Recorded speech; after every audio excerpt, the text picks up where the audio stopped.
Good afternoon. Good afternoon. Say it really loudly so the people on Zoom can hear us. Good afternoon.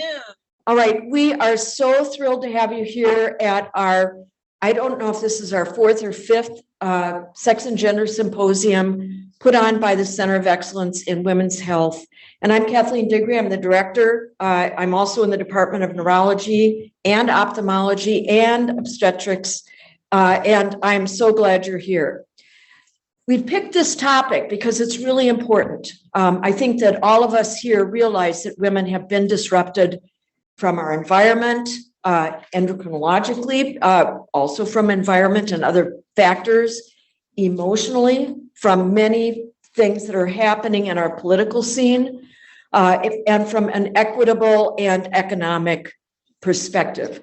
So we're just glad you're here, and we have a great program for you today. And advance.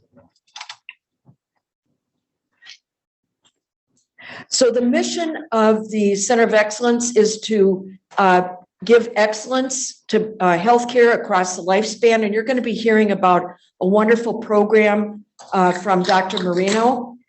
We want to serve individuals who are underserved and minorities in a culturally sensitive way, promote research in women's health, increase education across all health professions about sex and gender differences across the entire university, not just at the health sciences level, and improve professional development also for women, faculty and staff and providers.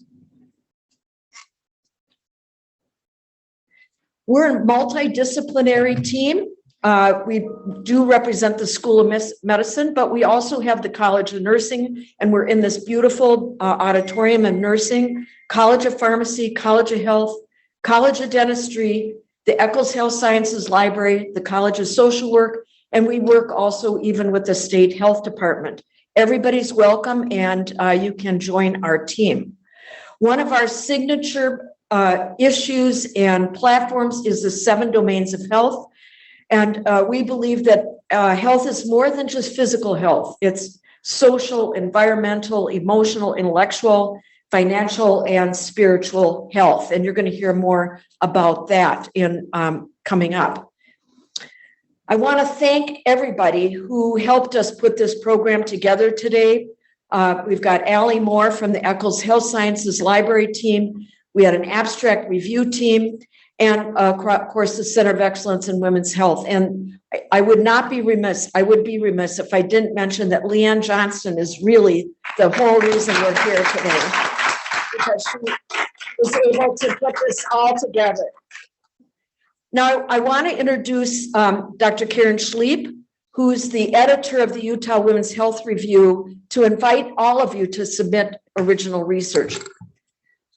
So, yeah, it's wonderful to be here, and we're really excited about the success that we've had at the Utah Women's Health Review. So we've had, since its launch, and Dr. Jessica Sanders was here too, who was the editor in 2019, and then I took over in 2020.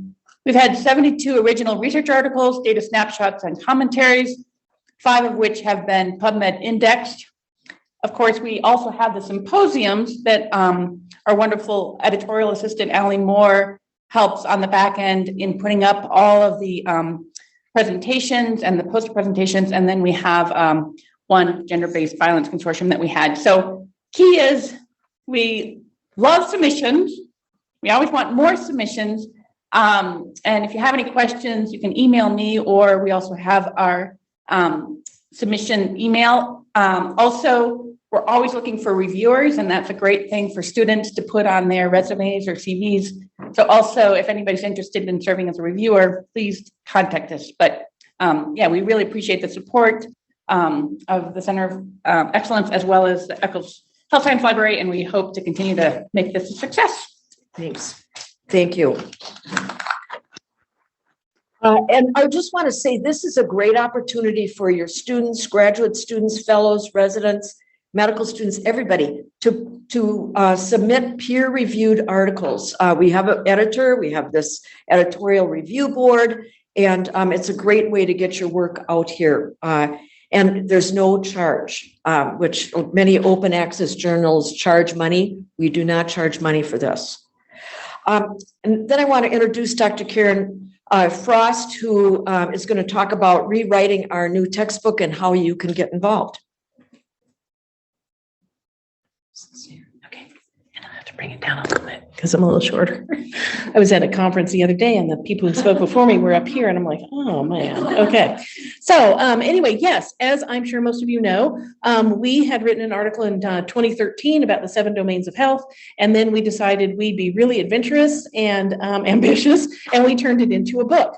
So it was published in 2016, and it is now time to update. Okay, so what we would like to have people do today is over in the room where we have all the posters, there's little sticky notes, and then there's a little flyer, a little piece of paper hung up about each of the domains. If you take a sticky note and write something on it that you think you'd want to read about, or information you'd want to use in some kind of practice setting or in a research setting, and stick it on that domain, that would be fantastic, because we're looking for that. Do we have the, no, we don't. Okay. So we also have the table of contents. There's a flyer, I think, that's over there as well. And Leanne, of course, Leanne does that, right? So there's the table of contents and each of the domains, and we have begun to put in, here is a short topic that we'd like to have people write about. And we're thinking this is going to be what we call a living text. Okay, so it's going to be an e-book, not a hard copy book. And then that way, when things come up that are new, we can pull out a piece of the book and put in the new piece, okay? 2 or 3 other things we're going to do is we're going to have some podcasts in there. And then Kathleen just had this fantastic idea about what to do with the book. And Curly Jones has been doing all of these wonderful things on the Scope Radio about the 7 domains of health and how to apply them.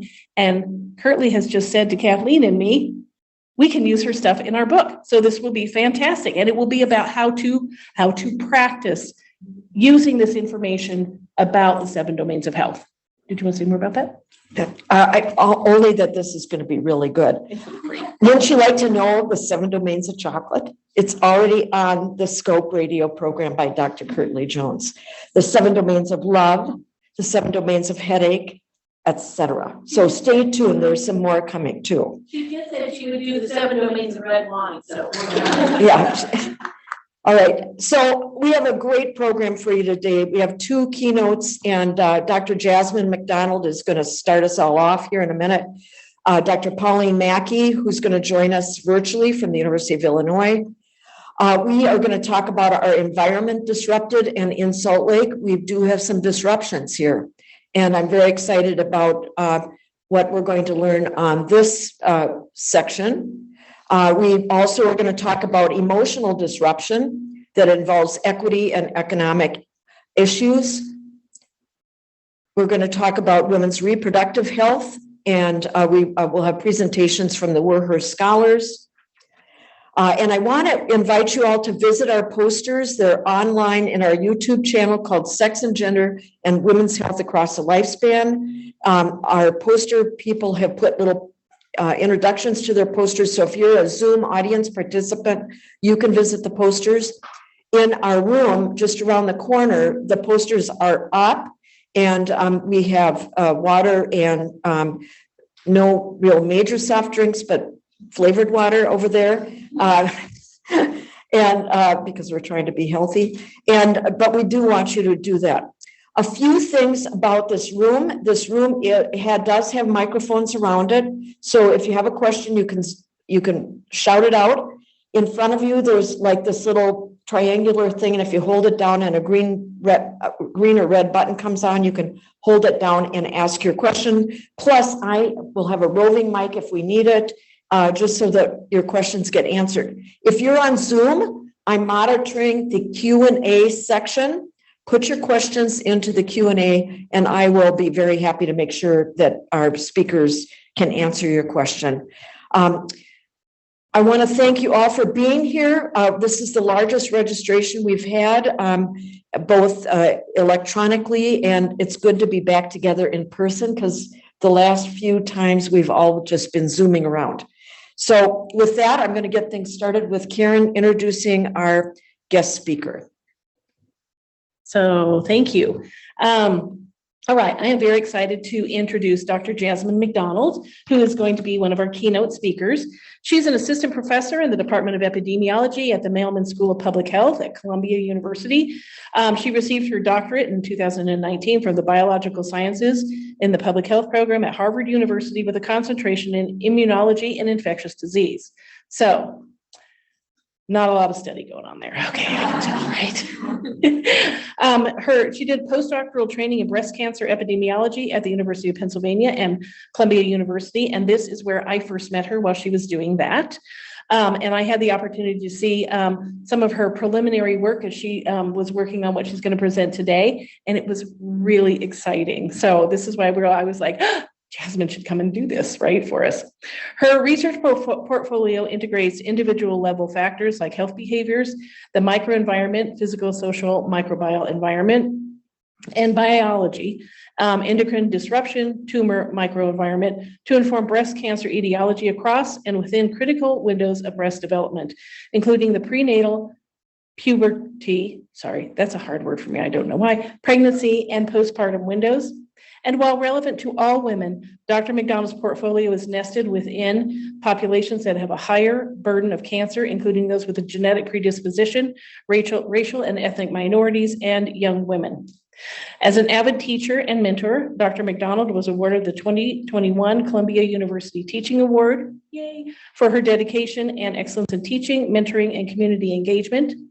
She teaches cancer epidemiology at the Mailman Center, is the Associate Director of the Cancer Research Training and Education Center at the Herbert Irving Comprehensive Cancer Center, and the co-director of YES in the Heights program at the HICCC. The YES program aims to engage students from overlooked and underserved backgrounds, New York public high school teachers, and the community in discussions about cancer health equity. Anyway, we were talking a little bit about that last night on the way drive in from the airport. And I must tell you that I think that Jasmine is a fantastic researcher and she's an amazing colleague. So I'm really glad she's here with us today. And I'm going to turn time over to Dr. McDonald. Well, thank you so much. And I want to first start off by saying thank you very much, Dr. Frost, for actually being there in my journey as a postdoc, as I was trying to figure out how do you do epidemiology when you're used to working with snails and mice. So thank you very much. And also thank you for Leanne for being so great at organizing and getting me here. So I'm going to make sure that we all can see the screen in its full glory.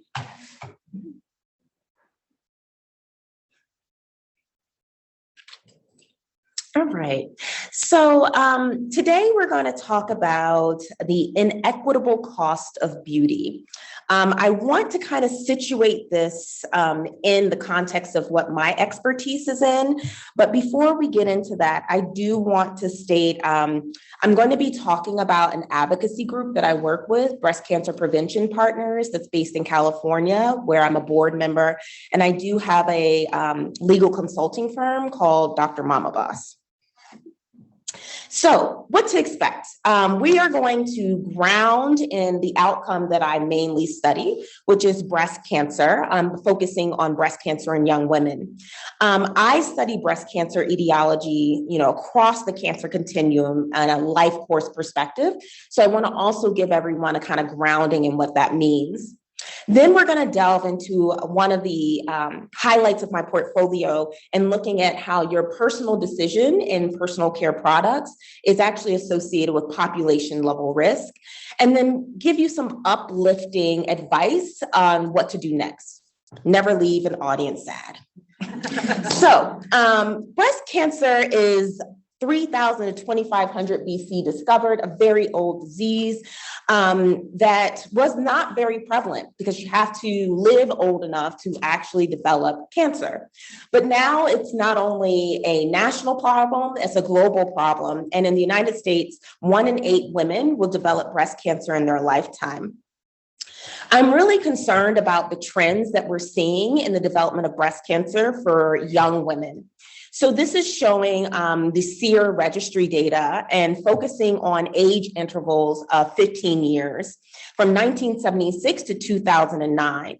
And what the gray bar box is really highlighting is that there has been an annual percent change increase in the incidence of invasive breast cancer in women that are under the age of 40. It's about a 2% annual percent change. That means from 1976 to 2009, every year, there's a 2% increase in women being diagnosed with invasive breast cancer. But this percentage isn't, this is population level, and we know that there is inequity in how we see cancer incidence as well as other cancer outcomes, and breast cancer is no stranger. So here we're looking at the SEER9 data set. It's just showing you in this chart pretty much the reflection of how as you get younger, they're seeing this increased trend. But what I want to focus on is that just 1992 to 2009, this rise has primarily been seen in Black and non-Hispanic white women, with Black women having an annual percent change of 3.5% every year. So this is a serious problem, and many people would attribute it to triple negative breast cancer, because we know that Black women have a higher prevalence of triple negative breast cancer, which is being ER negative, PR negative, and HER2 negative. It's hard to treat and has worse outcomes. But really, these trends are specific by breast cancer subtypes, and it's not by triple negative breast cancer. So if you follow the kind of highlights we have here, we see that's actually the hormone receptor positive subtypes that have been increasing for many racial and ethnic groups, as well as across age groups. Specifically, luminal B, we see that for non-Hispanic white, non-Hispanic Asian Pacific Islander, as well as Hispanic, we're seeing this increased percentage change between 2010 to 2016. We see it for ages 25 to 39, 40 to 54, 55 to 69, and even 70 to 84. So something's going on within this time frame where we're seeing an increase in hormone receptor positive breast cancer subtypes.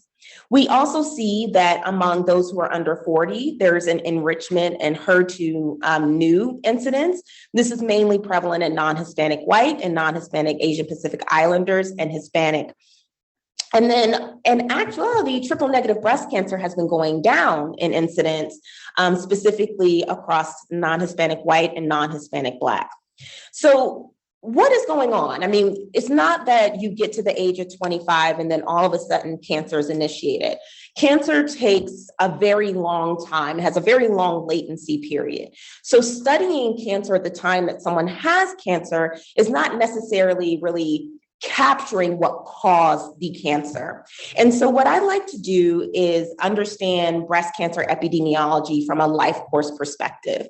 So I apply this framework because it accounts for the lived experiences that may impact cancer incidence and mortality.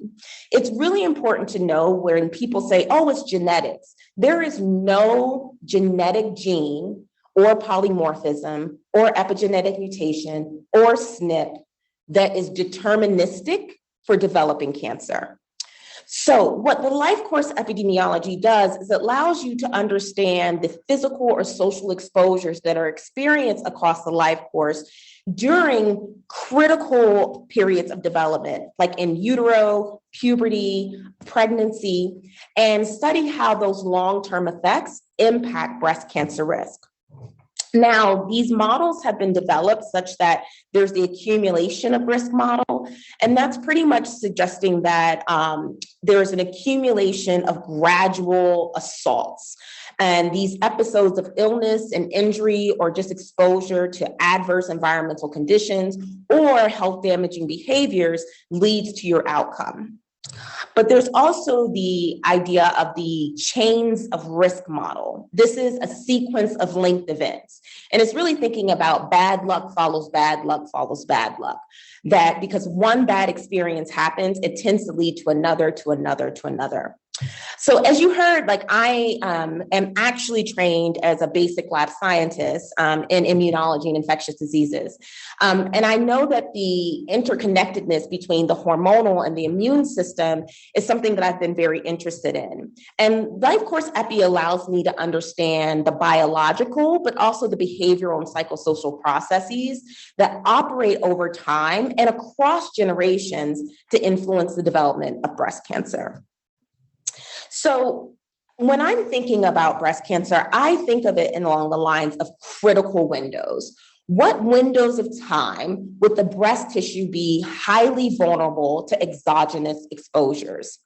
These are environmental influences during the time period where the breast may be highly proliferative, highly changing. And so we look at the prenatal period, the pubertal period, the pregnancy and the postpartum period, which I'll focus on today, and the transition from postmenopausal to premenopausal to postmenopausal.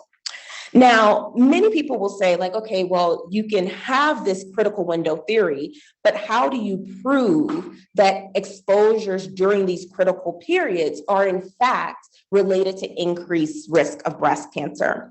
So before I go into my studies that look at personal care product exposure, I want to prove to you that there is a foundation in understanding these critical windows and telling you about the DDT toxic legacy. It was fun times. I mean, you had fog trucks that help you take those like mystical pictures, and you can be swimming in a haze. And of course, who can catch up fastest to the fog truck is also a very good competition for boys.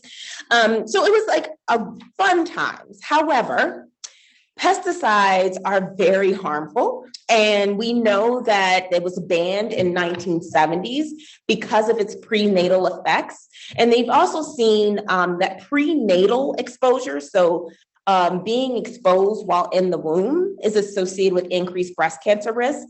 And I study mammographic breast density, because if you are thinking about studying breast cancer incidence, you have to have a large enough population, a large enough period of time to observe the outcome. So I also look at mammographic breast density, which is an intermediate marker, and high mammographic breast density is associated with increased breast cancer risk. So it's a way to kind of shrink down your observation time. And what we have found that prenatal DDT exposure is also associated with denser breast tissue. We also were looking at the idea in a high-risk cohort of women who were diagnosed with, whose mothers were diagnosed with breast cancer. And so we found that for women who had a breast cancer family history because their mother was diagnosed, being exposed prenatally actually increased their risk of having denser breast tissue than those that did not have a breast cancer family history.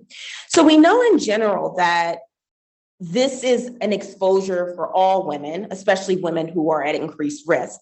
But what about the timing of exposure? And so a study was done by Terry and colleagues that looked at the birth cohort and the period of time that an individual was actually exposed. And so we know that the active DDT use was from 1945 to 1970. And we know that women who were born between 1920 and 1931, they have ages 14 to 25 years old. And so what they found is those women who were exposed in late adolescence or mid-adolescence to adulthood had a twofold increased risk of developing breast cancer between the ages of 50 to 54.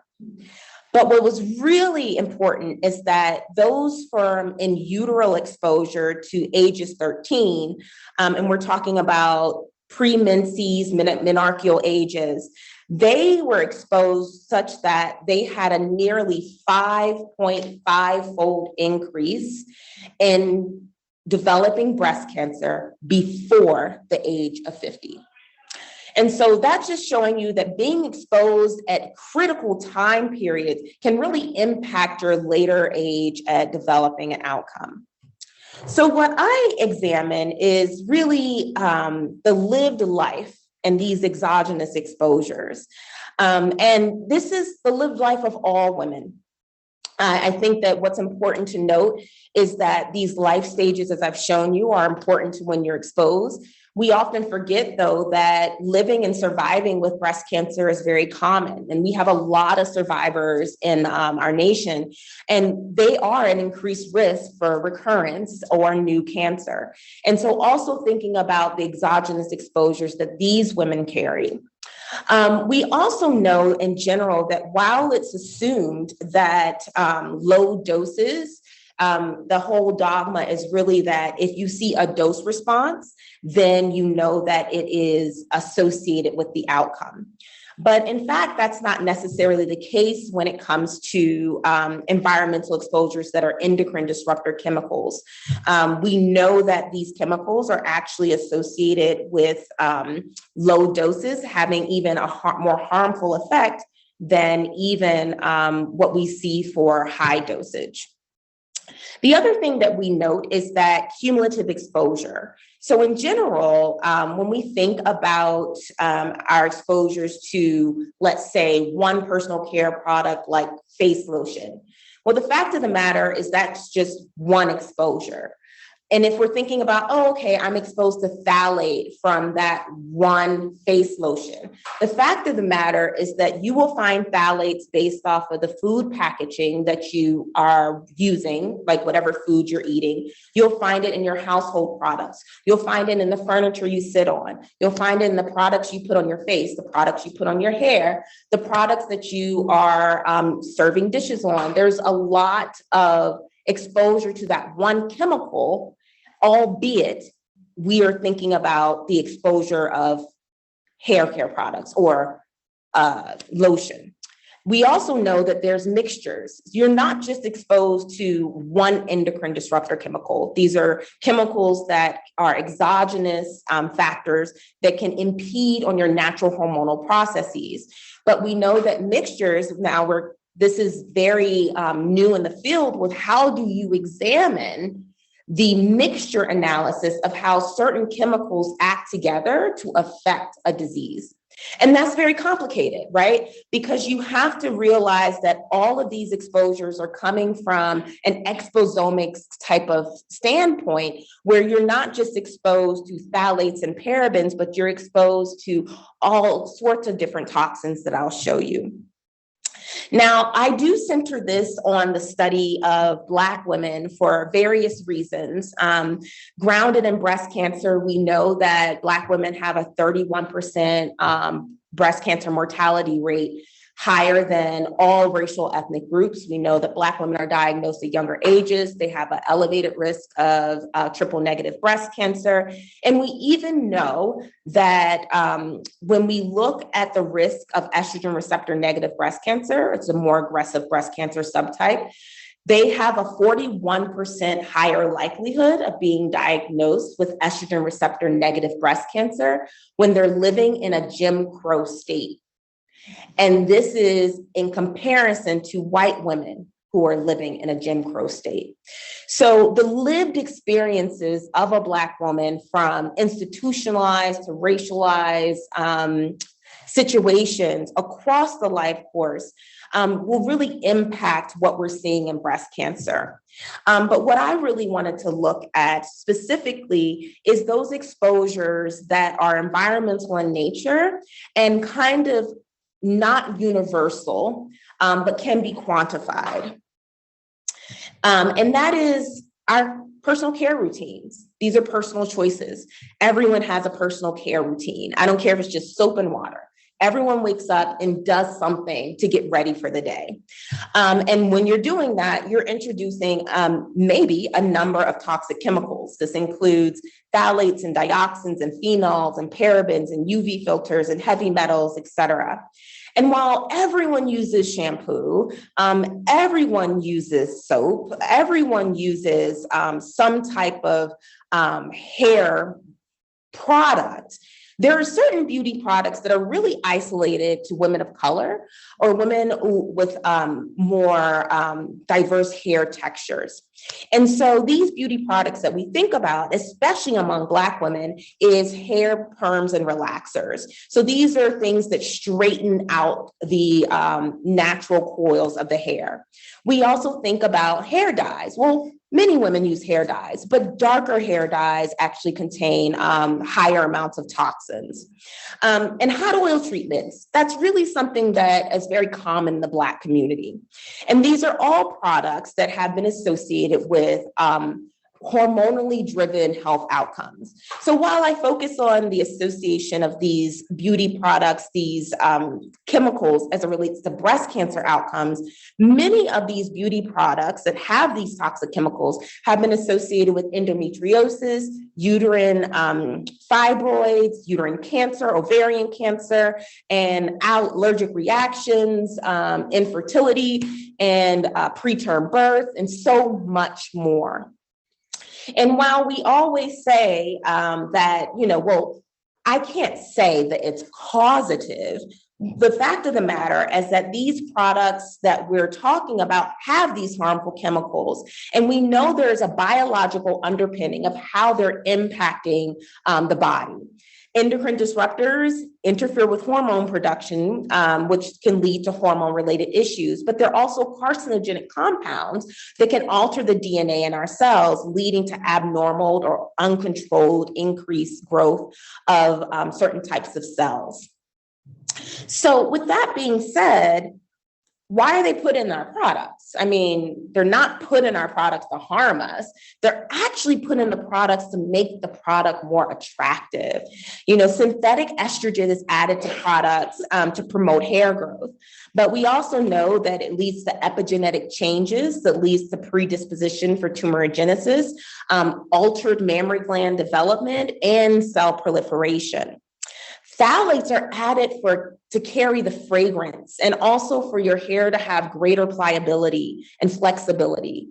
But it also alters mammary gland development through epigenetic changes, promotes cell growth.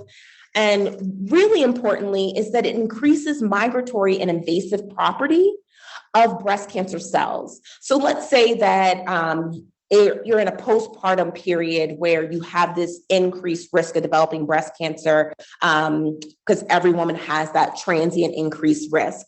And you're giving yourself these exposures to phthalates. And if there is a cell, an abnormal cell, it's already in a very highly sensitive state with a dynamic inflammatory process going on as the breast tries to restructure itself from being pregnant to trying to get back to its pre-pregnancy state. And then if you do have a abnormal cell, introduction of phthalates can increase that migratory ability for promotion and progression. And the same thing with parabens. Parabens are to increase the shelf life. If you've ever tried to make your own products, you realize that making your own products, they get moldy and stinky after a while. And that's because you're not putting these preservatives to prolong the shelf life. Now, all products are used quite varied. The Taking Stock study examined, what are the products that women of color use, or really with diverse individuals, and how frequently do they use them? And so they were looking at sociocultural factors as well as racial discrimination to determine the influence of product use, because that may lead to exposure and inequities. And they surveyed women in California, and these were gender inclusive. And as you see here, it's a very diverse group as displayed in this compact mirror. Now, what it showed us is that for 28 of the 54 products, nearly half, are used variably across race ethnicity. So there are products that we all use very equitably, but there are some products that are used more in other populations. Black women report a higher use of hair products as well as more menstrual intimate products. Hispanic and Latinx and Asian women actually report using cosmetics more than Black and white women. Overall, 70% of women who actually took the survey preferred scented versions of products. And products may say fragrance. That's just a code word for phthalates or a mixture of ingredients that are not even disclosed on the label. And this means that there are these products that we are more apt to select because of how they smell contain chemicals that are unregulated and undisclosed. So when we're thinking about beauty products, as I showed, it's more likely that Black women are using a number of hair products. What was done biologically was to assess the beauty products that are marketed to women of color to really understand what is the toxic chemical composition. Because we can say everything about these products and that they're used more in abundance by women of color, by Black women, but are they really harmful? And so Silent Spring Institute in Massachusetts screened 66 chemicals across 18 hair products in 6 categories that are predominantly used by women of color. This is perms and relaxers, hot oil treatments, anti-frizz, and root stimulators. And on the right-hand side, what you're seeing is the chemicals and the number of times that chemical showed up in the product. The darker the heat map, the more highly concentrated that chemical is. And then on the top bar, you're seeing how many chemicals were in one singular product. What I think is really important about this is that even in what we consider a safe product, and it's called no-lie relaxers, and no-lie relaxers are given to young Black girls in order to straighten their hair, make the hair more manageable. But even in what we provide our children, there was 4 endocrine disruptor chemicals that are prohibited by the European Union Cosmetic Directive. And that's because the European Union Cosmetic Directive has much stricter guidelines in what can go on a product. And they take a least harm approach, meaning that if there is some indication of harm, then it will go on the list versus a causative approach, which the US takes. The next thing that they also noted is that many of the chemicals that they detected in the products weren't even on the ingredient label. So let's kind of like summarize some of the big ticket items that we're seeing when it comes to the common use of products like perms and relaxers and hair dyes. 1, straightener use. This is perms and relaxers use in white women as well as Black women. Hair dye use. Black women and white women are associated with increased breast cancer risk. However, the prevalence of use of perms and relaxers is higher in Black women, and the risk is greater for Black women.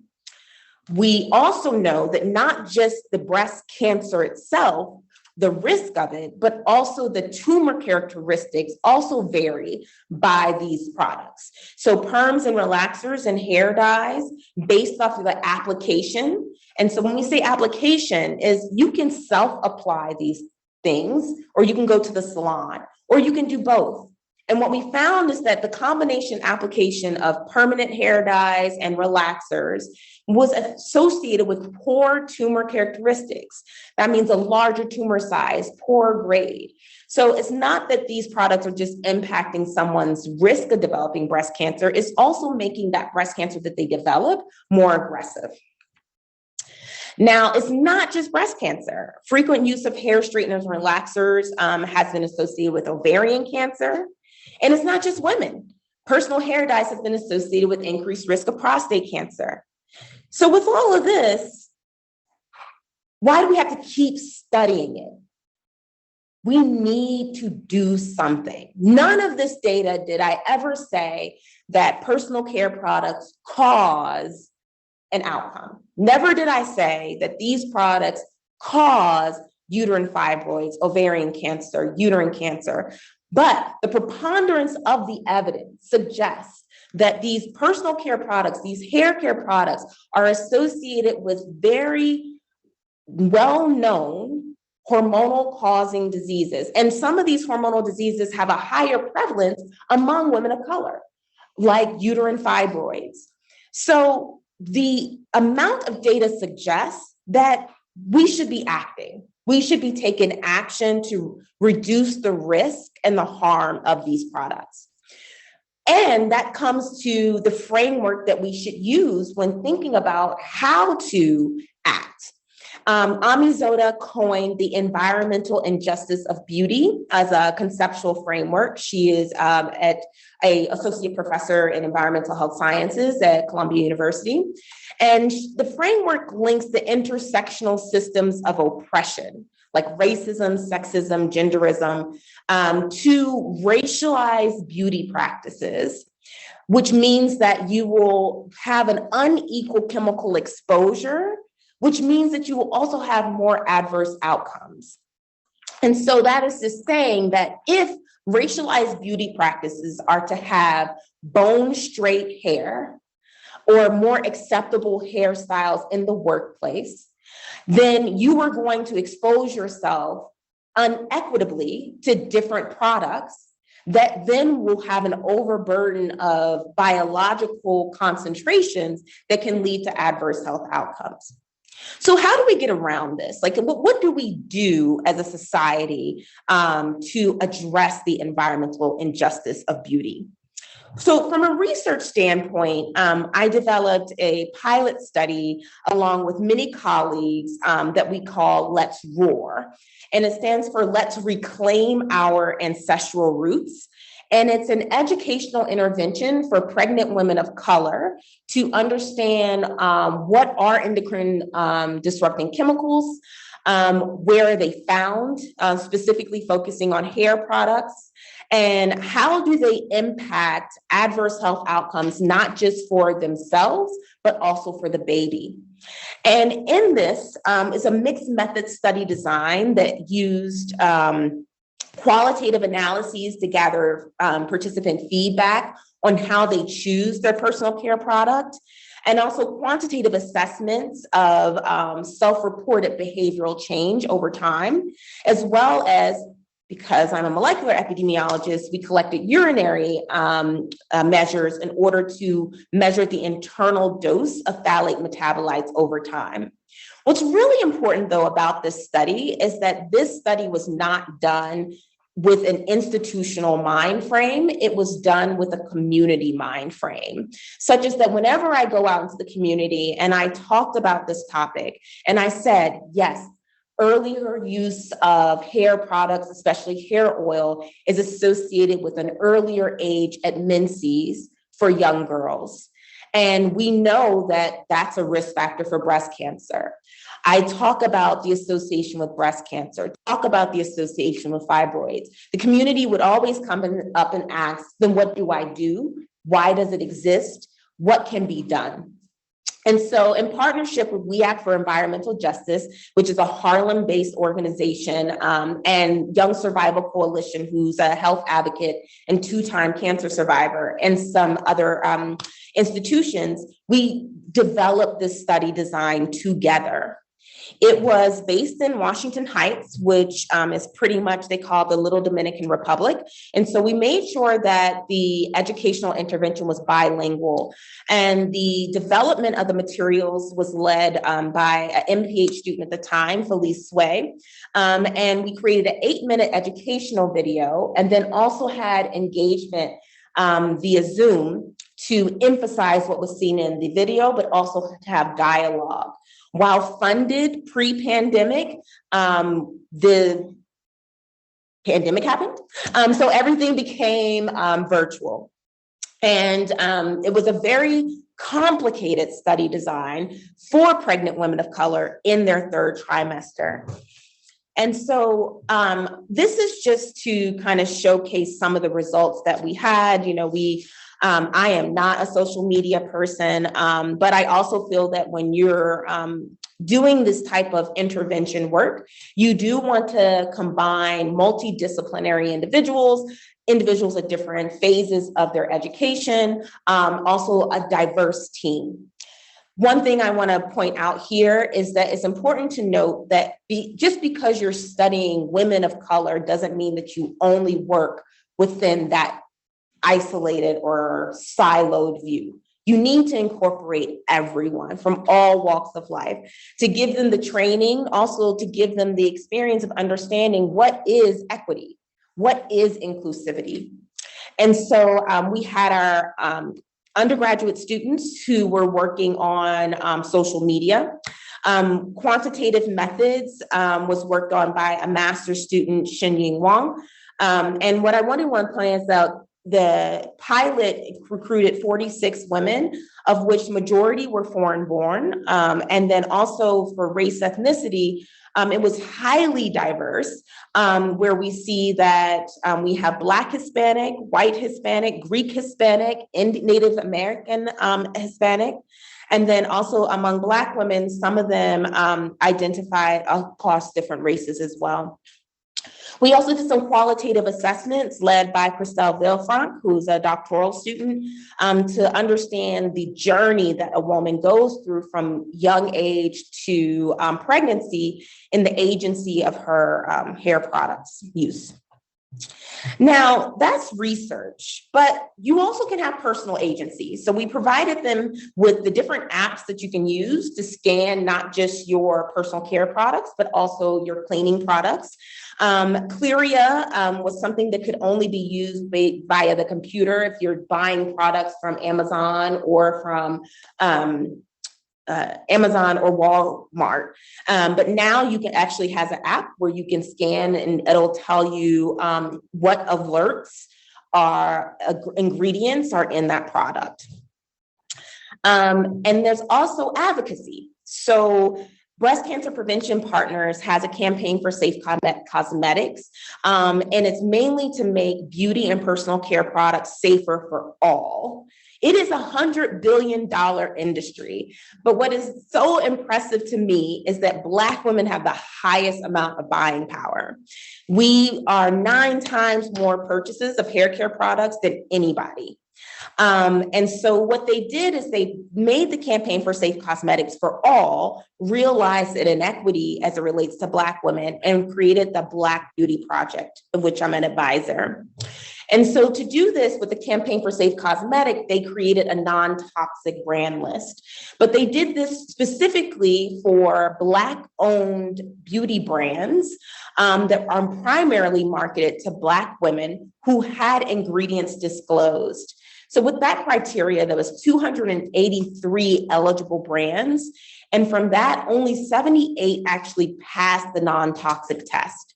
They then took those 78 and put it into a beauty database with all of the products of that brand being searchable. So if you were looking to support a Black-owned company, if you're looking to change your product out for a safer brand, you can search this database and say, I'm looking for a different sunscreen. I'm looking for a different shampoo. And it'll kick out some different suggestions for you and link you to the product as well. And you know that they've screened it because they've gone through all of the ingredients within that product. And they also provide for the public facing, if you find a particular chemical, many people are like, well, why is it not safe? Like, I have what benzophenone, that means nothing to me. Well, what they've done is said, okay, it does mean nothing to you, but it could mean something in relationship to health. And so they also do very good visuals in showing you what that chemical is associated with in the literature. And they also provide an annotated bibliography for all of their stuff. There's legal action. Now there's lawsuits. I mean, if you say hair relaxer lawsuits, you get on this right-hand side a number of different firms who are looking for your case. And this is a case against hair relaxers and perms and straighteners saying that they cause their uterine cancer or other health conditions. And so they're pretty much suing the hair relaxer companies. Now, there's also policy. There's the Crown Act, which was created by Dove and the Crown Coalition in 2019 to recognize that many women of color are discriminated in the workplace for the types of hairstyle they use. I remember working in graduate school, which I wasn't supposed to, but I did. And I was working with someone who was a track star. And so she was working to, get more money. She's in college, and she cornrowed her hair because track stars have practice all year round, and it's very hard to maintain your hair. And she wanted to look neat. So she got fired because, well, how about this? They stopped giving her hours. So eventually she left the job because she cornrowed her hair. And our managers told her, headquarters is saying that they do not want to see this hairstyle. It's inappropriate for the workplace.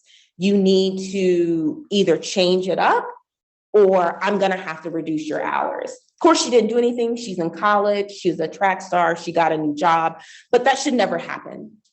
And so race-based hairstyling and being excluded has been a very common thing. And so the Crown Act is to allow for different hair textures in the workplace and public schools to be allowable and illegal to discriminate against. There's also the federal Safer Beauty Bill package. As I said, many of these ingredients are not disclosed on the label, especially if it's a fragrance or a flavor, because industry can say it's proprietary knowledge. And so there's been bills to have the disclosure. There's also cosmetic safety precautions for actual workers. We've definitely seen this enacted in nail salons, but we want to expand this to make sure it's available for other salons as well. And also many of the salon workers, when they buy vats of products, they actually don't have ingredients on the vat product. And so also making sure that there's supply chain transparency. And after 80 years, over 80 years, we now have the Federal Cosmetic Safety Policy Reform, MOCRA. And it's pretty much the biggest change we've seen as it relates to federal policies and making our products safer. But overall, it's going to take action in a collaborative way, not just from our government, but personally, as well as public advocacy and research to make sure that we translate what we're seeing in the labs, what we're seeing in vitro, what we're seeing ex vivo, what we're seeing in populations actually reduces these chronic conditions. And with that, I want to thank my Let's Roar team, which was very highly disciplinary and across multiple training levels, and acknowledge my funding from NIH Center for Environmental Health. And also we dealt with a lot of WBE and MBEs to just support the industry for this project. Thank you.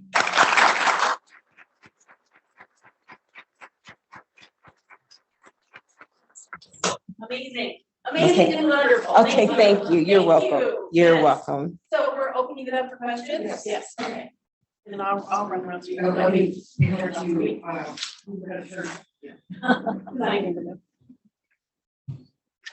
You have to talk like you're talking into an ice cream cone. Yes, that is what our IT person said. Yes. Okay. Yes, I'm coming. So I can also just talk loud. No, we can. People can't hear you. I know. I wish, right? And can you have a microphone in front of you? That little tray thing. Push on it and it turns green. Just hold it. Okay. And speak. Is that working? Hold it and ask. I'm holding it. Is that working? Speak up. Okay. So, a lot of products are now advertising, phthalate free, paraben free, sulfate free. Are they required to, like, if they put that on the front, like as an advertising thing, does that necessarily mean that that's true, or do you still have to read the ingredient list? No, it does mean it's true. And that's because industry goes by what consumers want to see. So there's greenwashing of everything right now, where you'll see paraben-free, phthalate-free, et cetera. But there's also replacement chemicals for many of these things that kind of, they say, well, you know the harm as it relates to phthalates, but you don't necessarily know the long-term harm for those replacement chemicals. So even if something says phthalate-free, paraben-free, there may be other chemicals in there that are endocrine disruptor chemicals. Okay. So would you recommend then just scanning everything with like EWG or something like that? Yeah, so I actually do recommend scanning. And I also say that when I talk to people, like, it's a big change, especially for your hair. Like people use products because they work, right? So what I say is go with the product that you use on a regular basis, because while like some of these products, they're not like forever chemicals like PFAS. Like phthalates metabolize very quickly, and within a day, if you don't use it, they metabolize and you secrete them out. But the problem is that our personal care routine, it's not like we say like, oh, I'm gonna wash my face today, but I'm not gonna wash my face tomorrow. Like we pretty much keep with such a steady routine that it's a cumulative chronic exposure. And so I would say whatever product you're really using on a regular basis that you cannot live without, scan it and find a safer alternative. Like that, and then pick another product, scan it, find a safer alternative. It's gonna be a lot to just kind of like rid everything. But I think what is important is what are you using regularly? And also for your children, you know, oftentimes we just say like, oh, I'm using this, I'll use it on my kids. Or I got all of this Johnson & Johnson that I'm going to use for my baby. Like really be more mindful, because those are very critical time windows. We got a question from the Zoom audience. So what stamp of safety do you look for on face and hair products? And she said, I'll be throwing away my makeup tonight. So what I really do is I use Cleria, and I actually like look at the product that I want to purchase and see if anything pops up as adverse. And I also have been using the Black Beauty Project. So I recently changed out my night cream, and I used that search engine and I found the product that I wanted to use. And for me, I'm not going to memorize every single chemical. And also, to be honest, that's not my job. And it really should be that whatever I buy is safe. But I am going to use the tools that advocates have put in place to make a more informed decision. And so what I usually look for is whether like Detox Me, EWG, Cleria. But I will say the caveat is if you are a person of color, your product that you scan may not be in the database. More likely it won't, because there's an inequity in how we are surveying these products. It's not really being surveyed for people of color. And so that's also why I use the Black Beauty Project to find products. Great. I'm going to go with a question back here. I'm sorry, I don't know your name. Yes.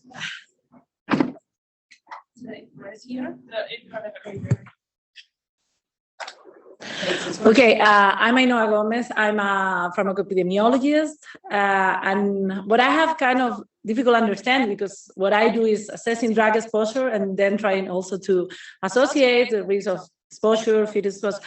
So how do you assess the exposure of the women to these products? Because sometimes you may have that one, but then the next year you change, someone tells you. So how can you get to like all those things, see the amount, the cumulative amount that you were talking about? How, I mean, for me, from a methodological point of view, it's kind of hard how to assess that exposure. Right.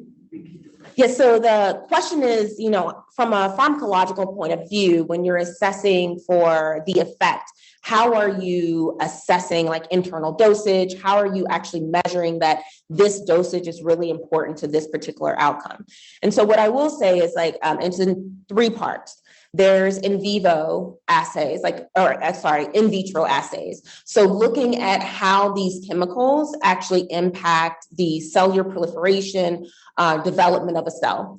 Then you move into in vivo. And so they use different models, primarily rat and mouse models, to see, does it change for breast cancer? Does it change the mammary gland, the fat pads, and looking to see if there's differences in the terminal ductal lobular units, especially when we're looking at pubertal development, or if we're looking at changes between pregnancy to postpartum.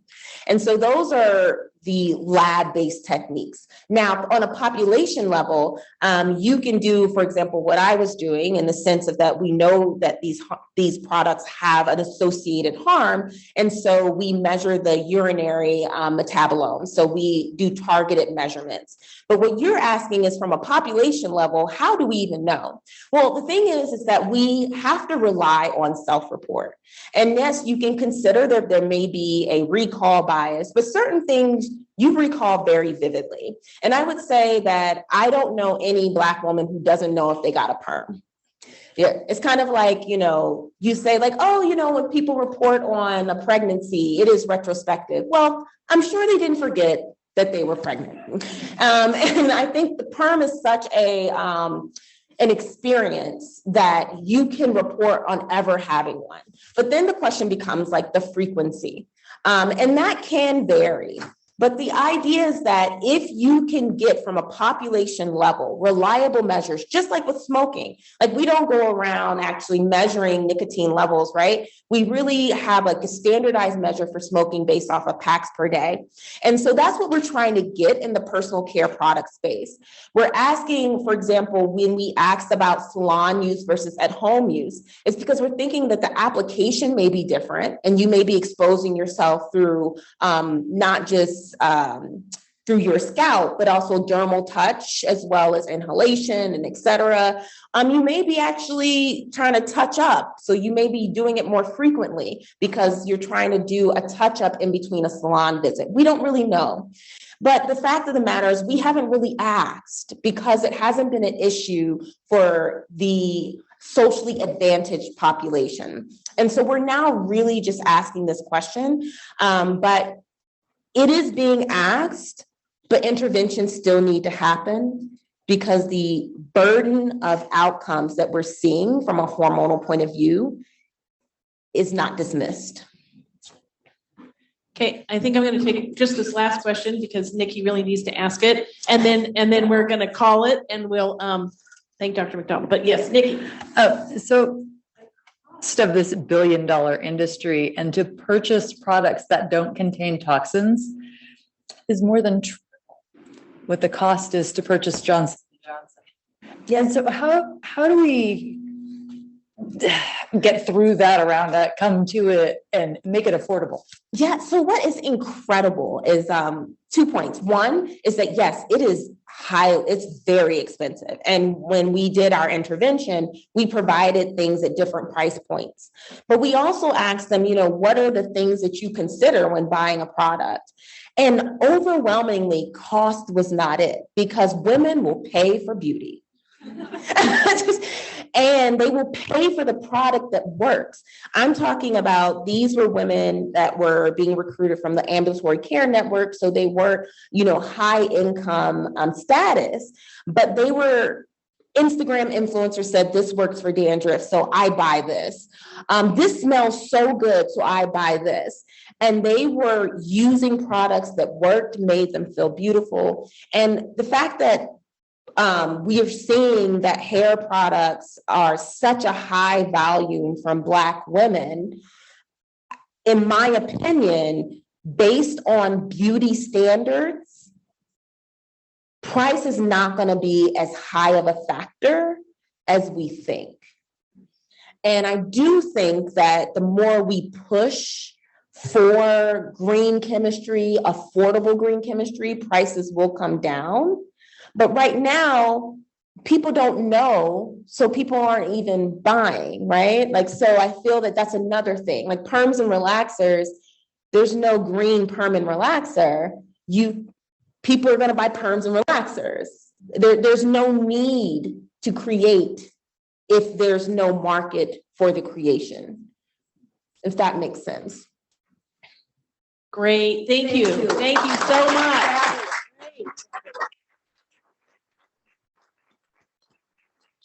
Dr. Gren, come on down.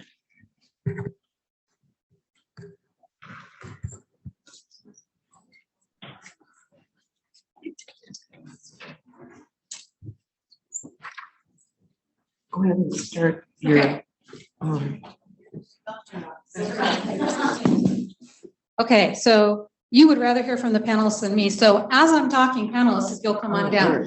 Dr. Annie Putman received her PhD in 2019 from the Geology Department at the University of Utah and is now working as a hydrologist at the U.S. Geological Survey Utah Water Science Center in Salt Lake City. It was during her first year at the survey that she began dust research, participating in and later leading a study of dust composition in the Salt Lake Valley. Our second panelist is Molly Blakowski, who is a pathways physical scientist at the U.S. Geological Survey, Utah Water Science Center, and is working on her PhD in watershed science at Utah State University. Her research is focused on dust, where it comes from, where it goes, what it's made of, and how it affects people and ecosystems. And she is also the board of directors for Friends of Great Salt Lake. Dr. Christy Perusnik is a professor in the Division of Public Health of the Department of Family and Preventive Medicine and the Vice Dean for Faculty in the Spencer Fox Eccles School of Medicine. Her area of research is in appropriately timing measurement of exposures, and she is a multi-PI for the Utah site of the Environmental Influences on Child Health Outcomes, ECHO Consortium, which she just found out received new funding, so hooray. So come on down.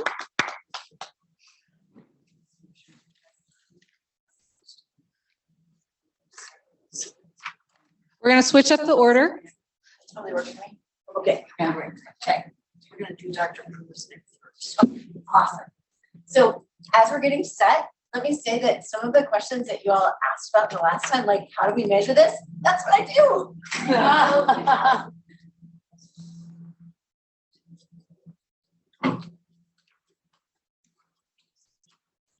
Okay, so what I'm going to be talking about today is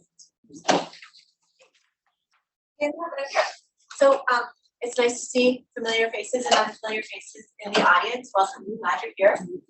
What I'm going to talk about today, a lot of it comes from a previous study that I did that was about periconceptional exposure assessments, where we really did recruit people who wanted to get pregnant and measured a whole bunch of stuff about this. Okay? And so we'll start with some background. Oh, that wasn't turned on. Sorry. And it's very rare that I feel tall, but today I feel tall. So winning, right? So what we know and what we heard from our last presenter is that there's a lot of evidence now that really early exposures, including exposures that happened when you were not even you, when like you were still segmented into the germ cells of your parents, might actually matter to you today. And we know that these can have long-term effects, and they could affect things like fecundity, like could your mom even get pregnant, growth, development. We want to measure this stuff, but how can we do it? Well, I went too far. So a lot of what we do are from cohort studies where we recruit people who are pregnant and then measure a bunch of stuff about them, because when people are pregnant, they're interested in participating and they go to the doctor a lot, or midwives, stuff like that. So we can access them. But even if we're starting at a first trimester visit and doing lab testing and all that stuff, we've already got bias, because who have we missed? We've missed people who didn't conceive. We missed people who maybe did conceive and had an early miscarriage. And that might be important and interesting too. So we can't forget that although every study can be helpful in giving us information, we still got to think about who's not there. Like, where's our selection bias? Where's our information bias? And what can we do better? So the selection bias is including people who achieve and maintain a pregnancy if we're studying pregnant people. We're also selecting for a population that's seeking prenatal care by a certain time. And maybe women who are on higher order pregnancies are less likely to seek early prenatal care because they're like, dude, I know where this is going, right? But also women who might be surprised to be pregnant may be less likely to seek early prenatal care. And so there may be selection bias there. And the information bias land, we might be underestimating miscarriage because we know a lot of those are just missed. And another thing is, if we are measuring exposures during pregnancy, some exposures that we care about might have already changed. I know not everyone in this room has been pregnant, but let me tell you, when you're pregnant, things that you used to enjoy, you might not enjoy anymore, right? And so we can't measure that if you're not being exposed to it. And other exposures might have been really transient and they dissipated. For example, you had pesticides applied in your house or you painted your house. Well, great. That was really bad when it happened. But if it's 3 months later, we can't measure that. It's gone. Other studies are case control studies where we enroll people at delivery frequently. And again, we need to think about biases that might happen to this very reasonable strategy, because a lot of pregnancy-related outcomes that we want to study are really quite rare. I mean, thank goodness, right? But we might have recall bias that, moms whose babies have experienced something might remember things differently than moms whose didn't. And it's also selecting for a population that delivered. So we would be missing, again, miscarriages or terminations. And we're more likely selecting for populations that deliver in hospitals because that's where we can find the people, okay? So generally in reproductive epi, we wind up focusing on pregnancy-related exposures and outcomes for women and their babies. We completely ignore the men. This is weird. Sorry, Dr. Varner, right? Like, it's an important component, but it's logistically efficient to focus on the women because they're the ones who are there, right? And it's not the best we can do, though. So one thing that we did in my study that was called HOPE, which is, here's an important tip for all. To have a good study, you also need a good acronym, okay, right? I hear you. So one thing that we did in HOPE was we did biomonitoring for both partners around the time of ovulation, which could be conception, right? So timing of our environmental exposure assessment is really, really important because we don't just care that someone had an exposure. We want to know, were they having that exposure like while something biological was happening to them? But this is hard, right? Because stuff that's happening inside our bodies, we may not be so aware of when ovulation is happening, let's say, but we can be aware with education and paying attention. It's a real challenge that by the time a woman notices that she is pregnant by missing periods, whatever, that fetus has experienced a lot of development, that the heart is formed by 22 days and the neural tube is formed by 28 days after conception. So that's why we tell people to take prenatal vitamins, right, before they're pregnant. Because by the time you go to that first trimester visit and they say you're taking prenatal vitamins, right, all that folic acid is not doing anything for the neural tube. Too late, guys. So what we say is that if we really want to do lifetime environmental exposure assessment, it needs to start with both parents at or before conception. You're like, that's crazy. But guess what? I've done it and we're doing it again. Okay. If we're ever going to figure out some of the relationships between these acute and transient environmental exposures and how it affects women and babies in pregnancies, then we need to do these exposure assessments at relevant times. And one thing that we did, and I want to say that Caren was a really important part of this way back, was we formulated a really simple educational method to help women and couples learn to identify their fertile window by identifying their own biomarkers. We did a first study, was called Peak Day. We taught women to identify ovulation by changes in cervical fluid. And we were able to show that most women could learn to do this in 2 or fewer menstrual cycles. And then we took that information and actually got an NIH grant to do essentially natural family planning, right? Amazing. So we tried to recruit couples as early as possible in their reproductive journey, taught them Peak Day method, and then had them collect biospecimens based on those biological triggers so that we had them collecting urine, both the man and the woman, around the time of ovulation. Yes. People who are planning pregnancy are different than the people who are like, I'm pregnant. But here's the important part from the science standpoint. If we think that these environmental exposures are going to work the same in people who are planning pregnancy as people who are not, well, then we might as well study the planners. Okay. Like we can learn from them. And then if conception occurred in that cycle, then we actually have biomarkers of exposure at the time of conception and implantation, okay? So what does this really mean? That if they had exposure to some chemical like an endocrine disruptor around the time of conception, if that's a problem, well, then this sort of design is a way to find it. And here's my plain language bottom line. Urine cups are cheap and people are generally willing to collect urine because they're throwing it away anyway. And so our strategy was have people collect a whole lot, keep it in the freezer, and then we'll decide what to analyze later when we know if they're pregnant or not or whatever. So in our study that we called HOPE, which stood for the Home Observation of Periconceptional Exposures,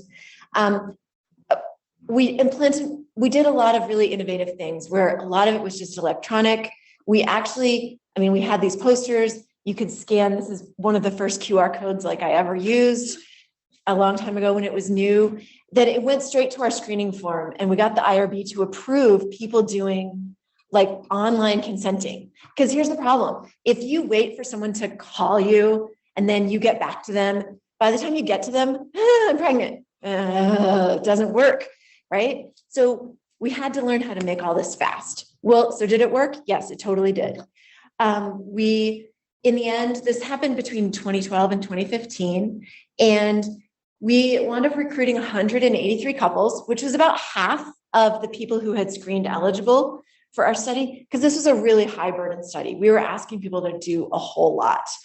And I mean, that's just how it is. But among those 183 couples, we wound up with 127 pregnancies, and 53 of those pregnancies occurred during cycles where we were collecting biospecimens. So we actually had urine from mom and dad the day before, the day of conception, and the day after conception that we could study about their environmental exposures when that happened.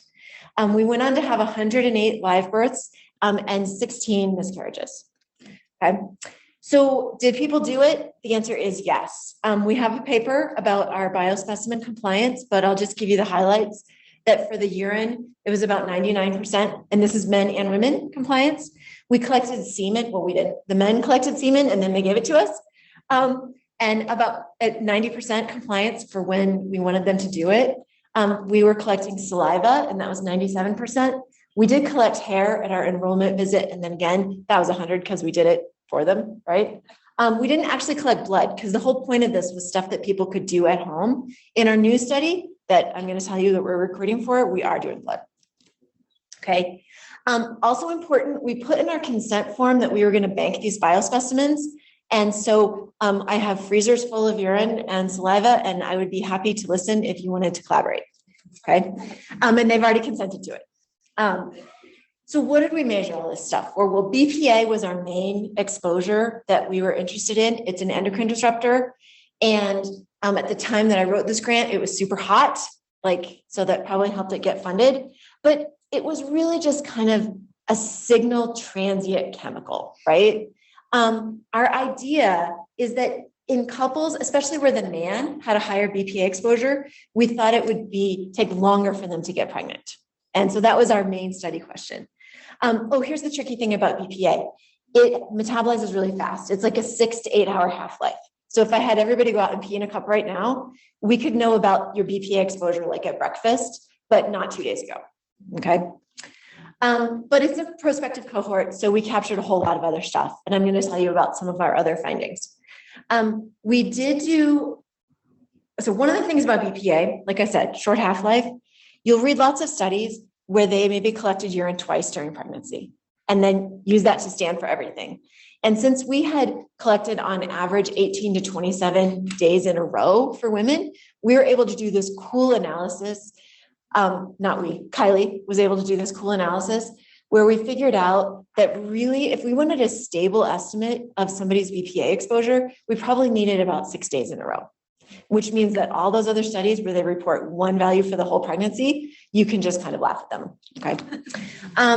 It did turn out that in our study, BPA exposure wasn't a strong predictor of time to pregnancy. We had a lot of very young, healthy people. Oh, well. But we did get a negative result published, so there's that. We found pretty strong relationships between BPA and semen quality, which was super interesting. Almost all of these men did conceive a pregnancy. It only takes, one good sperm. But we did find that if they had higher exposure to endocrine disruptors, they were more likely to have worse semen quality parameters. We also looked at semen quality in relation to air quality, and we're able to distinguish that when men were exposed to air quality disruptions, like we have in Salt Lake City, at different phases of spermatogenesis, it had different effects. Like if in early, it was bad for heads and late was bad for tails or something like that. You can read the paper. But the point is, men matter. And so I want you all not to forget that. Okay.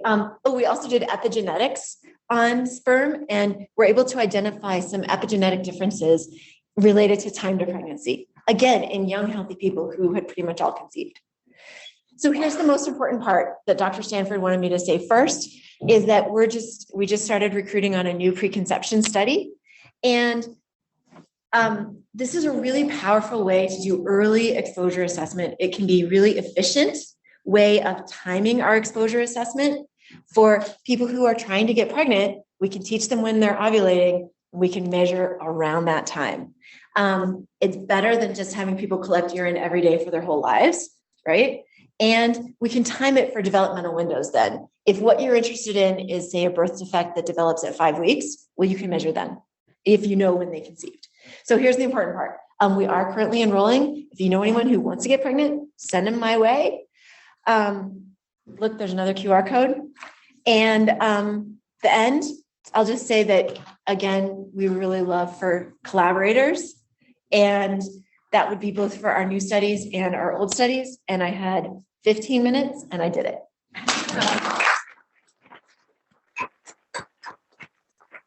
We're going to have a panel discussion after both of these discussions. Is that okay with you? Okay. I'm gonna go over here so you don't look at me. Hi, everyone. Can you hear us okay? Yeah. All right, we're going to go ahead and get started. Everyone can hear us fine? Okay, great. So Annie and I are here to talk to you today about Great Salt Lake dust. But before we get started, can I see a raise of hands from those of you in the audience who have read a little bit about Great Salt Lake dust in the past couple of years?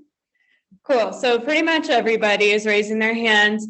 Would any of you be willing to shout out like a one word that kind of encapsulates what you know about Great Salt Lake dust from what you've encountered in the media? Toxic. Arsenic. Doomsday. Okay, yeah, I've definitely encountered all of those things when reading, and sounds pretty scary, right? So what we're going to do today is try to peel back kind of some of the scary layers of these things you're seeing in headlines and give you a little bit more information about the generation, transport, composition, and potential consequences of Great Salt Lake dust. So getting started here, we don't like to think about it on like a beautiful day like today. The sky is blue, the sun is out. But we have a lot of different air quality issues here in Salt Lake City, and dust is just one layer of this multifaceted air quality issue we face. You know, we have inversions, ozone pollution, wildfire smoke. We have a lot of reasons why we might be concerned about the air that we're breathing in this region.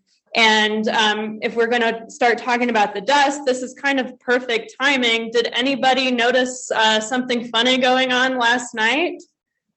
Yeah. And if you think back to like about a month ago, there was this big dust event that happened on like a Thursday, and dust remained suspended in the air around us for a few days.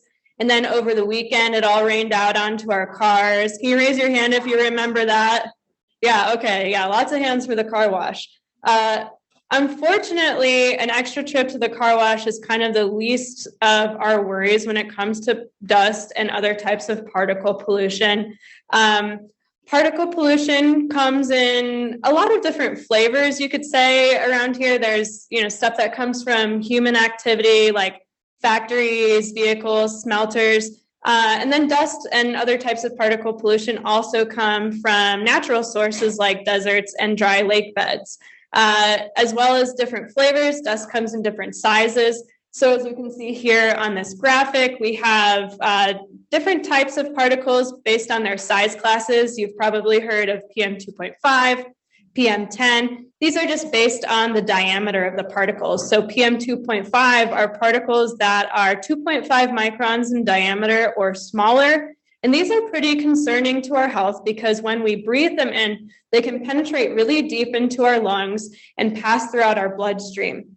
PM10 is a bit larger, 10 microns or less in diameter, but we can still inhale it and it just might not penetrate quite as deep into our lungs. There are a lot of different health effects that can be related to exposure to particle pollution. So just right off the bat, it can make us cough, make it harder to breathe, irritate our eyes. But below the surface, we are concerned about exposure to particle pollution because it might have adverse effects on our lungs and our hearts. So stuff like asthma attacks, even heart attacks and strokes in relation to either short-term or long-term exposure to particle pollution. And unfortunately, pregnant people, infants, and children may be especially prone to experiencing adverse health effects with regards to particle pollution, perhaps including increased risk of premature birth or reduced lung development or lung function. Great.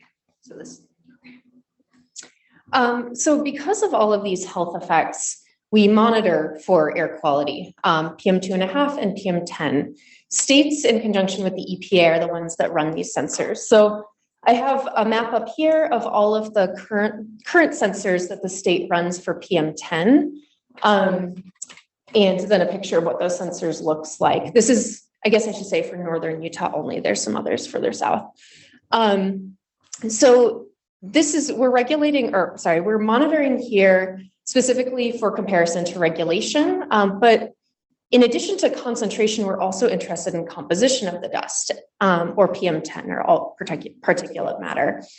And this is because particulate matter in the size 10, that's kind of where dust falls, is composed of many different things. We've got mineral dust, we've also got microplastics, we've got organics like pollen or PCBs. We've also got metals in there. It's like a whole bunch of different things.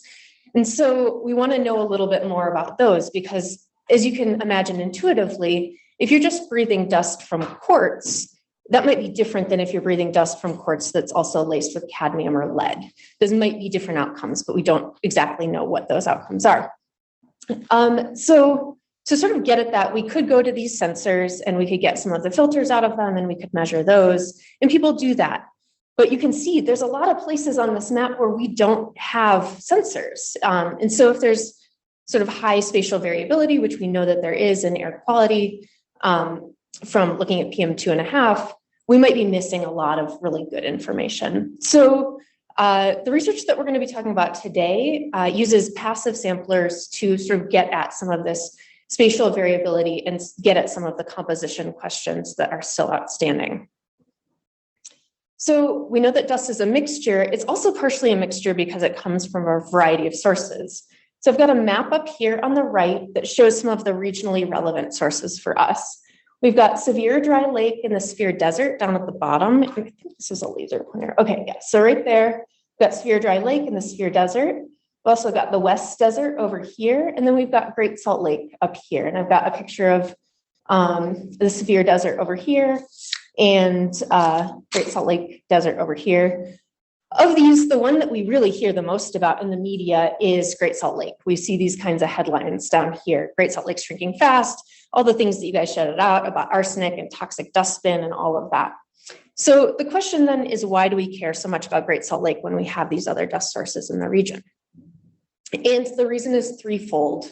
So the first is that the lake is shrinking. I've got this GIF up here that shows the lake levels from the mid-1980s till 2022, which is our most recent low stand of Great Salt Lake. And over this time period, there is more and more lake bed exposed. All of this lake bed has the possibility to be a dust source. It doesn't have that possibility when it's covered in water. The second reason why we care a heck of a lot is because Great Salt Lake is a terminal lake. That means that everything that happens in the watershed ends up making it into the lake at some point or another. So if you have agriculture, you've got wastewater discharge, you've got oil refining, you've got mining and smelting, you've got mineral extraction and military testing. Currently happening, also have been happening basically since people have been living here. People have colonized this area, I should say. And so then the third reason that we care a whole heck of a lot about Great Salt Lake specifically is because there are so many people living in close proximity. We've got over 2 million people living in proximity to Great Salt Lake. So that trifecta together is why we hear so much about it.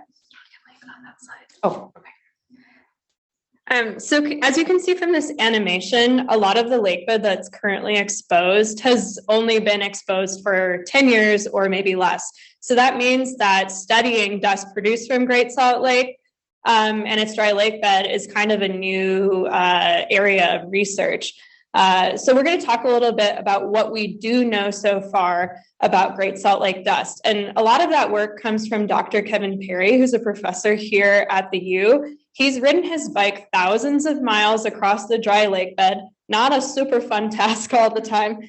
And what he found from his initial survey was that a lot of the exposed lake bed is covered by this protective salt crust that formed as the lake bed, as the lake gradually receded. However, he also found that somewhere at least 9% and up to about 25% of the lake bed is not covered by a protective salt crust, which means that these are the areas where dust plumes can form, and we call them dust hotspots. They're all on this map here in orange dots. And I've highlighted in the yellow circle Farmington Bay because a lot of the dust hotspots are concentrated in that area, and that's really close to where we are right now.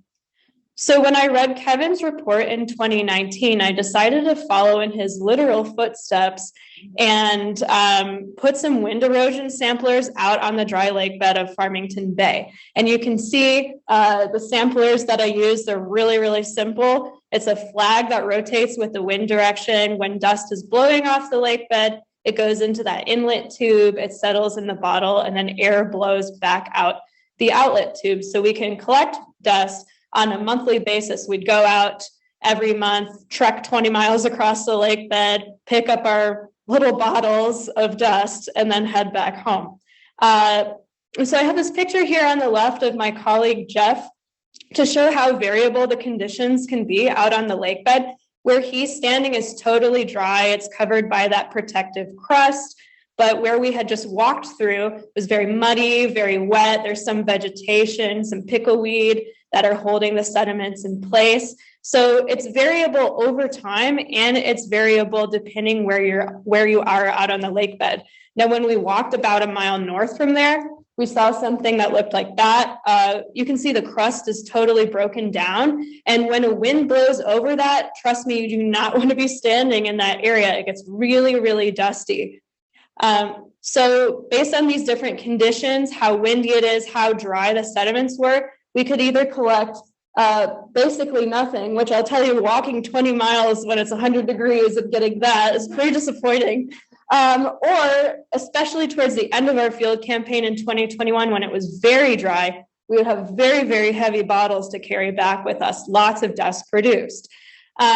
So we've also analyzed the chemical composition of the dust that we collected over these 3 years. And what we're finding is, yes, as we expected, this dust contains organic contaminants like PCBs, pesticides, heavy metals like arsenic, cadmium, lead, copper, all of these different things that make us concerned about the composition. And we're continuing to conduct experiments with the samples we collected to have a better understanding of dust-related health risks to humans and ecosystems downwind.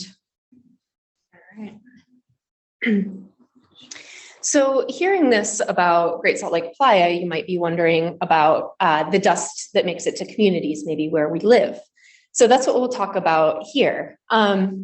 So we saw the map earlier where I showed you the PM10 sensors and sort of the spatial structure of those, where we have them, where we don't.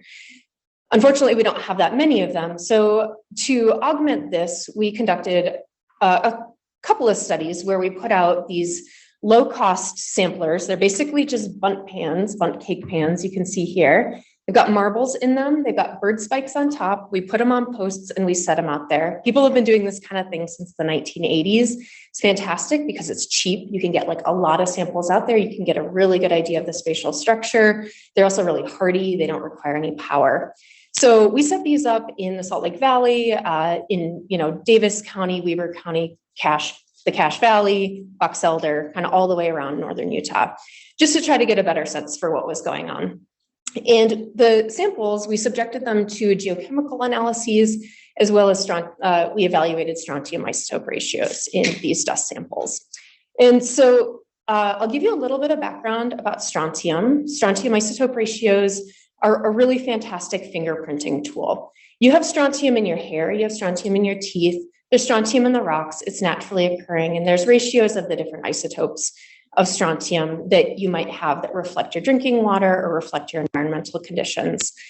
Higher ratios of strontium or lower ratios of strontium are not necessarily better or worse, they just reflect your environmental conditions.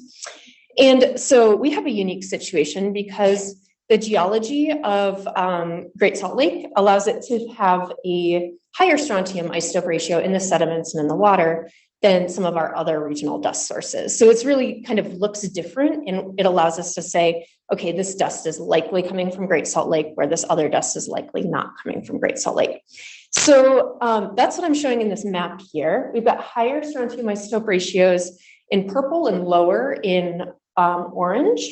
And on the map, you can see right around Great Salt Lake, you've got a lot of purple. In other places, it looks more orange. And so what we can conclude from this based on our data so far is that the communities to the east and northeast of Great Salt Lake are the ones that are most likely to be affected by dust from Great Salt Lake playa. So that would be communities in Davis, Weber, and Box Elder counties predominantly. We also care about what's other things that are in the dust, not only where it's coming from, but the constituents. And arsenic is one that comes up in the media and, is one that we kind of want to look at. And so using, again, strontium concentrations and strontium isotope ratios, you can basically use some correlation relationships and say, do we think that most of the arsenic in the sample is coming from Great Salt Lake playa, or is it maybe coming from other sources? And so what I'm showing here are just sort of two different ways of looking at this, but they tell the same story. We have some of our samples that show a pretty nice relationship between the strontium concentration and the arsenic concentration, similar for the strontium isotope ratio and the arsenic concentration. You've got some of these where you're like, well, yeah, based on the relationship, probably the majority of the arsenic in the sample is coming from Great Salt Lake playa. But we've got all of these other samples, and these tend to come from the southern part of the Salt Lake Valley and northern Utah Valley, where you don't see a strong relationship between the strontium concentration or the strontium isotope ratio and the arsenic. But we do have pretty high arsenic concentrations in these dust samples, some of them. So then the question is like, where is the arsenic for those coming from? And in our 2022 paper, we did a bit of digging. And the likelihood that it's probably a pretty diffuse source, a lot of different things. But something that came up was the history of lead arsenic smelting in the Salt Lake Valley. Through about 1950, there was lead arsenic smelting in the Salt Lake Valley. And as a byproduct of that, they developed pesticides that arsenic-based pesticides that people sprayed all over orchards. So you've got this like very diffuse environmental potential source of arsenic to dust. If you go and you disrupt any of these old orchard soils, and then it blows around, that's arsenic and dust. So unfortunately not super news, but the takeaway here is that we have many different sources. We live in a city, we have many different sources of the sort of pollution that we might see. So we've thrown a lot of geochemists, we're rock doctors, we've thrown a lot of geochemistry and rock stuff at you today. Some of the gaps in this so far, the state of this science so far in this area are, we have some spatial gaps we've talked about. We also have some challenges for characterizing high wind events. So the data that I showed you today was an integration over multiple months. So it included both high wind events and then the background conditions that people might be experiencing. We also have some knowledge gaps, and this is, maybe where folks like you or folks that you guys know could come in.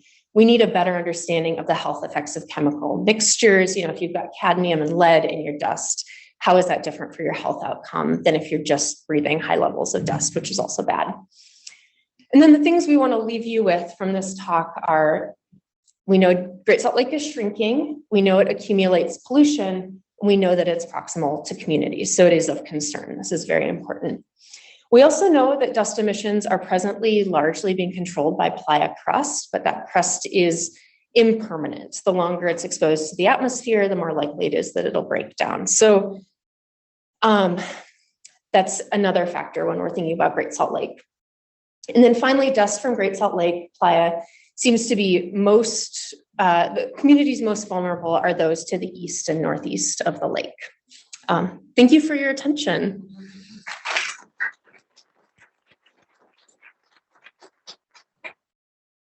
just right in front, there's a little panel. We don't always think of prisoners as being a vulnerable and neglected population, but we placed a prison right in the middle of a dust collection. So I don't know if any of you have heard whether they're planning on limiting outdoor exposure and actually putting air purifiers inside the prison during big dust events. And of course, with the spraying that they're going to have to do, or they insist on doing with pretty substantially neurotoxic pesticides, which will largely affect the prisoners in the prison. Do you know anything about how that's going to be mitigated a little bit for the prisoners who spend some time outside?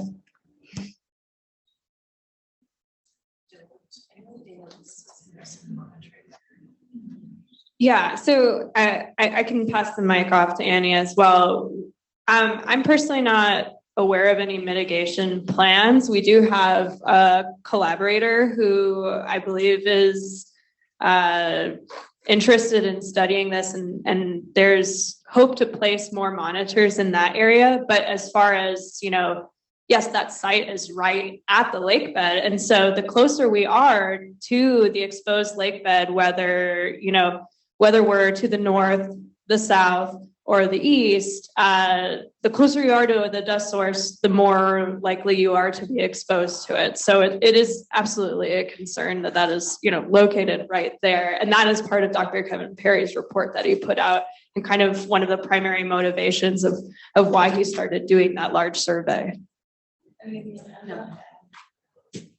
I will add that the mosquito abatement district people are pretty interested in that population, as well as the unsheltered population, in terms of exposures, not only to pesticides, but to mosquito-borne disease, and trying to balance that is really a thing. And I think a lot of what I think a lot of us were thinking about is breathing the dust, but don't forget, like, that dust is also settling. And so then we all have the opportunity that when we're outside and interacting with things, and then maybe putting our hands in our mouths, to also ingest that. So here's my plea for news you can use, that if you've never been one of those families who's like, no, we don't wear shoes inside, you might want to consider not wearing shoes inside, because then, you're tracking all of the outside inside, right? That would also count, like, wiping off your pets before they track all the outside inside. It's okay, Jess. Please go ahead. Great talks. I don't know if this is actually working, so I speak loud. Question for each of you. First question regarding, you didn't see for the preconception, like with the sperm quality was down. However, conception was fine. Do you expect that there would be some intergenerational issues in those children because their sperm quality was poor, even though they conceived? That's one question. And then for the communities that are faced with the closest accumulation, are you seeing in those communities greater asthma or any conditions that are associated with this shrinking, since you're saying that it's happened kind of fairly recently? So I'm wondering, like, in the young population, are you seeing a higher prevalence in certain conditions? Okay, so her first question was in my study where we saw the diminished semen quality, is there any concern about an intergenerational effect? And the answer is yes. But these kids are right now still under age 10. So we'll kind of have to wait and see. The good news is that as part of our ECHO study, which is environmental influences on child health outcomes, a pretty good proportion of people born from HOPE have now been enrolled into ECHO. And so we are continuing to follow them, which actually leads into your second question about asthma, is one of the outcomes that we're studying in our child health cohort. And we're doing also indoor and outdoor air monitoring in quite a few of our households. So I think that there will end up being a lot of collaboration, right, between rock docs and people who study people, so that we can put our data together. Like, people in my cohort are spread throughout the Wasatch Front and Cache County, and we know where they are, we know what's happening to them. And I would love to be able to put it together with y'all's data, which is much more spatially resolved than what we have. that? I guess, I don't know anything to add there. Hold it this way. Oh, I'm sorry. The ice cream cone.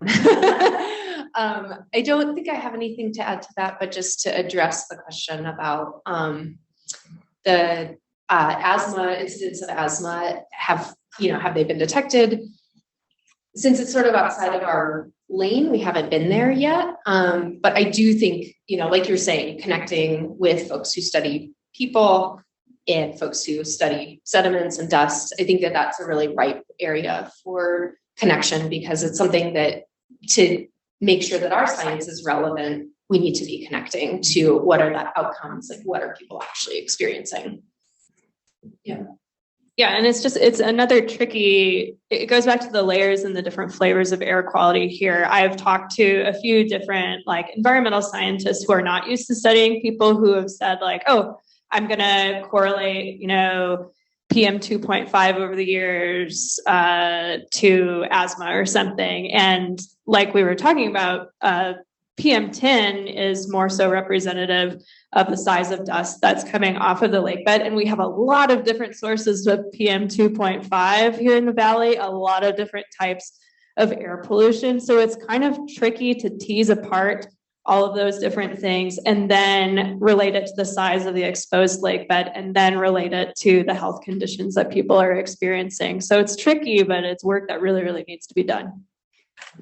I mean, and honestly, when you think about these most impacted communities, which are just north of Salt Lake, like in Farmington and Davis County, I mean, these families are also impacted by proximity to I-15 and the Legacy Parkway. And why do we still have those oil refineries? Those things are much more consistent and sources of smaller particles like 2.5 and diesel exhaust and ultrafine particles that are probably doing a lot more to inflammatory processes than the more thankfully periodic, dust storms that are blowing in the crustal particles. But it's important that we keep thinking about all of this stuff, because it all changes all the time. What else? Karen?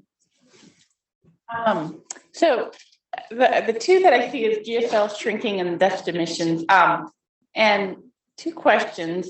So I know in the 80s, it was record high. So we can go before that as well. And there must have been times in which there was some shrinking. And so I'm just curious, is there any kind of longitudinal research that's been done on, adverse health outcomes? I mean, I think about UTEP oxygen database and over time, whether there's some kind of ecological studies, and how does our record, snowfall, rainfall this past winter, is this affecting? And then my second question is, before I worked for Christy, I was working in an ecology lab, spending my time in Southern Utah, as to how cryptobiotic soils form and the lichen and which side, and just wondering, is there any kind of potential hopeful work that can be done on this playa crust, and how do we maintain, potentially enhance that protective layer through, or maybe there's other kind of technology that could be used, spreading big, blankets over the lake or something. But yeah, I'm just curious if there's any work being done in that area. I'm going to go ahead and take the second question, because there is a technology that can reduce dust emissions from the lake bed, so to speak, and that is water. We need to put more water in the lake. Like you said, we have record snowpack this year, so that has helped bring the lake up about 3 feet, and we're very grateful to slow the shrinking process with that extra water. But the way that we reduce dust emissions from the lake bed is covering the lake bed with water. There are other techniques for controlling dust emissions from dust sources. You may be familiar with Owens Dry Lake out in California. A lot of the different techniques that they use there include covering the exposed lake bed with gravel, which is very destructive and very expensive.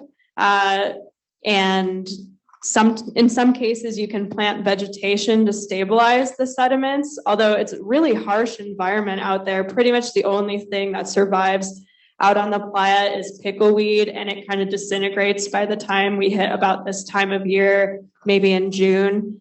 So it has to be able to withstand really wet conditions, also really dry conditions, and super salty conditions. Not a lot of vegetation can handle that. But what people at Owens Lake found who are managing the dust there is really the way that we control dust emissions is by at least shallow flooding. So we need more water to reduce dust emissions. And it's going to be a long road. We can't just have one winter of good snowpack. We need several winters of good snowpack. We need different water management strategies so we can stop diverting as much water away from the lake and cover up some of these dust hotspots. It's going to take many, many years, but a lot of people are working on it. And then the other question was about maybe the lake levels over time. There was another, so we recently fell below the previous historic low that was in 1963. So yes, the lake has fluctuated over time.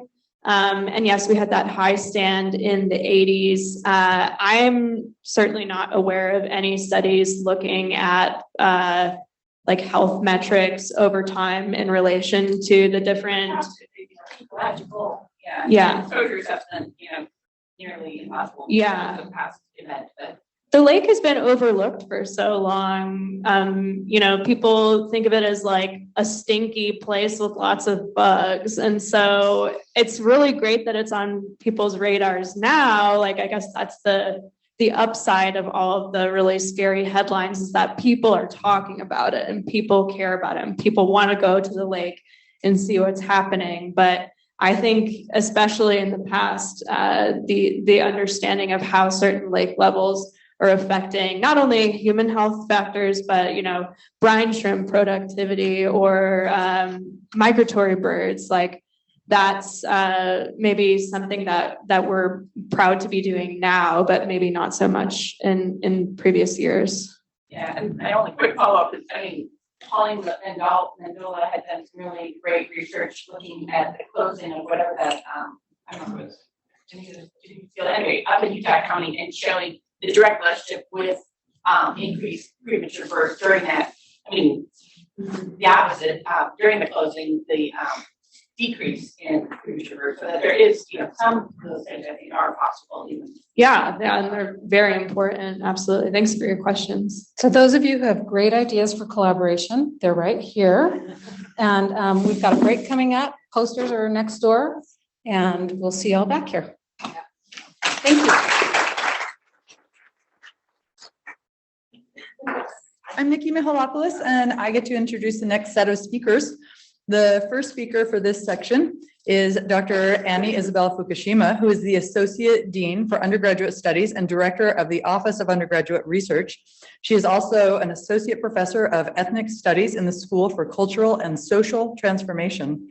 Dr. Fukushima is the author of the award-winning book, Migrant Crossings, Witnessing Human Trafficking in the U.S., the principal investigator for the Gender-Based Violence Consortium, and a member of the board of directors for the Utah Coalition Against Domestic Violence. And she is going to talk about social theory of need from the margins.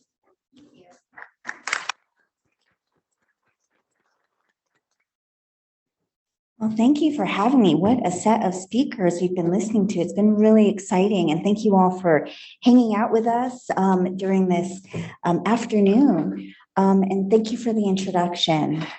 I'm just going to go ahead and get started because I believe I have 15 minutes. Is that correct?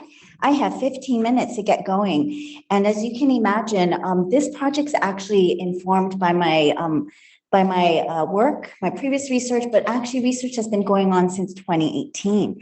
So just a quick overview is that I'll provide a quick overview of gender-based violence. I'm not going to really get into the details because I'm going to trust that this group is the kind of group that knows quite a bit about it. I'm going to go into the reasons why I'm doing this research, thinking about a social theory of needs. And then I'm going to talk about my methods. I'm going to describe a social theory of needs, and then some of the examples, and then just very brief concluding reflections. And so thank you, folks. So just very briefly, gender-based violence is an umbrella term to describe multiple forms of harm directed against women, girls, and gender minorities, where the violence is enacted to maintain gender inequalities. Gender is a complex and multi-level cultural construct structured by intersecting identities. And so then that makes us think about then, well, what are the types of gender-based violence that happens? Well, what we know is it happens in a range of forms, from intimate partner violence, sexual assault, dating violence, forced marriage, hate crime, stalking, abuse, and human trafficking. And so gender-based violence cuts across many forms of violence. And oftentimes what we know is polyvictimization also occurs, where one person may be experiencing multiple forms of violence across their lifetime. I'm also central to my work is thinking about intersectionality. And so what we know about intersectionality is that we cannot delink our categories in the ways that we understand dynamics of gender from other forms of identities and forms of oppression. And so here, when we think about gender-based violence, it oftentimes intersects with the way that we understand LGBTQIA, the Black experience, Indigenous, Native American, people of color, immigrant, and people living with disabilities, just to name some of our intersecting identities. Here, Jill says, survivors who live at the intersections of all these identities often experience compounded instances and impacts of violence. Race is particularly salient because race, when combined with other marginalized identities, gender, sexuality, immigration, status, almost always becomes a primary determinant of disparity. Intersectionality can be used to research and understand the roots of violence, the barriers and resiliencies to seeking help from violence and social responses to preventing violence, and provide safety nets for survivors. And so one of the things I do want to preface that I won't get to go into a lot of detail about, but whenever I think about concepts of gender-based violence, I cannot delink it from resistance. Where there is oppression, there is always resistance. And so someone is resisting violence against them in all contexts, right? We are not passive victims, even in our silence. And so today's conceptualization of a social theory of needs is very much shaped by my own thinking and research since 2018. I have been conducting statewide needs assessment, city needs assessment since 2018, working with coalitions and organizations across the country. And that one of the things that is just to kind of preface is that my research and thinking about needs has shifted because it started in 2018 pre-pandemic, and then I continued to do the research during the pandemic, and now we are supposedly out of the pandemic. And so that's just to give you a little bit of the context. But as I was thinking about needs, one of the things that just kind of reflecting on the context of needs is that I was very much struck by our own realities of thinking about how we understood needs during crisis. And so just to give you a little bit of situating of my research is that I've done observations in 10 different cities, 8 different states. I've conducted quantitative data where I've surveyed 2,000 people, and I've conducted qualitative data of interviews and focus groups where I've spoken with 134 people since 2018. And so in this now probably 10 minutes, you will only get a very sliver of that larger project that will be the next book project. And so just to give you just a little bit of overview of the participants, and this is actually for Utah, not just Salt Lake City. The average years of expertise of folks that I spoke with had about 9.5 years of expertise on the issues, 9.5 years to 11 years. They were more likely to be female identifying, heterosexual, with representation of LGBTQA, as well as people living with a disability. And they came from a range of professional backgrounds. The needs assessments that I also conducted in San Francisco, they also were just as dynamic, with an average years of expertise being about 5.5 years, also more likely to be female, heterosexual, LGBTQA, and living with a disability, 11% living with a disability. And so if you're interested in the states that I have visited and the cities I have visited, here they are from Maryland, Texas, California, Louisiana, New York, South Dakota, and North Carolina. But you're probably more interested in the theory of the social theory of needs. But before we can get into that, just to kind of preface, a needs assessment, oftentimes many of us are familiar with this. They are oftentimes, many cities and states will do needs assessments because it helps them to determine how they prioritize their resources. And so we oftentimes will see it as a way to address needs, but it's also a way to ascertain who gets to have resources. And so overall, it is a collection of data that will inform services, products, or information. So to think about a social theory of needs, one of the things I just want to start with is social structures affect people and their behavior. And we've already been hearing about this quite a bit actually today. And so we're seeing the intersections of the social relations. One of the very common, which I'm going to critique afterwards, is Maslow's hierarchy of needs. We're very familiar with Maslow's hierarchy of needs, where it is oftentimes assumed that we are moving from, it's a theory about motivation, and the assumption is that once a need has been satisfied, you go up the hierarchy, and then you'll get to the next level of need. And that the lower 4 tiers oftentimes helps us to think about deficiency, and that the top tier is a growth need, right? So the highest point is self-actualization. But some of the things that I think is that actually, can we be self-actualized even when we are not having our needs met? Can we? And I think, of course, why not? And so questions that arise in responding and thinking about crisis is, how do our social conditions shape what we think and believe is a need, shape and impact what we believe others need or what we think they do not need? How might we understand the slipperiness of needs and desires, and then also how it moves across various scales? And so those are some of the things that I'm thinking quite a bit with, that I'm happy to think about with you all in a coffee hour or afterwards. But when I did these needs assessments and I've been talking with people, some of the things that have been coming up quite a bit in conversations as primacy of needs, and not saying this is the only need, is that they were oftentimes not just focusing on a particular type of area of need, like physiological or safety or love and belonging. Oftentimes people were talking about and expressing that they had various needs that were cutting across, from needing family support, mental health, and housing. And as we all know, we are in a moment in which we are seeing across the country a housing crisis. And so in critiquing Maslow's hierarchy of needs, one of the things that I think is important to situate is how it cannot be delinked from the multiple spaces of individual, community, and the colonial state. And so when I'm thinking about these various needs that people oftentimes are expressing or motivated by, is we cannot delink it from these contexts, that when I think about an individual's need, we cannot separate it from the pressures of the community need as well as the state's need, and how it's oftentimes moving back and forth, shaping the ways that we experience the world. And I'll give you some examples to think about how, when we think about need in this complex way, how we might actually, and this, I'm calling it social theory of needs from the margins, because if we look to those who are experiencing crisis and experiencing violence in their everyday lives, we can understand actually in a more complex way how we understand needs. So just to give you some examples here of the community perceptions around needs, in San Francisco, if you look here, and I know it's a little small, but what the perception at the time of 2018 is that, you know, most people actually in San Francisco at the time of 2018 believed that domestic violence, human trafficking, and sexual violence occurred. So this is the opposite, right? So only 7% believed it did not, domestic violence does not occur.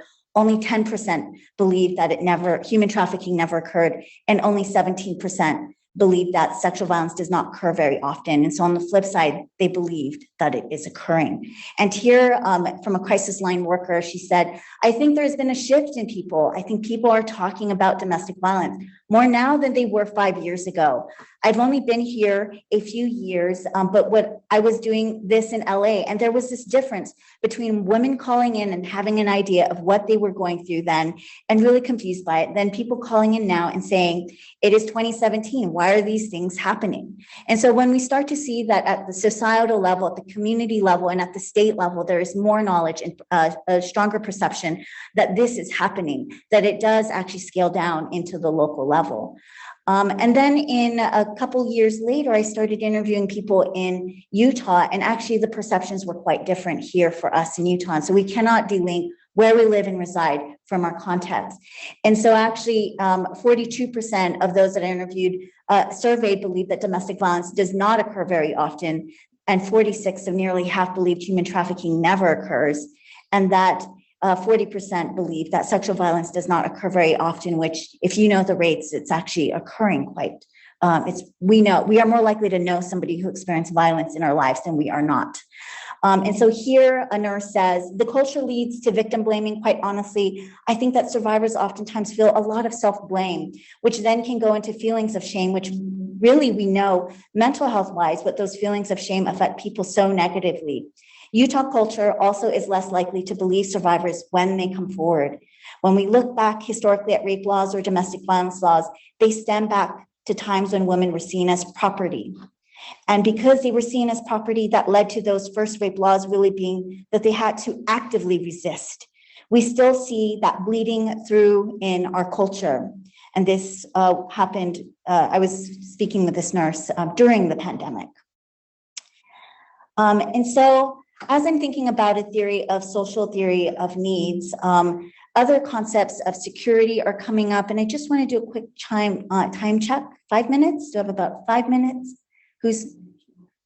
Yeah. 5? Oh yeah, 5. Okay, yeah. So I'll get through it just generally, but some of the things that I've been thinking a ton about is safety, and I'm not going to really talk a ton about this. So as you can tell, I'm an over preparer and then too much content. And so one of the things I wanted to, so I'm going to just move through this very quickly. So I'm going to just reflect on an example of New Orleans. So I was in New Orleans and I was there to observe organizations that were assisting folks with accessing housing. So people who were trying to access housing in the area.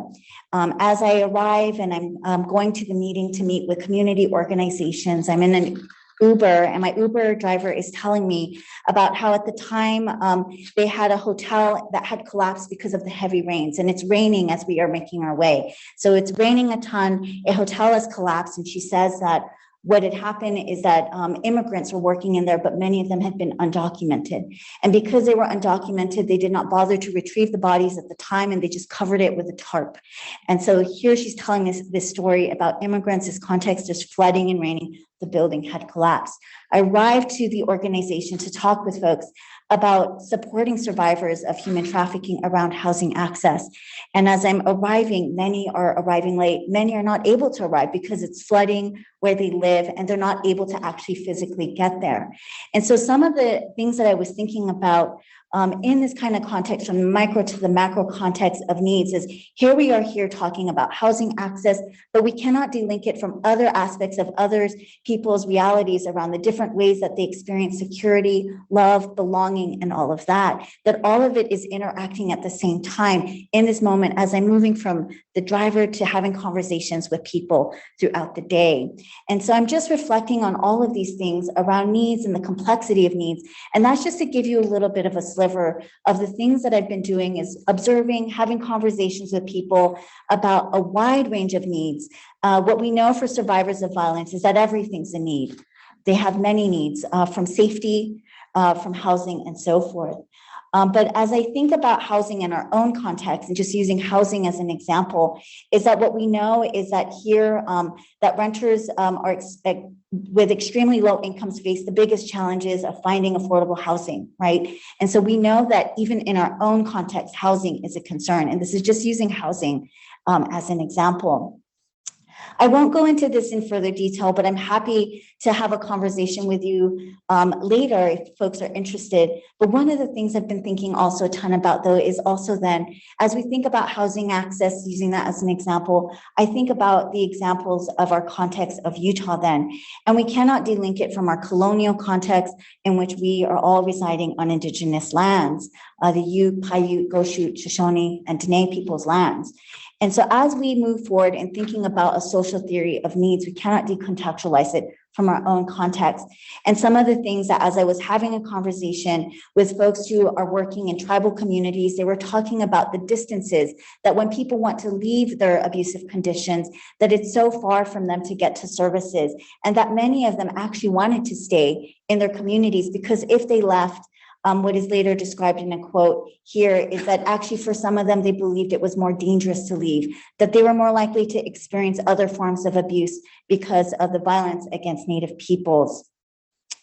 And so I know it's a lot to kind of think about, and you just had coffee and snacks, and we just were talking about the onslaught of the physical environments that are shaping our realities of the Salt Lake.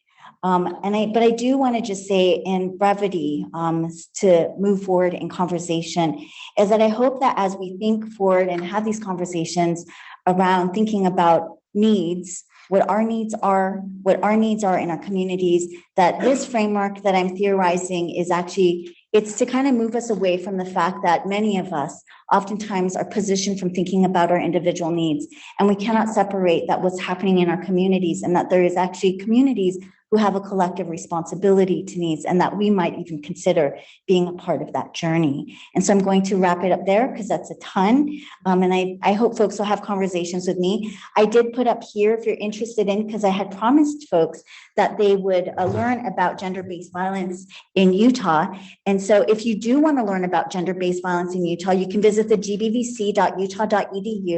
And that one of the things you also might be able to read, to plug our Utah Women's Health Review, is we also published a statewide needs assessment around the state of gender-based violence here in Utah. So if you're interested in learning more specifically about what we learned from having conversations with people in Utah, you can read that report. So thank you for inviting me to be part of this conversation, and I look forward to more conversations with folks. Thank you.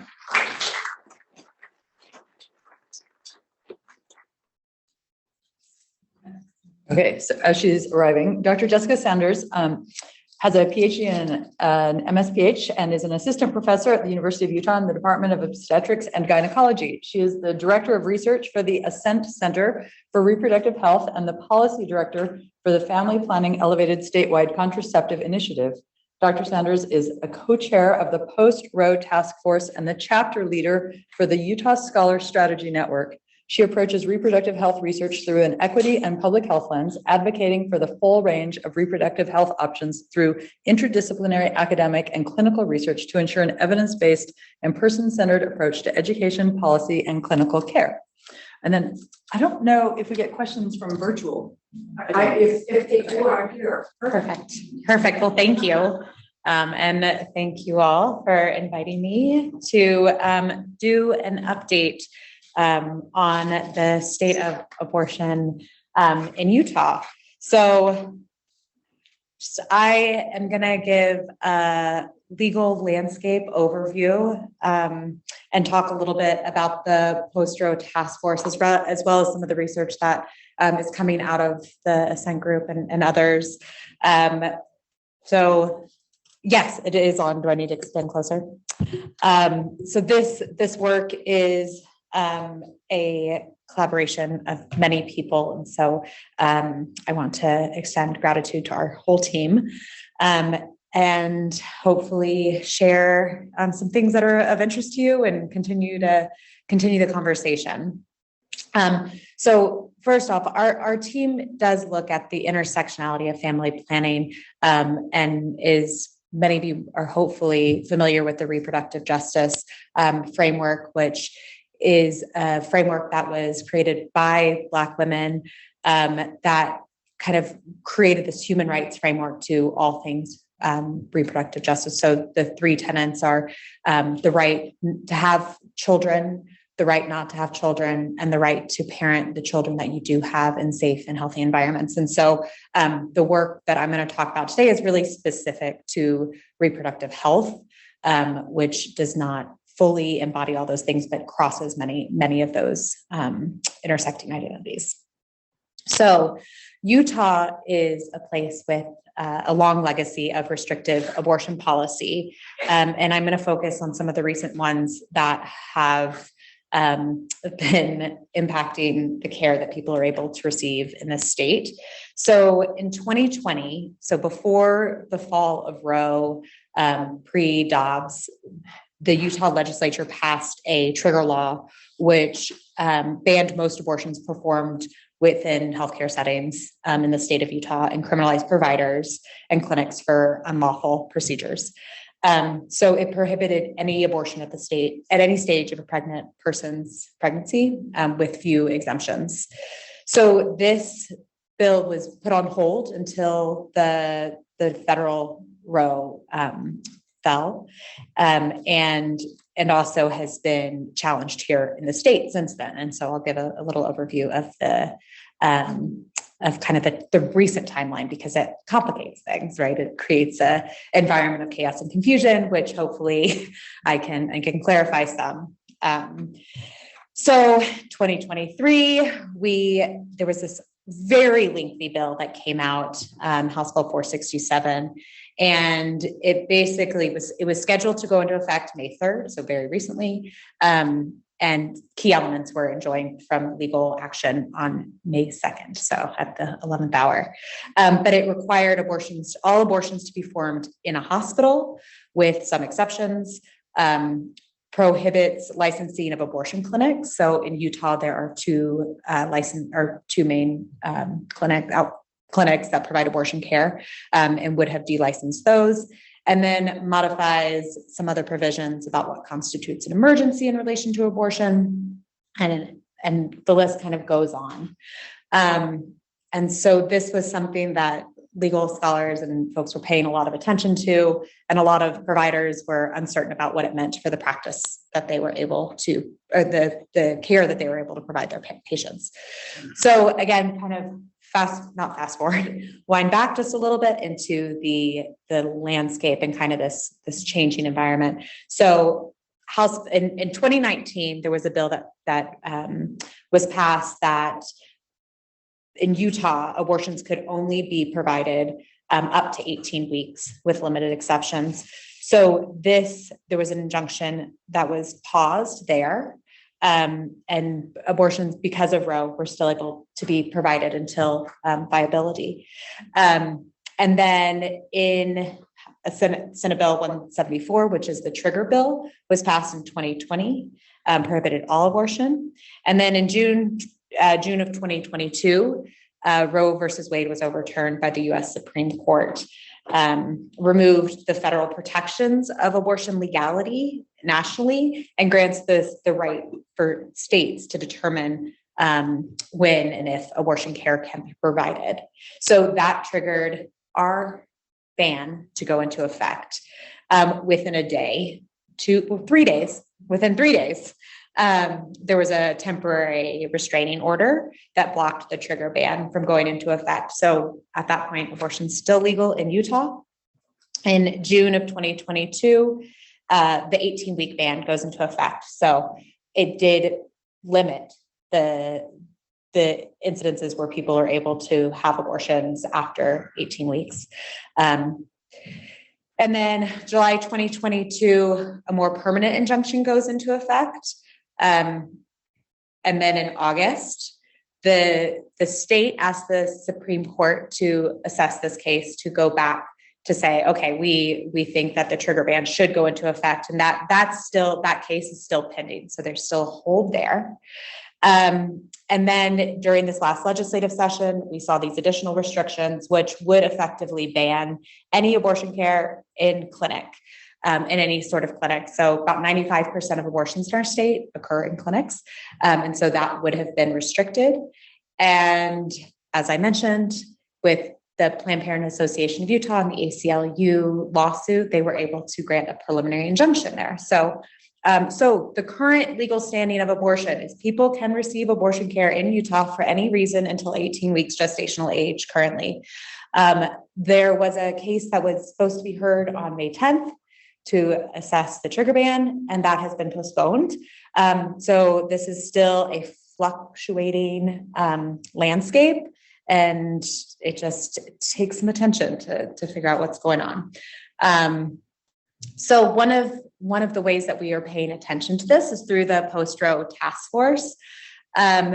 So I'm going to touch briefly, and I want to, again, take a moment to offer gratitude to Lisa Harris, who actually joined as our keynote speaker at last year's Center of Excellence in Women's Health Symposium, which was the week after the Supreme Court draft came out. And so while we had been thinking about the impact of Dobbs on Utah and on the care that providers are able to provide their patients, Lisa generously shared a rough draft of what she and her colleagues were working on at the University of Michigan, which in large part shaped our own task force here.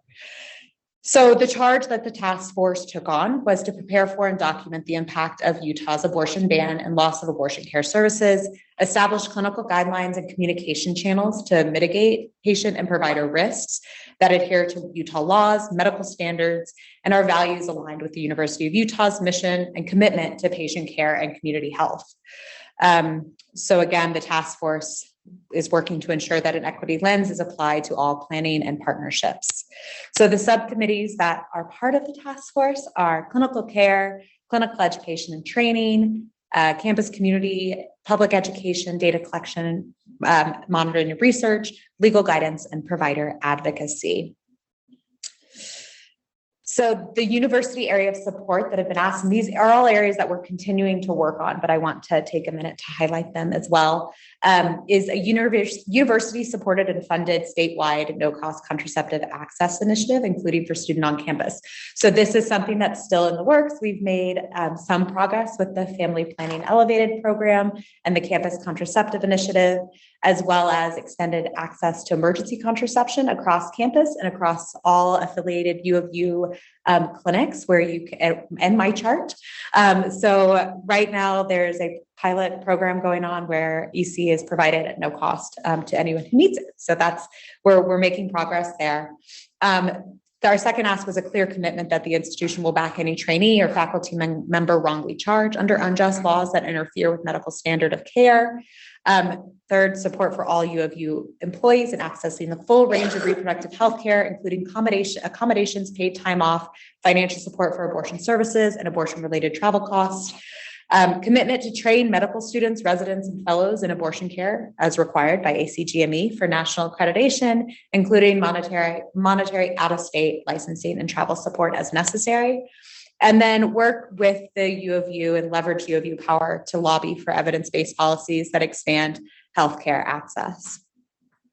So with some of the clinical care updates, abortion care still legal at Planned Parenthood and Wasatch Women's for any indication. There is increasing support and education about self-managed abortion using abortion medications for our providers and for patients. And then again, increasing access and education about contraception, especially around emergency contraception. So our clinical care and hospital care kind of subcommittee has been working really closely, and I'll share with you some updates on the early pregnancy assessment clinic, which has been expanded. So the EPAC provides safe and respectful care to people who are experiencing complications in early pregnancy, such as vaginal bleeding and pelvic pain for any reason. And I have the contact information here. EPAC also provides safe and respectful pregnancy dating and referrals, as well as pre and post abortion and miscarriage care. And so making sure that those expectations and kind of normalizing this type of care within our healthcare systems has become really paramount to the work that we're doing because of the shifting landscape, to make sure that we know that people can access safe and respectful care here.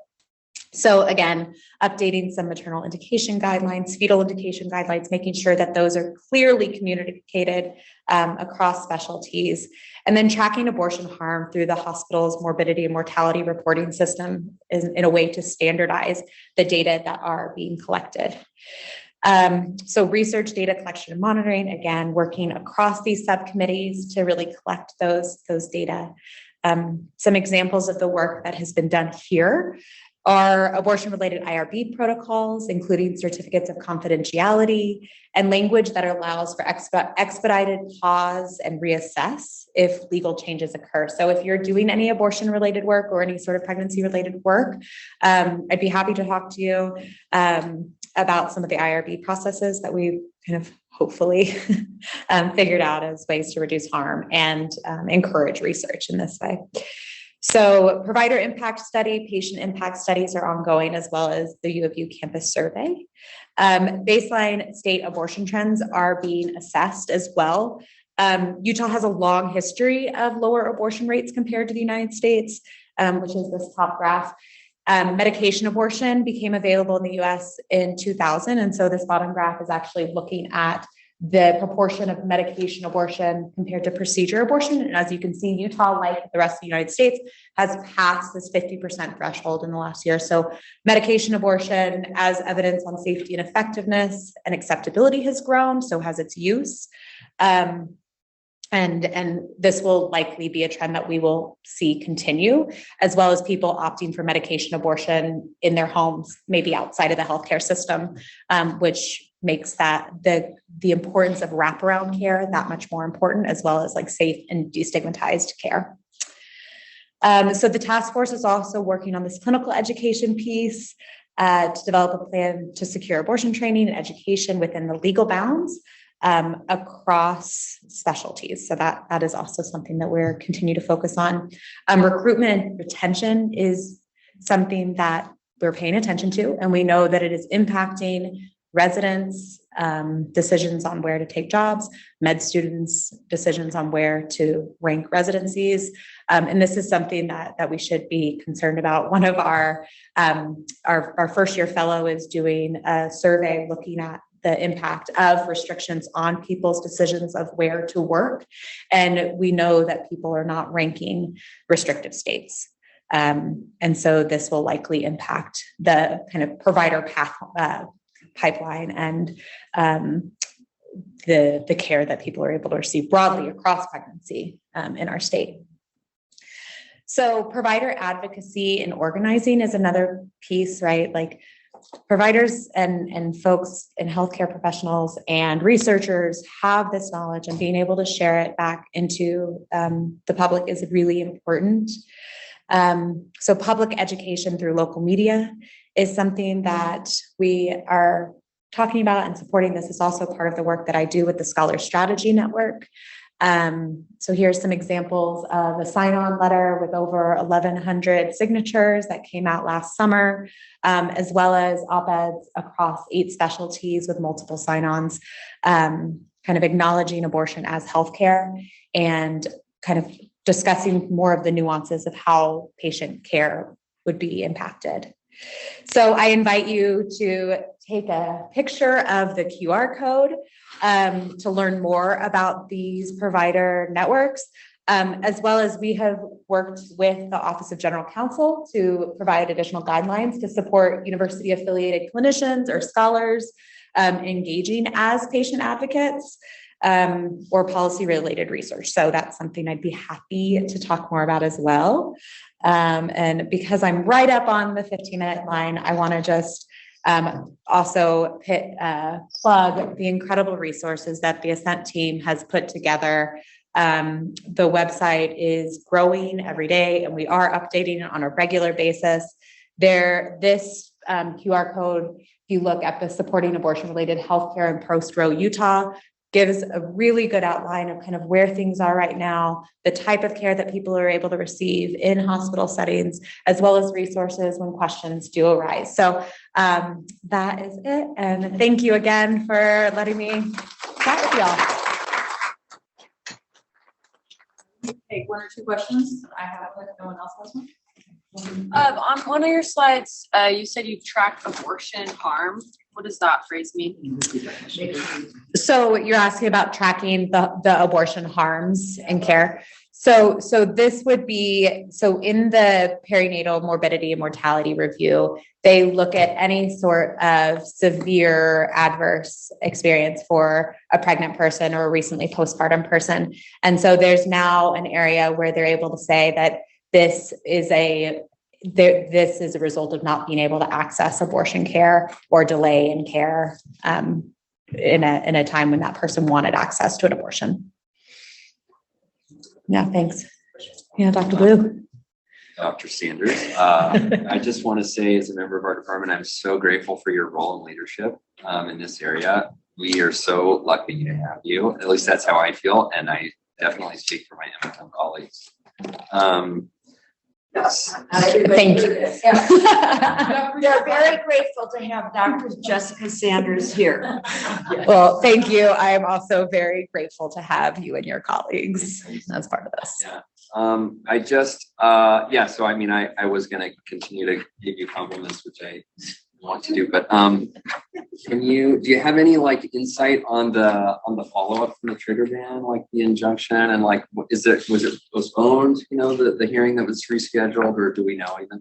So my understanding is that they're actively gathering documents, and those were due to the Supreme Court, I believe, by the end of this month. And so there will likely be a case being heard in the near future. One of the reasons it was postponed was to try and understand what the House Joint Resolution that occurred this legislative session that allowed for them to basically block injunctions.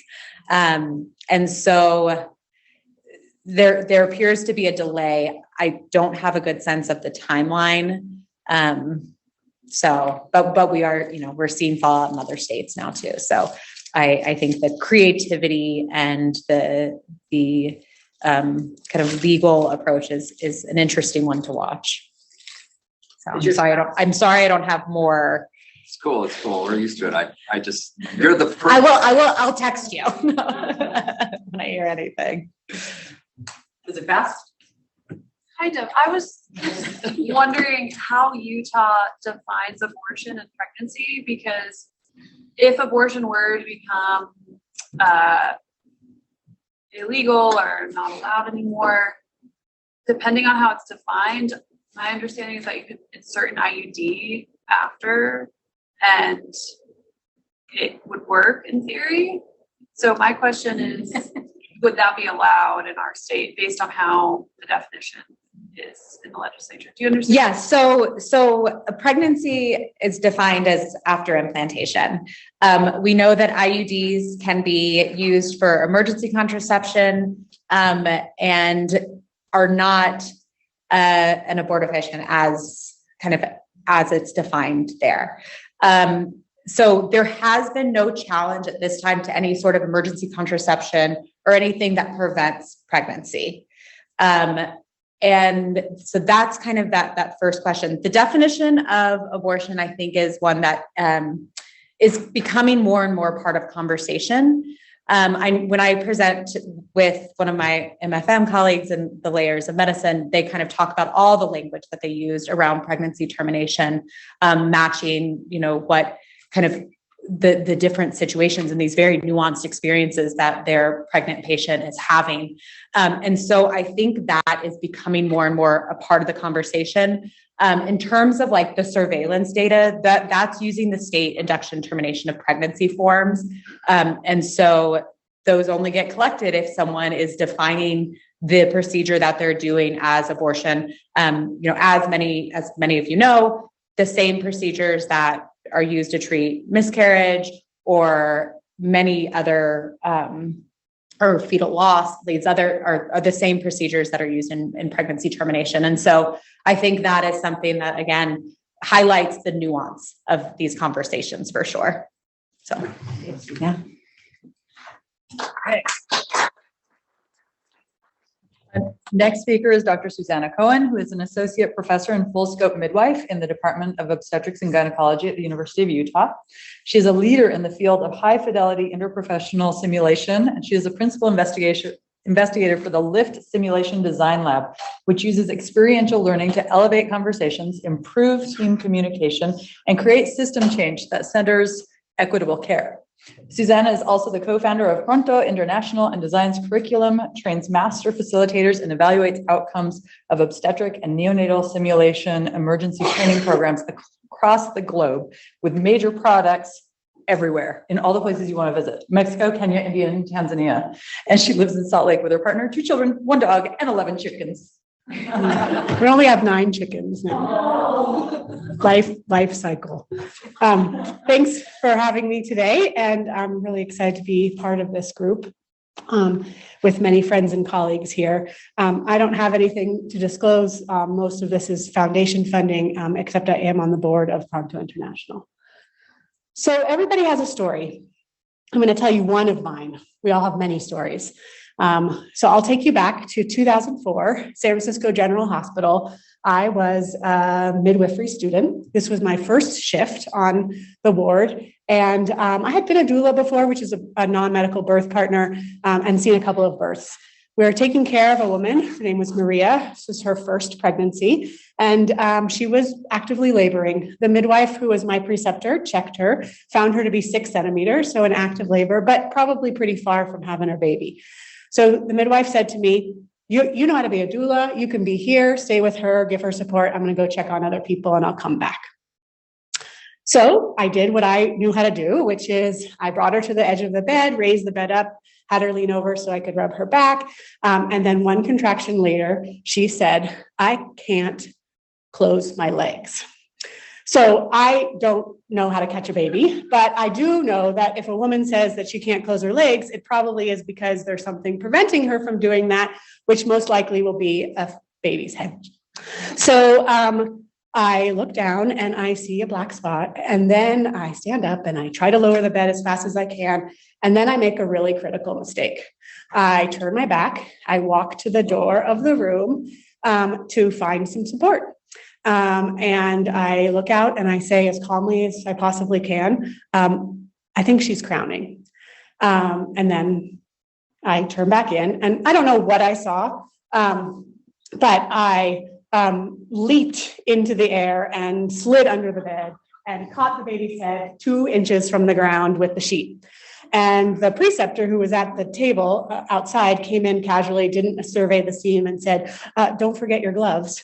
And I looked at the baby's head in my hands and said, well, it was a little too late for that. And then 1 second later, this baby's body slipped out. I caught it before it hit the ground, and we all started laughing. Brought the baby up to Maria, lowered the bed, and she said, I would cry, but I just can't stop laughing. So all's well that ends well. And I actually did see Maria 6 months later, and we just locked eyes and just started laughing because it was really an incredible moment.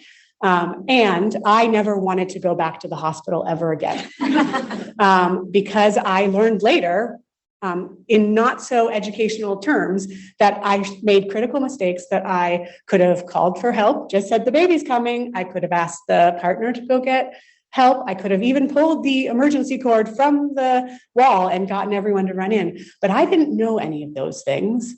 And I never got a chance to figure those out. And so that really caused a lot of conflict for me and potentially a real critical mistake. So that's my story, and one of them. And I tell it because it really does inform the trajectory of the rest of my career.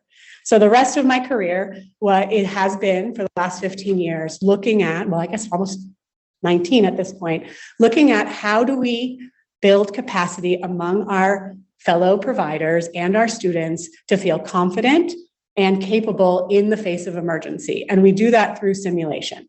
And so I'm going to talk a little bit about that. But what I want to focus on today is that the narrative, the way in which we live matters. And we need to hear those stories, and our work should reflect those stories. So in increasing narratives, we are able to shape our perspectives, generate empathy for another person. We can both get more emotionally in depth with people and understand context, and also create human connection. So I'm going to talk a little bit quickly about how I've used narrative, and our teams have used narrative over the last 15 years in capacity building for pre-service and in-service provider teams, in patient care, and then also in research dissemination. So let's start with human-centered simulation. So like I said, here I was, a student, I'm never going back because I didn't practice in simulation. And this was happening before simulation was a thing. And many of you are students now think that there was never a life before simulation, but there was. And so one of the things that we've been doing in our lab, and Gabby's here today with us, is what we call the participatory design process. So human-centered simulation design. So we need to understand, before we create educational experiences for people, what is the lived experience of the patient, of the provider, and of the team. And we do that by focus groups, individual interviews, observations, and then we participate with this, we engage with the stakeholders in co-design of simulations. Because in order to make this simulation and the educational experience meaningful for the providers, it has to reflect their reality.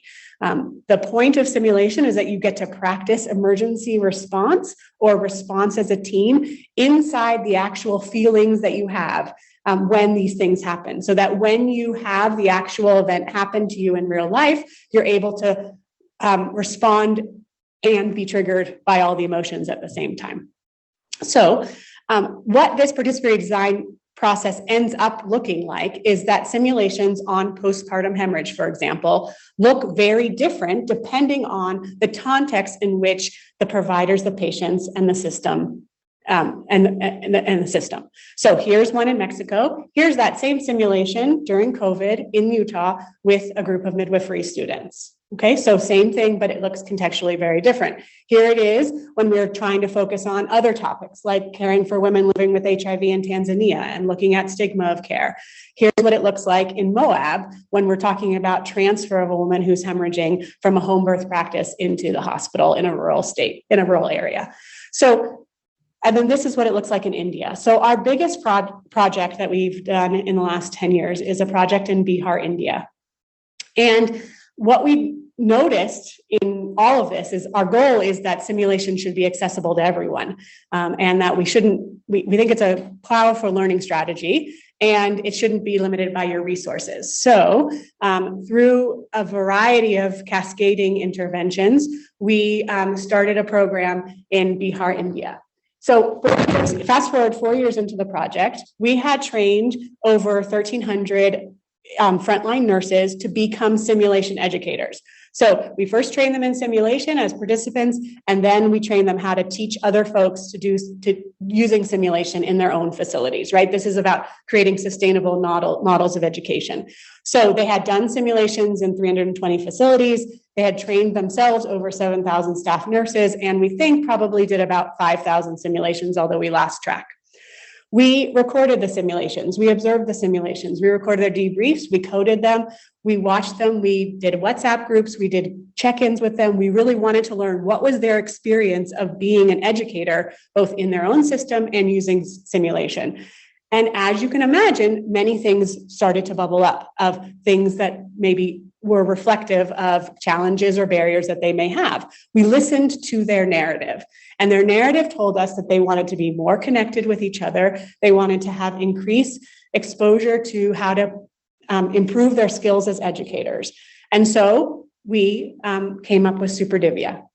Now, SuperDivya is a super facilitator, right? And she has a magical tool set of tools that will help her be a better educator. She has empathy goggles, so she can empathize with her learners. She has a curiosity antenna, which reminds her to ask open-ended questions. She's got a facilitator spray that allows her to have a reflection on what she's feeling that day and how that's affecting the learning that she's having with others. She has a learning lens that helps her focus during the simulation into the real critical learning objectives of that simulation. And she's using all of these tools to combat the evil Professor Agni, who is sending bugs to infect the simulation. These bugs infect the learners and the facilitators. Infects the facilitators with, oh my gosh, I don't have enough time, I gotta skip this. Oh my gosh, I'm fearful. I am really flustered because I was late to work. Whatever my reality is, that reflects the reality of the actual trainers. And then also things that affect the learners. They're disinterested, they're defensive, all of these things that make teaching others challenging. And superdivia also happened in a moment where we had to change to reflect the reality again. So superdivia is 10 modules, and some of them occurred during COVID. And so the reflection is, how do you debrief when everybody's got masks on, right? So this idea of how you constantly are looking at the narrative that's happening in the place you're working to reflect it in the work that you're doing. But I shouldn't tell you, I should let superdivia tell you about herself. So let's see if this works. Do we have sound? We don't have sound. We didn't think this. Anyway, she's really cute. She's telling you that she's here to fight evil, and that she wants you to join her on this journey to become an expert facilitator. And you too can learn how to defeat the evil forces against simulation and bring learning to everybody. So here she is. These are all of her tools. So of course, we wanted to know how this landed. So we did focus groups, we did surveys, we did individual interviews. And what folks were saying was that they appreciated that it reflected their reality, right? That she was cool and that it really felt like that she was talking to them. So using using narrative also has helped us here in the US. So tell you a little bit about a project called Project Arise. And again, like they talked this morning, it's really good to have good titles for your projects. So Project Arise was funded by the Josiah Macy Jr. Foundation. And it was really to train interprofessional students and providers in how to have clinical empathy, recognize and repair racial bias and microaggressions in healthcare. And what we really wanted to do is center the narrative of folks in Utah who have had been pregnant or had a baby and suffered from racial disparities. So we hosted a series of community advisory board meetings and story circles to hear the stories of folks here to get their narratives. And then they met with a narrative strategist and a documentarian, and they created 4 mini documentaries. And actually, we just got notice today that it's going to be presented at the FIGO conference in Paris. So we're really excited about that. So what we used these narratives for was not only did the storytellers come to our sessions, but also we watched their stories, and then we practice as students and providers on how do you respond with empathy to these patients? How do you encourage patients to tell their stories within your clinical encounter with them so that their narrative becomes part of their care?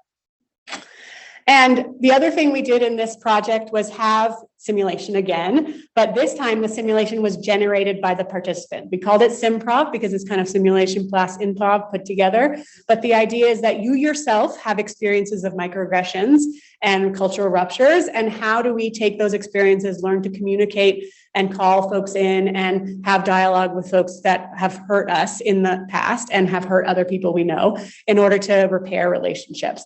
And so Simprov has various steps, but the point is that you take your own narrative and then you create a simulation with it, and then together you with your colleagues work through the repair process together. And again, what people are saying is that I felt heard and I felt seen, and I felt that my story was important. And I still, because of that, I was able to learn this next set of skills. So one of the things that came out of this Project Arise was a project by Christy Creel, who was a graduate student during the project, but now she's faculty here at the College of Nursing. And her project was to say, okay, one of the things we talked about in the Project Arise is how do you ask questions of patients to get at their narrative, right? So often we have a list of things we want to go through. We got to get through our differential diagnosis, and we forget to ask questions that encourage the narrative of our patients. And she really feels that narrative is sort of central to creating real effective therapeutic relationships. So as part of her project, she had every single person in our 22-person midwifery faculty practice ask this question of every new obstetric patient, every postpartum patient, and every time we saw an annual exam. And we asked this question: do you feel like your race, ethnicity, or the color of your skin has affected your healthcare today or in the past? And then we listened, we validated, and we responded with clinical empathy. And what we heard was many people said no because of where we live, and said no, but thanks for bringing that up because I haven't really thought about that.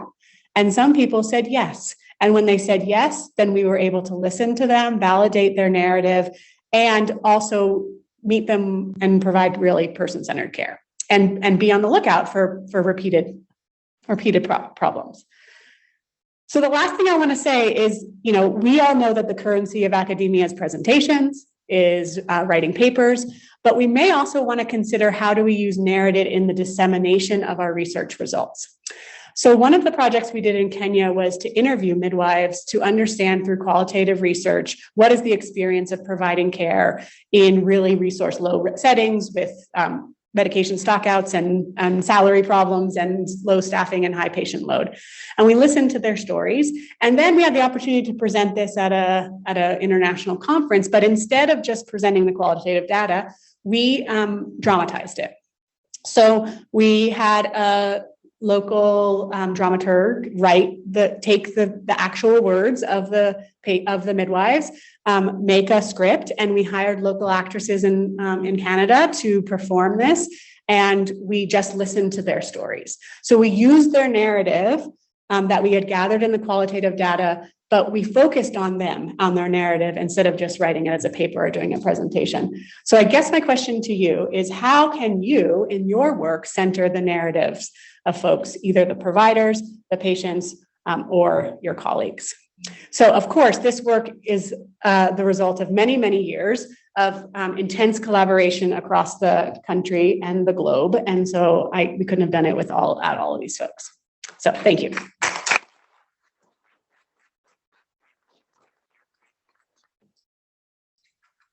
Comments, questions? Anyone mind? Okay, pretty awesome. Yeah, okay. Oh. Question about so how do you correct if there is a misinterpretation or not the appropriate empathy? And given that empathy sometimes is culturally taught, how do you navigate around just different cultures and their understanding of empathy? Being in India versus being in Kenya versus being here in the US. So how do you put cultural context to empathy training? Yeah, so I think the general underpinnings of all of our training is that we want to provide opportunities for folks in the training to have a shared experience and that the experts are actually in the room. So very rarely do we come at any of our trainings with didactic sessions. We might have a very short, hey, let me tell you about this, or what do you think about this? But really these are facilitated discussions, which is why we call SuperDivi a super facilitator, because the idea is that the experts of their context are in the room. And our job is to create an experience that reflects enough of their reality that the courageous space for them to talk and dialogue through how they want to deal with it within their own setting. So you're right. These things look very different all over the world, and certainly not me or any of our team to say how it should look in any particular place. But those people who live there can say how they want their situations to be. And one of the major things about our simulations, which you saw, is that we are using an actual human as our simulator. So we have a hybrid simulator that's like a pair of pants that were recycled scrubs from the laundry. And the patient actress wears them. And most of the time that patient actress is actually a team member. And so the experience of feeling what it's like to receive care in your own clinical setting with your own team, and then having an opportunity to debrief that and reflect on that experience starts to have a discussion very clearly about empathy and quality of care. I don't know if that answered the question. Yeah. Thanks. Thank you. Okay, we are moving into the second hour of this presentation, and I'd like to encourage everyone to just raise their hands above their heads, get some blood flowing for a second. Okay, stand if you need to, but don't leave, okay? Because we have some very exciting presentations coming. So the next presenter is Dr. Camille Moreno, who is an assistant professor in the Department of Obstetrics and Gynecology at the University of Utah. She also serves as a medical director for the Midlife Women's Health and Menopausal Medicine Program. She is a board-certified family medicine physician and fellowship-trained midwife women's health specialist. Oh, not midwife, midlife. L, not M, they're close to each other. She's a North American Menopause Society, or NAMS, certified provider, which is actually special, I just found out this morning. And her special interests include menopause, perimenopause, menopausal hormone therapy, non-hormonal treatment options for vasomotor symptoms of menopause, bone health, cardiometabolic health changes in midlife, sexual health, and female sexual dysfunction, and vulvar disorders. So we'll hear from her, and then we're going to hear a blitz from our poster highlights. Thank you so much, and welcome everyone. Welcome to Economics 101.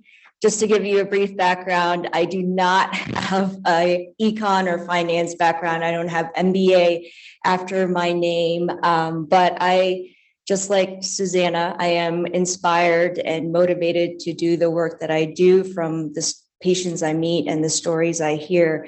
And so menopause is having its moment in the news and in the media currently. So this is a topic that has been widely publicized, and we actually had there was an article published in the New York Times not too long ago on the economic burden of menopausal symptoms. And so here this afternoon, I would like to talk about the real cost of symptomatic menopause. But before we dive deeper into the presentation, I would like to provide a few updates about our Midlife Women's Health and Menopause Medicine program that was launched about 2 years ago, and with the support of the Department of OBGYN, Dr. Bob Silver, Erica Lindley, and also the fearless leadership of Dr. Kirtley Parker-Jones, who's here with us, Leanne Johnston, as well as Tree Swanson, and also the support of the Center of Excellence in Women's Health, who's hosting such a great symposium today. I would like to thank them because since then, over the last 2 years, we have 8 North American menopause certified providers here at the University of Utah, serving midlife women in our communities and our surrounding states. And we would like to invite healthcare professionals from all backgrounds, not just physicians, nurses, nurse midwives, nurse practitioners, but also pharmacists, social workers, to become menopause certified if this is truly a special interest of theirs. Dr. Kirtley Parker-Jones actually created a series of educational modules, teaching videos that you can watch and have access to before you sit for your North American Menopause Certification exam. And also, I would like to talk about this co-project that I have with the amazing Dr. Lisa Taylor Swanson, who couldn't be with us today. But this is new and unique in its kind, not just at the University of Utah, but really across the country. This is an integrative medical group visit targeted for perimenopausal and menopausal women, which we are coining MenoGap. And this is filling a gap in menopausal care. So hoping that with all the logistics planning and all the planning we've had in the last few months, we can provide and launch MenoGap, where each session provides a menopause, perimenopause 101, so education on symptoms, stages of life, midlife specifically, treatments, timing, duration of symptoms. So anything you want to know about menopause, perimenopause will be available to participants in MenoGap. And also this is built similar to a medical visit. And so health screenings are provided, referrals for any health maintenance, such as mammograms, bone densities, colonoscopies, lab testing. But what's unique and special about this, which is similar to what OB does in centering, is that we provide group acupuncture as well as integrative health self-care measures, such as mindfulness, meditation, acupressure, as well as recipes for well-balanced meals. And so just wanted to plug MenoGap. So here is an outline of our learning objectives.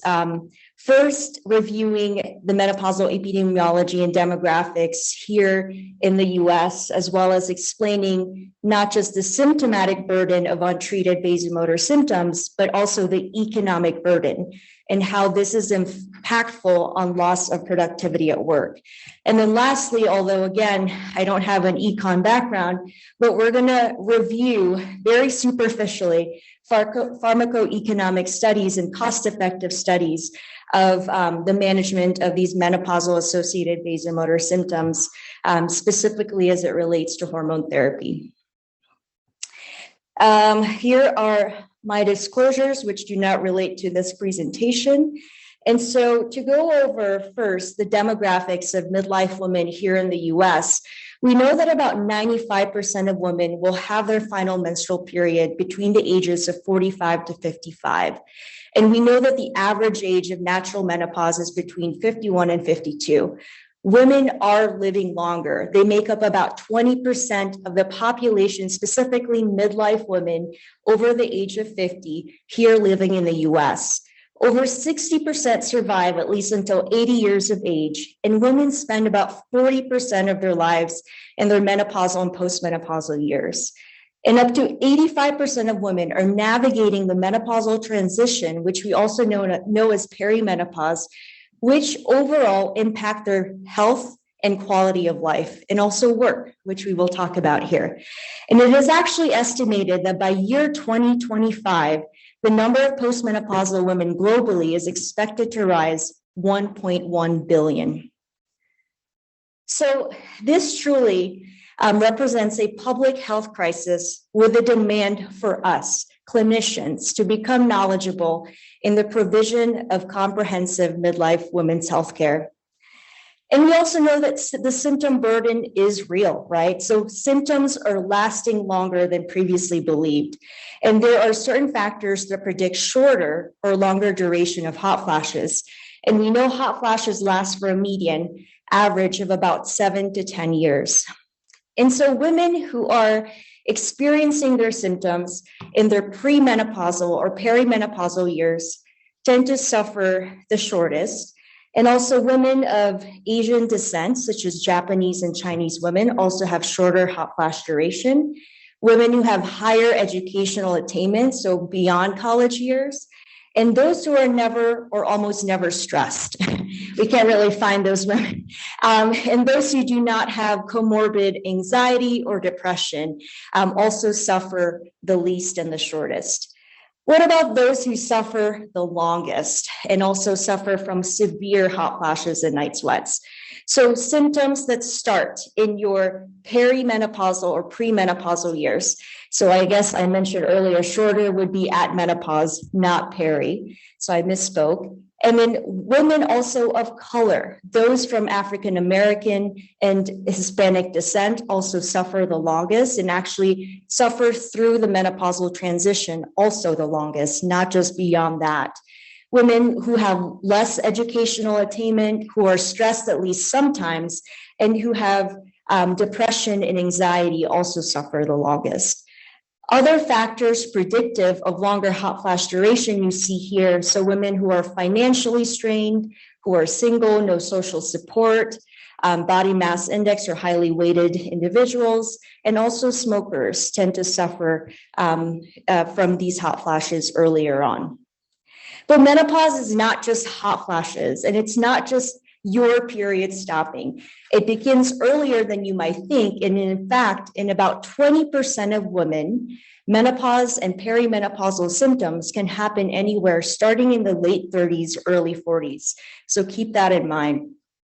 So there are physical, somatic, and cognitive deficits that lead to psychosocial impairment. And we know that vasomotor symptoms is a big symptom, constellation of symptom, but overall significantly have a negative impact on a woman's quality of life.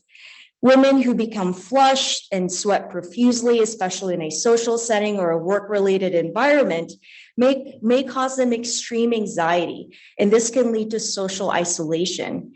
And feelings of psychological distress may actually arise from sleep deprivation, mood swings, mood disturbances, and also unpredictable hot flashes and night sweats. And before menopause, most women had a monthly hormonal rhythm, right? They had hormonal cycles that were predictable. And then when they enter perimenopause or the menopausal transition, these cycles become disrupted due to the erratic hormonal fluctuations. And this overall disturbs a woman's sense of well-being.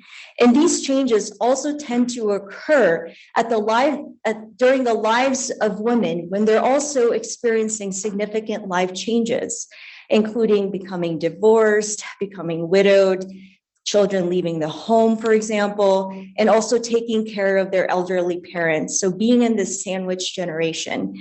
In addition, body dysmorphic disorder, so concerns about how they look, how they feel, also become a major concern. So Dr. Wolf-Udian, who considered menopause as a potential health-related issue back in the 1960s, developed this algorithmic approach of factors affecting costs of menopause-related vasomotor symptoms. So as you see here, those menopause-related vasomotor symptoms included sleep disturbances, mood swings, cognitive slowing, and deficits, which we mentioned earlier, that overall reduce quality of life for women, including work-related disability, social isolation, and embarrassment. And this increases economic health burden, increase in healthcare utilization. By how? How is it increasing healthcare utilization? Increase in physician visits, increase in the use of over-the-counter medications, prescription therapies, lab fees, follow-up testing, as well as phone calls, and nowadays MyChart after the initial consult, and also visits to many medical specialists, as well as alternative medicine practitioners and providers. Also, we see this increased economic burden of untreated vasomotor symptoms that affect the loss of productivity of women, both at home and at work. And in fact, they also looked at increased energy usage from use of air conditioning, using your washing machine, cleaning your clothes, and also costly hygiene-related personal care products. And so we know that overall, hot flashes are not just bothersome, they reduce a woman's quality of life, but they also increase healthcare burden and utilization. And in fact, the annual costs of vasomotor symptoms has been reported to be between $248 to $770 per woman. And this also is costly from the sick leave perspective, or days away from work. And we also can see this with decreased hourly productivity in midlife women by 12.2%, and also decreased annual productivity by 10.9%. So this is more costly than osteoporosis management, management for lipid disorders, acid reflux, or GERD. So why does this need to be addressed? Because women face productivity challenges when they are at or near the peak or apogees of their career. And up to 1/3 of women's symptoms go unaddressed. And also, women feel like they do not have any support, no one to turn to, no one to ask.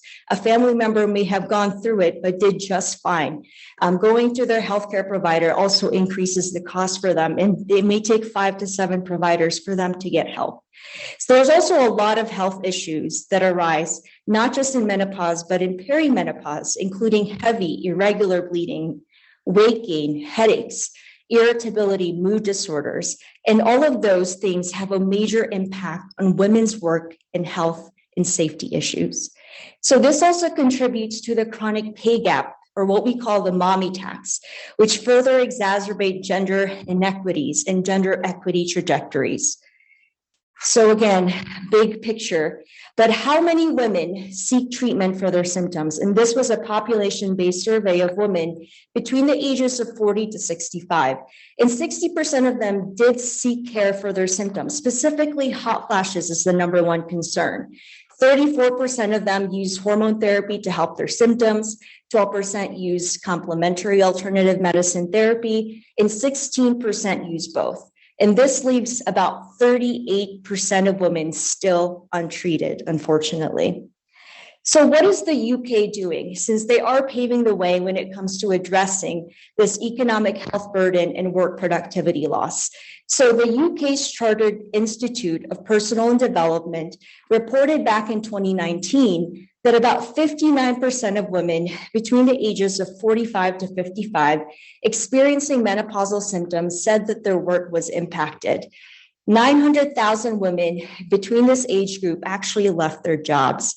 Another survey of about 500 women that was recently published in 2021 said that about 42% had considered leaving their jobs because of perimenopausal symptoms. And the biggest issue was sick pay. Women were reluctant to give their reason for their absence or their sick leave because of the fear of being harassed, ridiculed, or face age discrimination. What about in our own environments? What about in the US? So this was actually an older study of 60 self-insured Fortune 500 companies in the US between 1999 and 2011. So over 252,000 plus women were studied, and these were women who had untreated vasomotor symptoms, so hot flashes and night sweats, had overall higher healthcare resource utilization than women in the control group who were symptom-free. And that we know. We were able to see Udian's work that stemmed from the 1960s.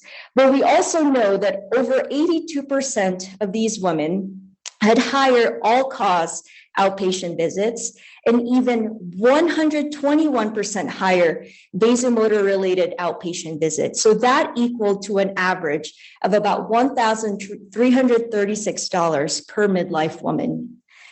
In addition, if that wasn't enough, with vasomotor symptoms, these women also had about 57% more work productivity loss, more productivity loss days than those who were not bothered by their symptoms. And so this truly led to an indirect economic loss due to missed work, which was an extra $770 per woman per year. And that was Dr. Phil Sorrell's work out of Yale. So in addition to not just in addition to economic health burden, but also burden on productivity, which they defined as work productivity loss is disability plus medically related absenteeism. These women who were experiencing moderate to severe symptoms also led to costly outcomes. So untreated vasomotor symptoms, according to Dr. Whitley Wagner's study, cost about $800 million per year. And this is truly a problem we cannot afford to ignore. So this was the recent publication in the New York Times showing the staggering cost of menopause for women in the work.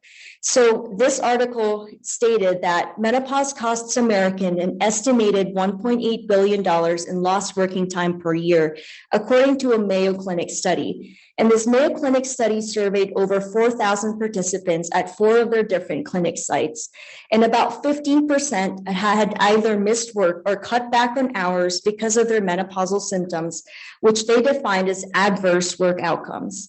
And those who reported the very worst symptoms were 16 times more likely to report such adverse outcomes.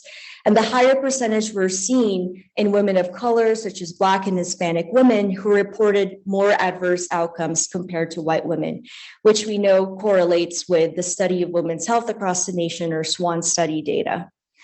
And then what about other secondary health conditions that can be attributed to menopausal with these disorders or diseases that you see here on the screen? Hypertension is costly as well, and midlife women are at risk for hypertension as soon as they enter menopause, and that costs the US about $12.9 billion a year. What about osteoporosis? We know that 1 in 2 women will sustain an osteoporotic-related fracture, and that is also costly at $2.7 billion per year. And comorbid depression and mental health disorders will cost the US $8.7 billion per year. So is there hope, right? So the cost effectiveness studies for menopausal symptoms, and I looked at specifically hormone therapies. Menopausal hormone therapy has been shown to be cost effective for the relief of menopausal symptoms ranging from mild to severe. Although it is not cost effective for those who are not bothered by their symptoms, and it also is not cost effective for prevention of medical diseases associated with postmenopause. So the cost effectiveness of menopausal hormone therapy ratio is reported between 10,000 and 1 million per quality adjusted life expectancy. And several factors that contributed to improved cost effectiveness included longer duration of therapy, presence of menopausal symptoms, and minimum side effects and adverse events from hormone therapy.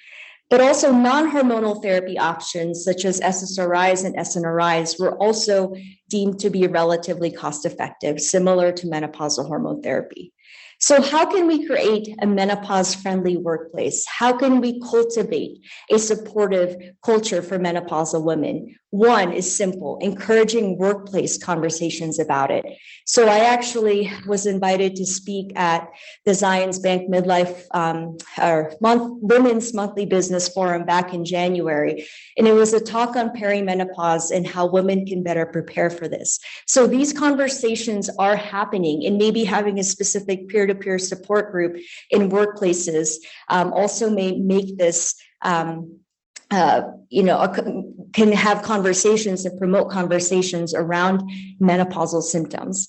Implementing workplace adjustments, such as promoting flexible work hours, hybrid environment, for example, to accommodate not just the medical impact, but also the social isolation that these menopausal symptoms bring. An employer should also have a menopause policy in place, which I will let you know briefly about what the UK is doing. And also negotiating rights for menopausal women. Sickness or absence policies should not penalize women who have to take time off work because of their symptoms and ill health.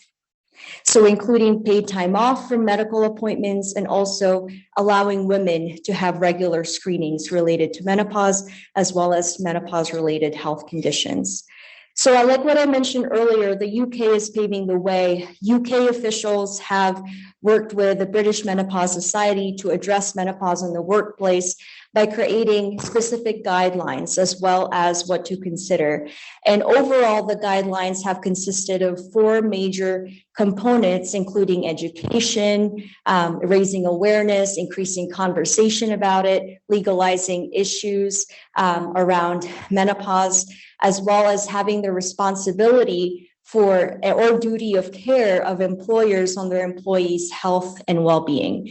And if you would like more access and resource to what the UK is doing and how to improve menopause in their workplace, I have 2 slides dedicated to that. And if you want to hear and learn more about the Midlife Women's Health and Menopause Medicine program here at the University of Utah, we also have a QR code, which is special. And that's my email for any further questions.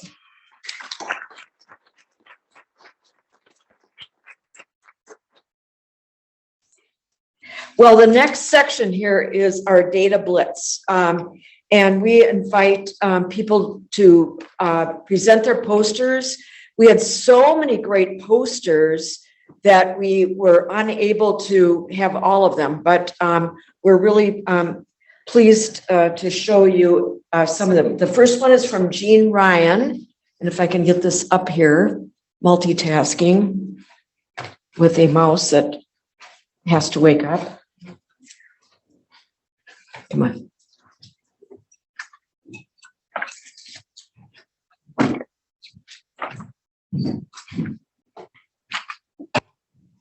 There we go.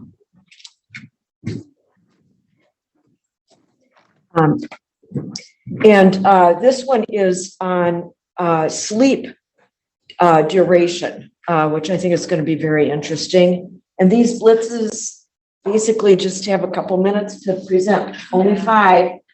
I plan for 4. Okay, all right. It's a tour de force. It's going to be quick. Okay. Okay. Right. Thank you. Let's see. Do I press? You just have to use this. You can use that if that works, or just use this. Yeah. Okay. Thanks for having me. My name is Gina Ryan. This is our team here, and I'll be presenting a secondary data analysis on sleep and postpartum weight retention. Okay, so pregnancy and postpartum are vulnerable periods for excessive weight gain. Weight gain increases body mass index, or BMI, and fat mass, and weight not lost after having a baby or postpartum weight retention is common. So 75% of moms have postpartum weight retention. And postpartum weight retention increases metabolic consequences such as gestational diabetes, and then later in life, chronic diseases. So even if mom has a healthy BMI, excessive weight retention increases risk of her second child having a BMI at or greater than the 95th percentile at age 4 to 5. That's important. We know what does sleep have to do with this, right? But there is a well-established association between short sleep duration and obesity in the general population. Sleep duration is common after having a baby. A majority of studies investigating sleep during the postpartum period have used self-reported sleep, sleep over 24 hours, and absolute cutoffs for postpartum weight retention. So we looked at actigraphy-derived sleep duration, sleep at night, and a relative cutoff for postpartum weight retention. Now, we took data that had already been collected from a prospective cohort study originally designed for pelvic floor outcomes. Participants were healthy first-time mothers pregnant with one baby. They were enrolled in their 3rd trimester, and pre-pregnancy weight was self-reported at that time, and gestational weight gain was calculated from the weight taken at delivery. Self-reported sleep duration came from the Pittsburgh Sleep Quality Index questionnaire, and objective sleep duration came from actigraphy, which was obtained around 6 months postpartum.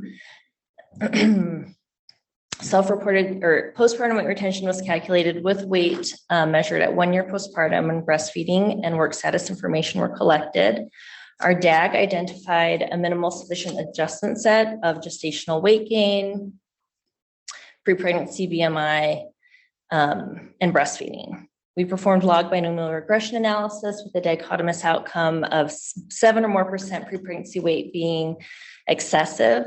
And then we also did linear regression to assess postpartum weight retention as a continuous outcome. We had 467 participants and a power of 80%. Average age was about 30 years.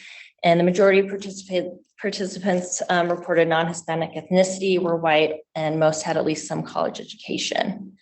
Average postpartum weight retention of the total study population was 3.2 pounds. Participants with excessive postpartum weight retention were more likely to have a higher pre-pregnancy BMI, a higher BMI at 1 year postpartum, and then have more gestational weight gain, and to also not be breastfeeding at 1 year postpartum. So there's no differences in sleep duration by actigraphy or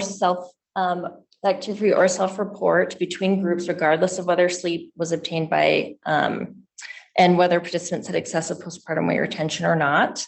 Sleep duration by actigraphy or self-report was not associated with increased risk of excessive postpartum weight retention in all of our models. And to better understand these findings and limitations, future directions could address sleep duration and postpartum weight retention over different times and time points. Consider sleep measurement as in, is it self-reported versus objective, collected over 24 hours versus only at night. Additional potential adjustment variables, as this was a secondary analysis, we had some limitations, and then other aspects of sleep and sleep dimensions beyond sleep duration, and then more generalizable and diverse populations. That's it.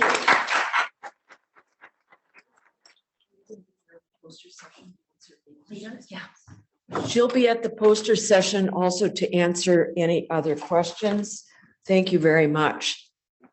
Our next Blitz is very interesting because this is Iona Gomez Lumbreras and looking at long COVID. And she told me at the break that this conference sort of inspired the study. So this is kind of cool. All right, you're on. Well, yeah. Thank you so much for having me. And I must say that, yeah, because of this symposium, we decided to analyze it taking into a gender perspective instead of the way we were going to do it as a whole. I'm presenting this research that I was carrying with my mentor here, Dr. Talk. I'm a postdoctoral fellow at the pharmacotherapy department here at the College of Pharmacy. So as I only have 4 minutes, I'm going to go as fast as I can. You know, I'm not an English native speaker, but I will try to do my best.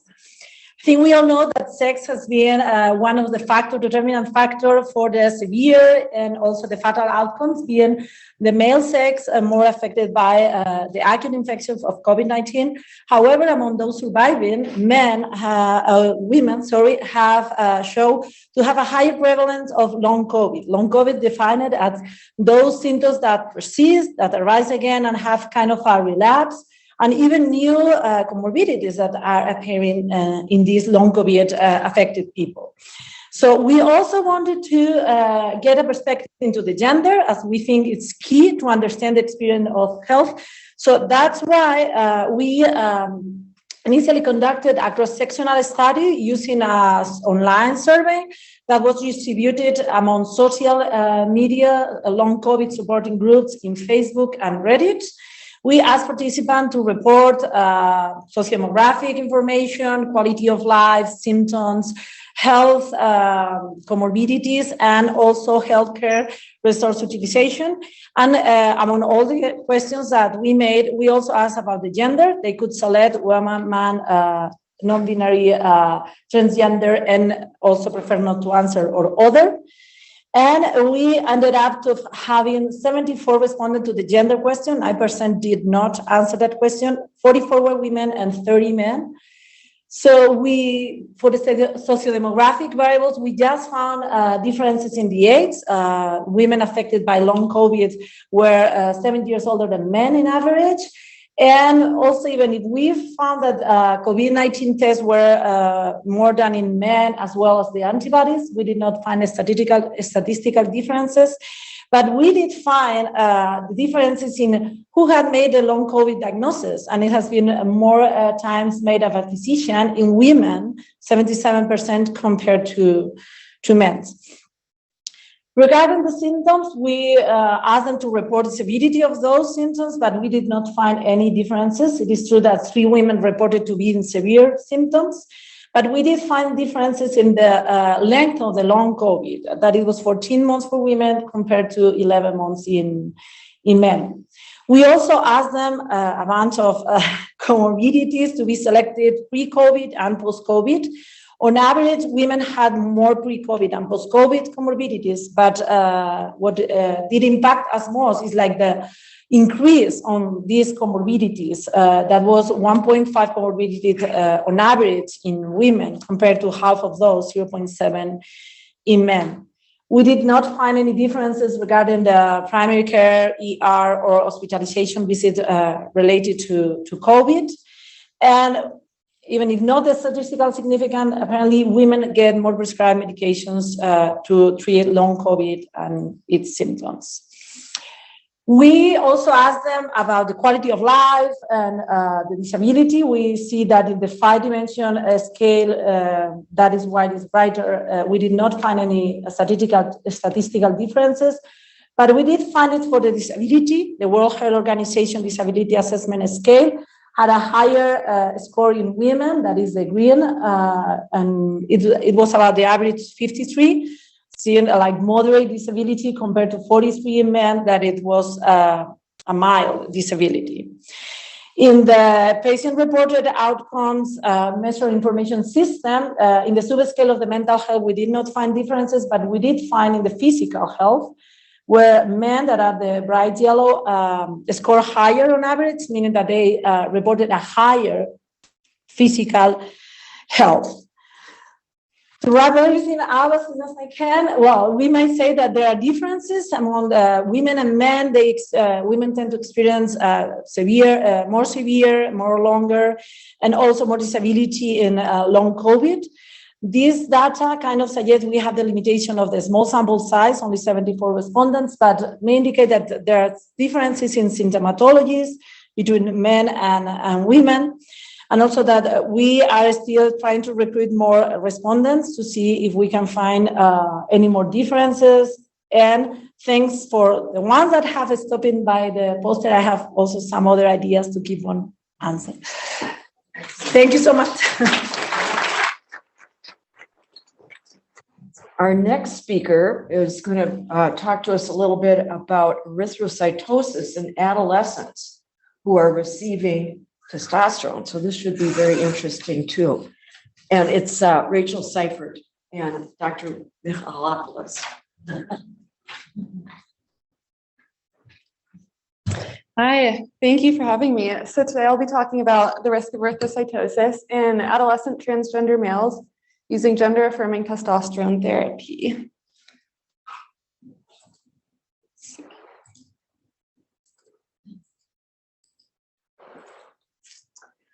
So it's estimated that nearly 2% of all high school students identify as transgender, and some of these will seek gender-affirming healthcare. So it's important that they have information available in order to make evidence-based informed medical decisions. For trans males or people assigned female at birth who identify as male, testosterone is often used to masculinize the body. And we know in adult transgender populations that that testosterone therapy has been associated with erythrocytosis, or an increase in the red blood cell content of the blood measured as the hematocrit lab value, and erythrocytosis specifically referring to an increase above the upper limit of normal, so an abnormal increase in hematocrit. And this is significant because in general populations, erythrocytosis has been associated with adverse medical events, including particularly thromboembolic events and cardiovascular events, so strokes, heart attacks, clotting.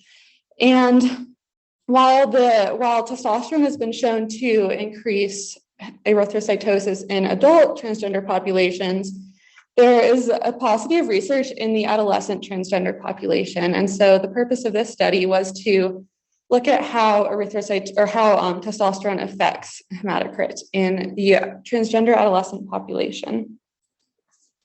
And here you can see the demographics of the participants.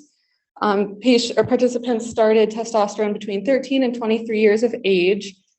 And notably, all of our participants were white and non-Hispanic. And in the first graph, you can see that there was a significant increase in hematocrit over the first year of testosterone use. And between the first and second year, there was a non-significant change in hematocrit. And in the second image, you can see erythrocytosis, so how many participants had hematocrit levels beyond normal. And initially, at baseline, none of our participants had erythrocytosis, but after 1 year, 10% had developed erythrocytosis, and after 2 years of testosterone treatment, 20% of individuals had erythrocytosis. We also wondered about the extent to which testosterone dose impacted this change in hematocrit. And as you can see in the first graph, testosterone dose did increase throughout the 2 years of testosterone use. And as you can see in the second two images, the correlation coefficient between testosterone dose and hematocrit only suggested a weak correlation. So in looking at previous literature, to the best of our knowledge, no prior studies have trended hematocrit values across 2 years in this population. And no prior studies have described the extent of erythrocytosis in this population overall. And so in conclusion, this study really shows a substantial risk for erythrocytosis in adolescent transgender males. And it's important that patients and providers have access to more information about this. And for clinicians practicing, it's important to monitor for erythrocytosis and consider comorbidities that may lend additional risk for adverse medical events, and consider referring to hematology in rare instances. Future directions of this work. So it's important to correlate the increase in red blood cell content to adverse medical outcomes. This is an ongoing question, particularly within the adolescent population, but also within the adult population. Additionally, it's ultimately important to have studies with larger populations, longer follow-up times, and diverse participants to fully understand this. Thank you so much for having me. She'll be available to answer any questions. Next, we have were her scholars, and they will be introduced by Dr. Michael Varner in the obstetrics and gynecology department.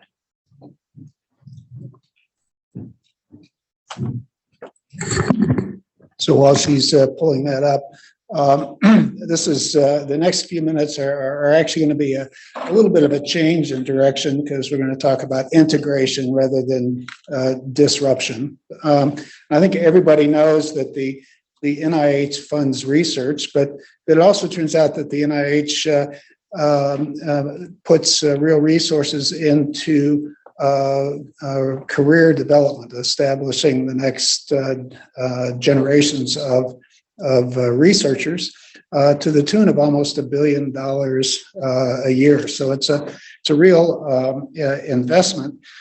These career development awards come in various flavors. Some are labeled T, some are labeled K. T's are for graduate students and postdocs, K's for junior faculty. And, I get it that an R award is for research, and I can make a case that a T award is for training. I hope that K is not for career. But be that as it may, there are several flavors of K's as well. Individual K awards given by the NIH to an individual, and there are institutional awards that are given to either an institution or a department that says we think you guys do a good enough job at career development that we'll give you the money and you can pick the scholars to train. And so one of those institutional awards is something called a K-12, and for several decades now, the NIH has had a program called Women's Reproductive Health Research, which is too much for us to say, and so we call it WRHR, but it is focused specifically at junior OBGYN clinicians, people who have, most of whom have finished residency and fellowship, and who are committed and have high potential for successful research careers. And so where the integration comes into all of this is in part integrating clinical practice and research, and in part trying to integrate the training program with ongoing research. So Utah's had a WRHR program for the last 8 years. We have 2 scholars there, which is the standard allotment for all the WRHR awards. Every year at this symposium, we've asked our WRHR scholars to give us an update on their research. For those of you who were here last year, Whitney Hendrickson was just starting on the WRHR, so she's now just starting her second year on the WRHR. Whitney's in the urogynecology division.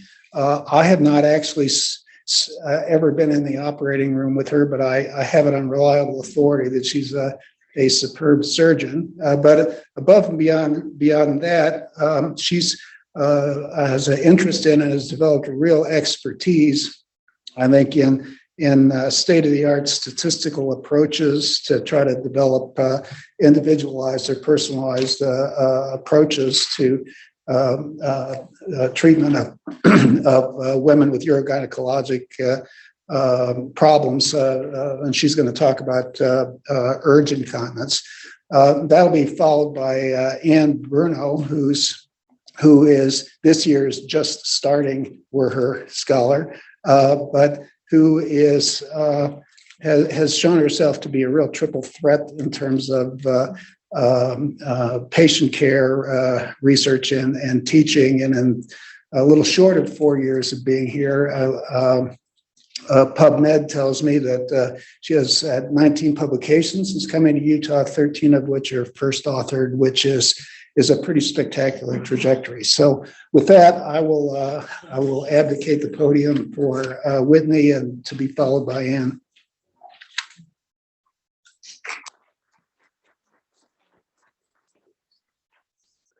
All right, so thank you for allowing me to present my work and funding me. Yes, okay. It's not my work. Yeah. Is it on now? Oh, yeah. Okay. All right. We're working. Great. So I'm just going to get started then so we don't waste time. Great. No disclosures. So very briefly, just to give you guys all a primer. So urgency incontinence is leakage of urine associated with a sudden desire to void. And it's pretty common. So 30% of women over the age of 30 have this, and the prevalence significantly increases with age. And the lovely Dr. Nagar just told me that it decreases work productivity by 40%. So also a ding for women. So treatment typically starts with behavioral modifications, polyphenol physical therapy, and then we move on to medications. And then our third line therapy involves onabotulinum toxin A or Botox, sacral neuromodulation, and percutaneous tibial nerve stimulation. And for this talk, I'll just be focusing on Botox and sacral neuromodulation. And very briefly, Botox is a cystoscopic injection. So we put a camera inside the bladder and then inject Botox, which paralyzes the bladder muscle. And then sacral neuromodulation is a little bit different, where we actually implant a lead into the sacral foramen, and that modulates the afferent or the sensory signals of the bladder. So very different. But the big question is, how do we pick, right? We kind of know what the outcomes are for these therapies, but as clinicians, how do we decide? Or as patients, how do they decide which therapy to use? And we have done some, or I have done, and myself and others have done some predictive modeling. But unfortunately, I think the outcomes that we have thus far are inadequate in terms of predicting how well women do. So what do we know so far? So far we have a nice Rosetta trial. It's a multi-center randomized controlled trial that looked at women with refractory urgency incontinence, and they were randomized to these two therapies, Botox and sacral neuromodulation. And the primary outcome for the Rosetta trial was a continuous variable, and that was change in daily urgency incontinence episodes over 6 months. And as most trials that analyze a continuous variable over time, they used a linear mix model. So we're going to get a little stats heavy here. But a linear mix model basically averages data at every time point that it's collected over time.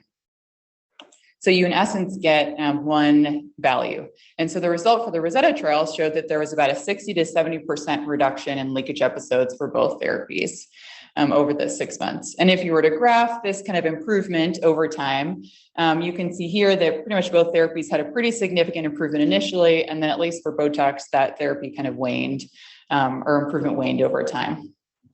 But that's not, however, in response. So this is just a single patient in red here, taken from the Rosetta trial. And as you can see here, her response is not as good as the population average, shown in blue. And this is just another randomly selected patient from the Rosetta trial. And again, her response is completely different from the other patient, as well as the population average in blue. So really giving all of these women just one number in order to describe their treatment outcomes is probably not the most accurate prediction.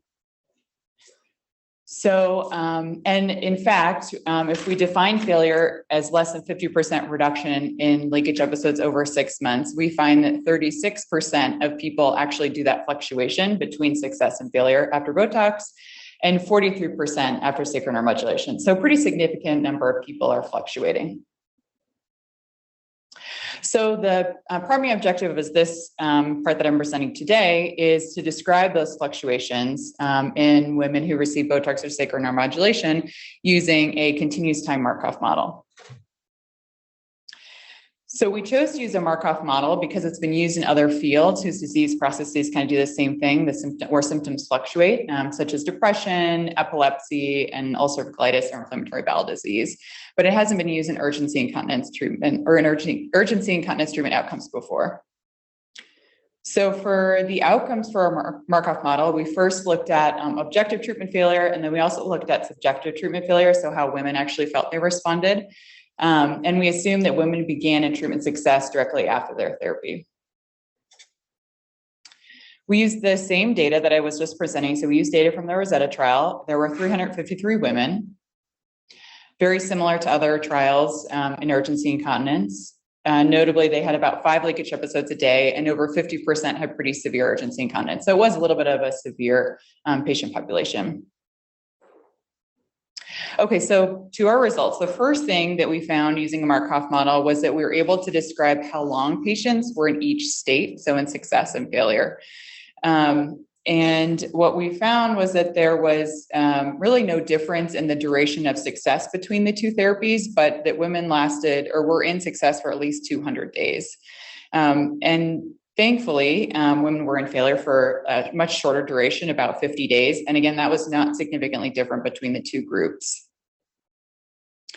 Really quickly, because I don't have a ton of time, but subjective failure showed a similar trend compared to objective failure, except the time in success was shorter and the time in failure was a lot longer. So basically, women just didn't feel like their symptoms were improved as much as the diary or objective data showed.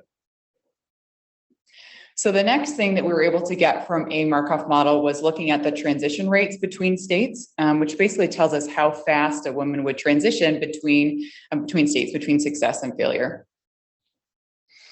And when we looked at objective treatment success or treatment response, we found that there was no significant difference, despite kind of looking at the hazard ratio there. It looked like there was about a 26% slower transition with Botox, but that was not significant. And then there was also no significant difference in the transition rate between failure to success for objective treatment outcomes. However, for subjective treatment outcomes, Botox actually did have a significantly slower transition rate from success to failure. So basically, those who received Botox had a longer time in success, and they just went into failure at a slower rate. And there was also no significant difference in the transition between failure and success. So our last outcome that we looked at with this Markov model was the probability of transitioning. So we know how long people are going to be in each state, and we know the speed at which they transition, but what's the probability that they're going to transition into failure or from failure back to success? So when we looked at our objective outcome, we found that there was a lower probability of success to failure transition in Botox and sacral neuromodulation. And generally that probability was around 10%. So not a large number of people went to a failure category. When we looked at the reverse, so those who had kind of had a relapse in symptoms and then went back to success, so had improvement in their symptoms, there was a similar probability of making that transition from failure to success between those groups. And that was actually close to 40%, which is a large minority of patients actually having an improvement in their symptoms after having a relapse. So it's much higher than we, I think, clinically thought in our practice. And since an improvement in symptoms could occur because you've received other therapy, we censored those who received other treatment, and there was really no significant difference. And I don't know how much, I'm cool, I'm over yet. All right, so I will quickly speed through. There was really no difference. Objective treatment outcomes showed something very similar. And so my conclusion is basically a Markov model adds different and additional information over our traditional models. Right, so our traditional model really just gave us this one number, whereas our Markov model is able to tell us that a large number of patients actually fluctuate between. And I think the other significant results are that those who received Botox actually subjectively failed slower than sacral neuromodulation, and those receiving Botox were less likely to transition to failure. So in my mind, this kind of makes Botox look a little bit better than perhaps we had previously thought. And then finally, the probability of transitioning from failure to success is nearly 40%. So again, a significant number of people may actually have an improvement of their symptoms without receiving any other therapy. And I will skip that. So thank you to all these other people in the room listening and my collaborators.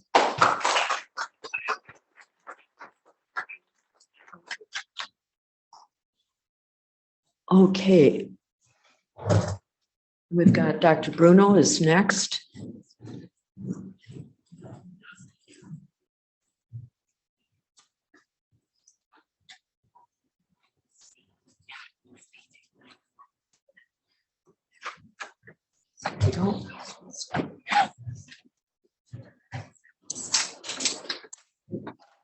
Okay, thank you so much for the opportunity to present today. For those of you in the OBGYN department, some of this will feel familiar, but just wanted to go over my area of research on the WERHER K-12 program, which is heparin-based prophylaxis for postpartum venous thromboembolism reduction. So as just a broad overview, venous thromboembolism, which refers to both pulmonary embolism and deep vein thrombosis, contributes to about 9% of maternal deaths in the US. So that's the big splashy, why do we care? In general, the goal here in trying to think about VTE and reduce it is to overall reduce maternal mortality in the US. The reason that VTE is a topic of interest for that is because of that 9% contribution, as well as the fact that compared to non-pregnant individuals, pregnant and postpartum individuals are at about a 5-fold increased risk for VTE.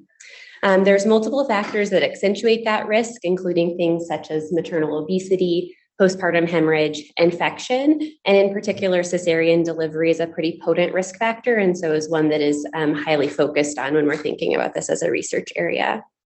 This is just highlighting that across the course of pregnancy and the postpartum period, that the first 2 weeks postpartum are the peak risk period for VTE in the obstetric population. So here on the x-axis is the antepartum and postpartum weeks, and then on the y-axis is your rate of VTE per 100,000 person years. And you can see in those first 2 weeks postpartum, after the dotted line is really the peak period, and therefore is the period that we focus on the most as far as our interventions. The current model of addressing this in obstetrics is to take postpartum individuals who are in a hypercoagulable state, consider their individual risk factors, and think about their risk of developing VTE, and if so, the subsequent maternal morbidity and mortality, and to try to intervene in this process to prevent the development of a postpartum venous thromboembolism. That's done through either mechanical prophylaxis, which comes in the form of sequential compression devices or sort of boots you wear on your legs, or pharmacologic prophylaxis, which in the United States is primarily in the form of Lovenox or enoxaparin, which is a heparin-based injectable medication. So this is sort of the algorithm that we're working with as far as our interventions. This is a busy slide, but just highlights a whole bunch of different guidelines that exist. So essentially all sorts of organizations based off of this postpartum VTE risk have recommended that we take an individual who comes to our labor and delivery unit, has a baby, to then risk stratify that individual to say whether or not they should or should not receive pharmacologic prophylaxis with Lovenox and for how long they should receive it. Those recommendations are not necessarily completely proven, meaning that in our specific patient population, the use of heparin-based prophylaxis has not been demonstrated to clearly reduce VTE, although there's a decent argument that it should, meaning that in non-obstetric surgical fields, there's about a 70% reduction in post-surgical venous thromboembolism with the use of Lovenox. And there's not necessarily a strong reason to believe it would not work in our patient population, so definitely biologic plausibility there. There's population level evidence out of the United Kingdom that following the widespread implementation of a postpartum pharmacologic prophylaxis guideline in 2004, that there was a reduction in their population level pulmonary embolism associated maternal mortality rate. So not efficacy data, but definitely associative data that can be seen at that population level. But when we're really seeking out how do we see this in our actual population to truly demonstrate efficacy, that has not been proven. So there's lots of small randomized controlled trials in postpartum patients that have all been underpowered. When we try to pull those together, the most recent Cochrane review on this in 2021, which is a systematic review and meta-analysis, only had about 1,100 individuals that could be included and could not sort of make conclusions. There were no cases of maternal death, and overall there was a non-statistically significant reduction in VTE, but the conclusion of the authors was that we need more data. And the same thing was true from a more recently published just this year meta-analysis, looking at both randomized controlled trials as well as observational studies, so had a larger sample size of about 12,000 patients, but found similar outcomes that in general there was insufficient sample size to be able to address this question. So where does that leave us? It leaves us in the United States with a lot of uncertainty, where we think that this should work, and many institutions, including our own, have taken sort of the observational data and extrapolation from experts and non-obstetric surgical fields to say that we should be implementing a prophylaxis protocol. So on our labor and delivery unit, we do recommend this for a large swath of our patients, but it's highly debated in the academic setting as to whether we should or should not be doing this. And across the US, depending on which hospital you walk into, can alter whether or not you receive prophylaxis or not. So going back to this algorithm, when we think about this intervention, you might say, why not just do a really big randomized controlled trial and answer the question, right? Always the solution to do an RCT. But the reality of that is that we would need a really huge sample size in order to do that. And there are some other unanswered smaller questions that would need to be addressed before we can really get at that. And when I say large sample size, I'm talking on the order of about 70,000 patients to need to answer this question. So not something that would be super feasible outside of a really large multi-center trial. So my area of focus right now is trying to answer some of these smaller questions. So the first one is thinking about a surrogate outcome. So symptomatic VTE is pretty rare.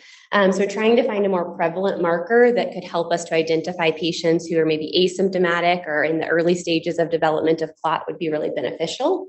Some potential options are doing Dopplers or lower extremity ultrasounds of legs looking for asymptomatic clots, or thinking about biomarkers to identify those who are at higher risk.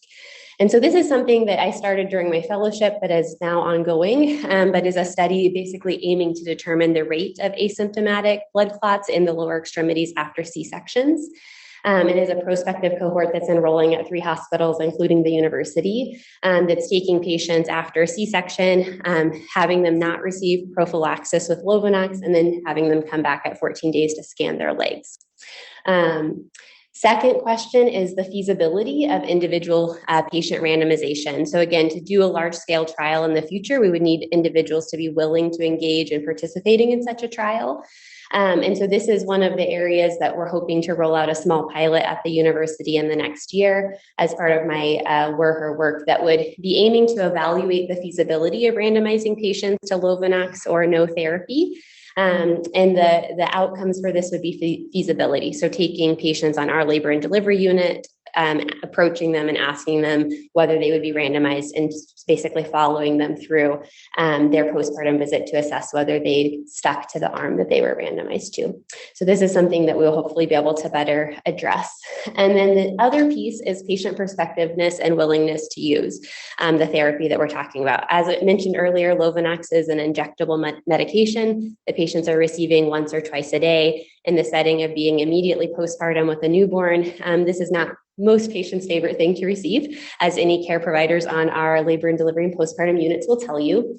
So the other aspect of my WRHR research project is to focus on patient perspectives, to really try to identify patients' concerns as it relates to both their perceived risk of venous thromboembolism, as well as their willingness to receive therapies like Lovenox or not.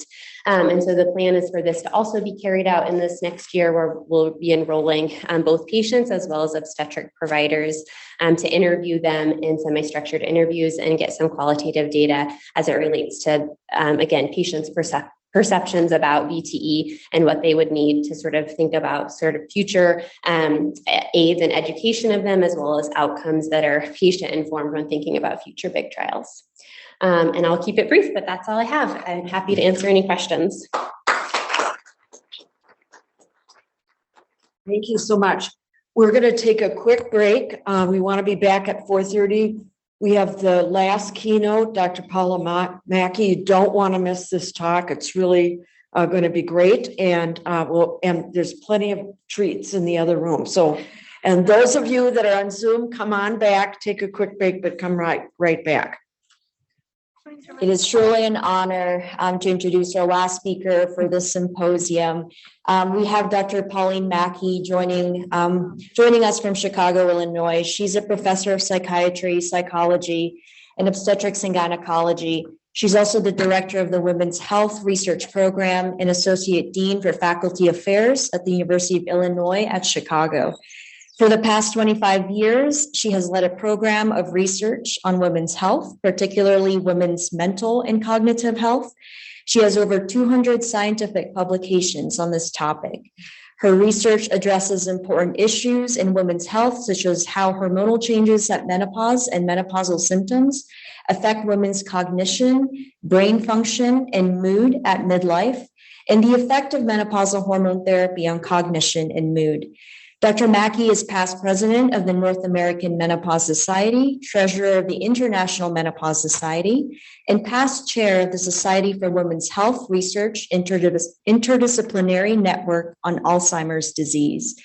She won the 2018 Women in Science Award from the American Medical Women's Association, the Thomas B. Clarkson Outstanding Clinical and Basic Science Research Award from the North American Menopause Society, and recently the 2023 Health Education Visionary Award from the Society for Women's Health Research. She has won several NIH awards for her research and service, serves as a research and career mentor to many students and junior faculty, serves on executive committees for several women's health advisory boards, and is a frequent international and national speaker. Her work is widely cited in the media, including in such outlets as the New York Times, Wall Street Journal, Washington Post, Fox News, National Public Radio, BBC, The Today Show, NBC News, ABC News, and The Guardian. Her work on mental health and pregnancy and the postpartum has received accolades from the Kennedy Forum, the news media, and the Office of the Vice President of the United States. So without further ado, as you know, just from that introduction, Dr. Pauline Mackey is truly a trailblazer in the field of menopause and mental health. So I would like to introduce Dr. Pauline Mackey. Oh, thank you so much. Hello, everyone. It's such a pleasure to be here with you today. I'm excited to be presenting on a topic that's of great interest to me, and I hope to you as well. I have closed captioning turned on, so for those of you who have requested this, it's right here for you. All right, here are my disclosures.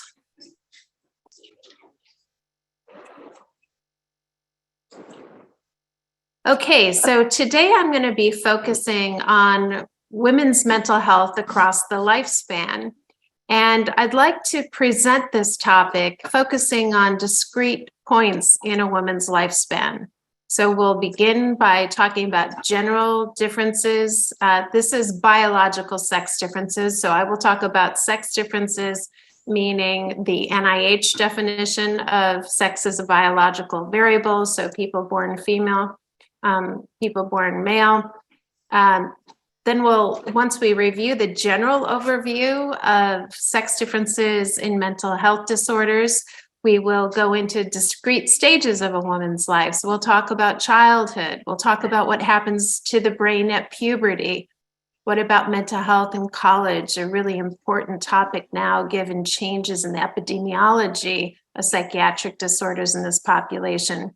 We'll go into pregnancy. I'll share some of my own work there. And we'll talk about adulthood, menopause in the later years. So a whole kind of overview of the entire woman's lifespan. So lifetime mental health disorder prevalence does differ depending on whether one's male or female.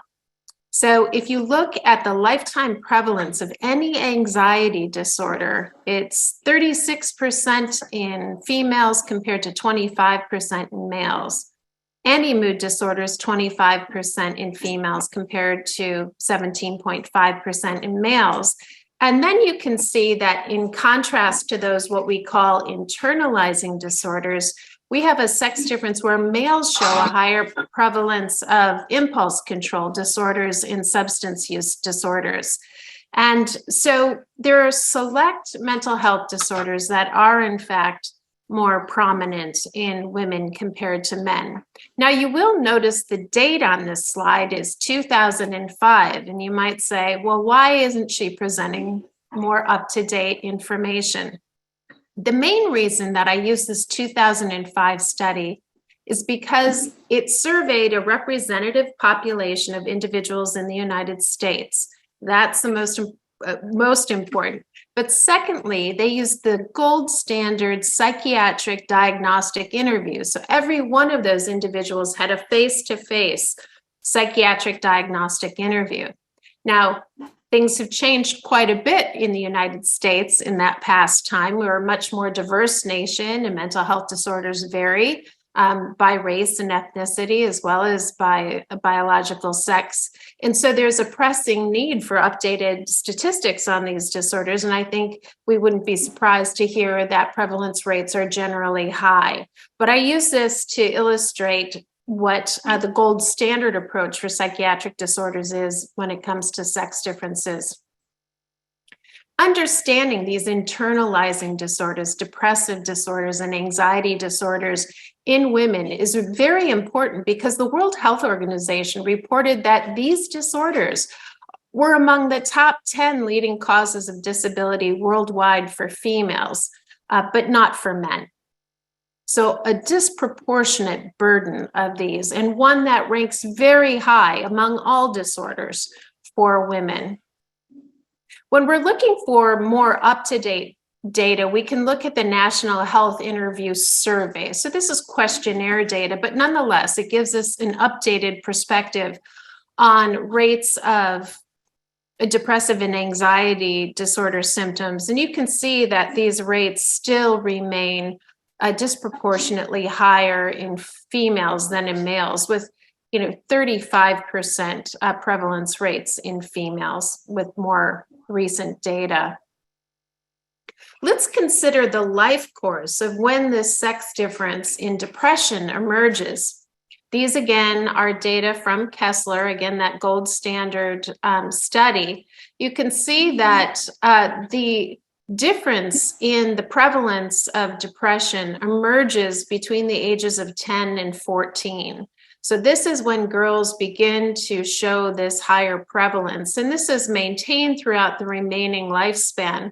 You see, again, a sharp divergence from the ages of 45 to 49, a time period that corresponds with what we call the perimenopause, a time before and after the menopause.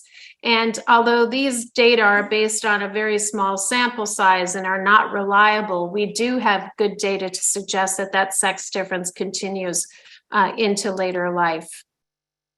Let's consider now generalized anxiety disorder. So generalized anxiety disorder is this prevalent disorder that's characterized by worry about nothing specific, but worry generally.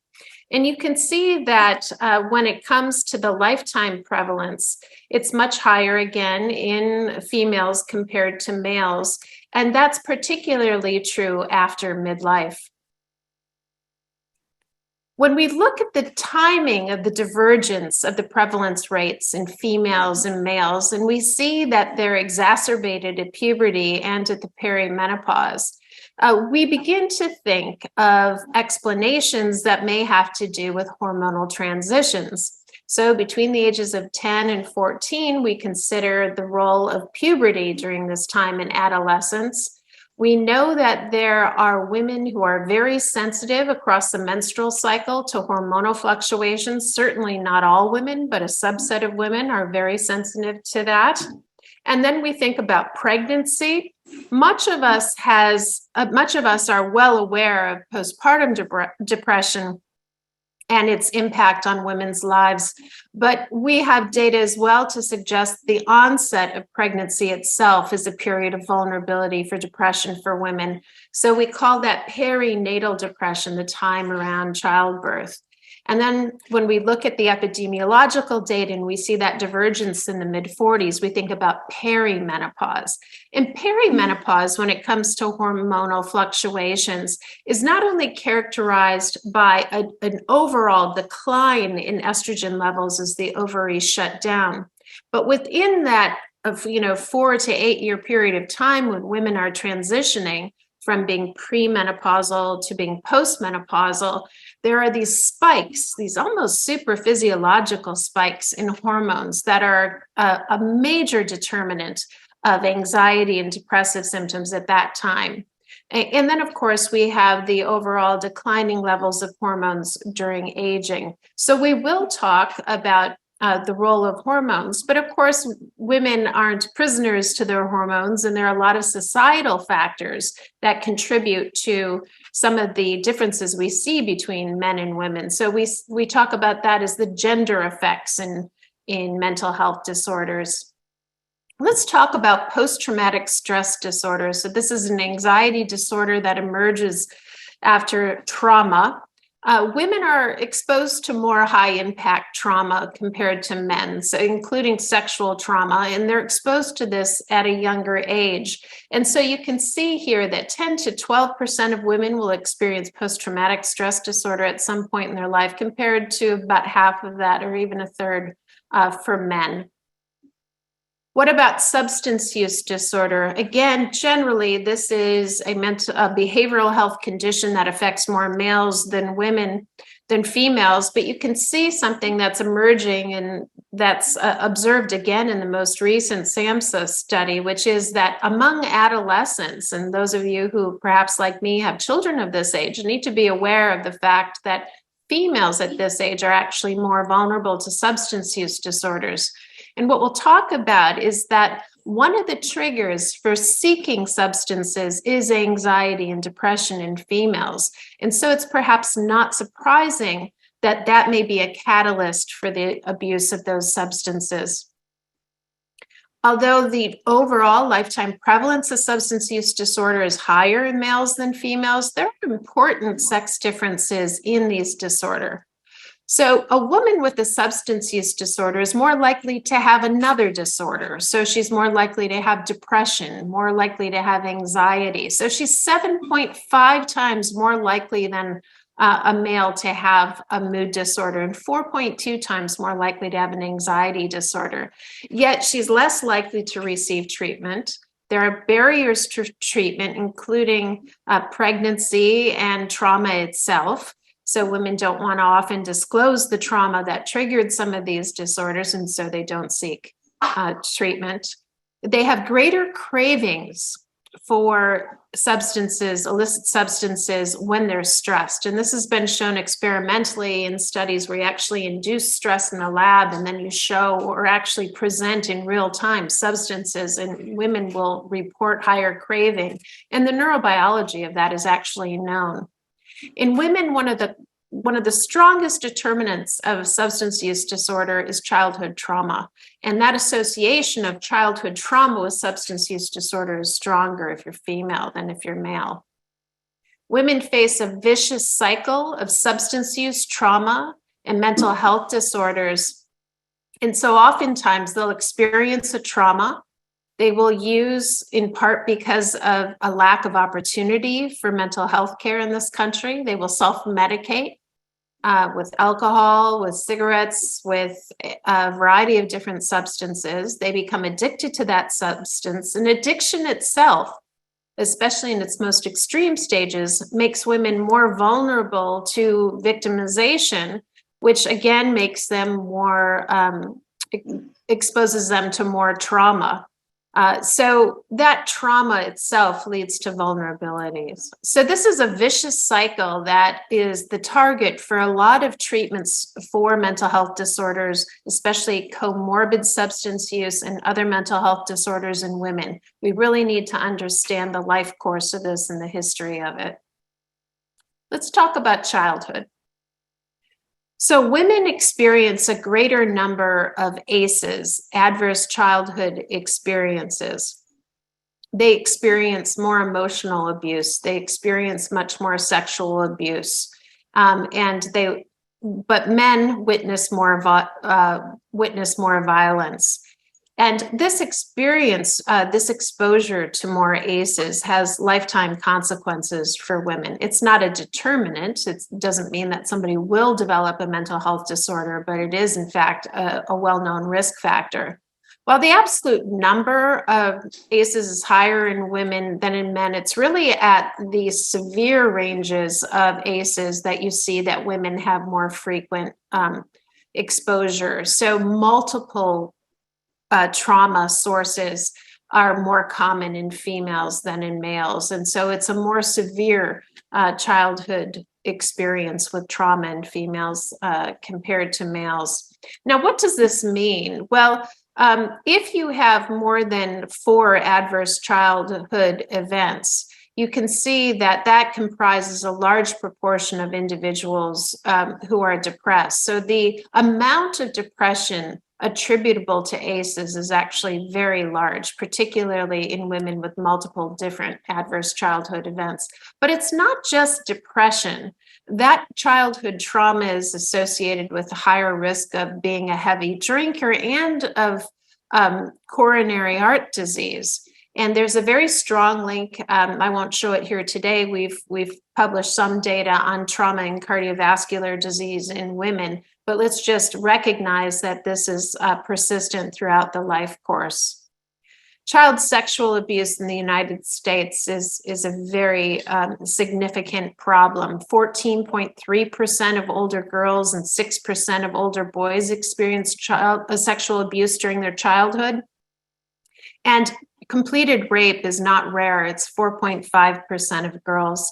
And sexual assault by a known adult, so somebody in the individual's circle, occurred in 4.3% of girls compared to 1.1% of boys. So again, another exposure that girls experience more often than boys. And when we talk about the link between childhood sexual abuse and mental health disorders, we can't underestimate its importance, especially in its most severe form of sexual abuse, where in its most severe form, the likelihood of drug dependence is a hazard ratio or an odds ratio that we don't see often in psychiatric literature. So a 5.6-fold increased risk of drug dependence, almost a 5-fold increased risk of alcohol dependence, bulimia, 2 to 3 times increased risk of major depression, anxiety, and panic disorder. So what experiences females have in childhood are a key determinant of their mental health for the rest of their lifespan. And so public health efforts to limit these exposures in women are critically important, and critically important in addressing the mental health prevalent diseases that women have. Let's talk now about puberty. So we showed at the beginning of this presentation that females have a higher risk of major depressive disorder beginning around the time of puberty.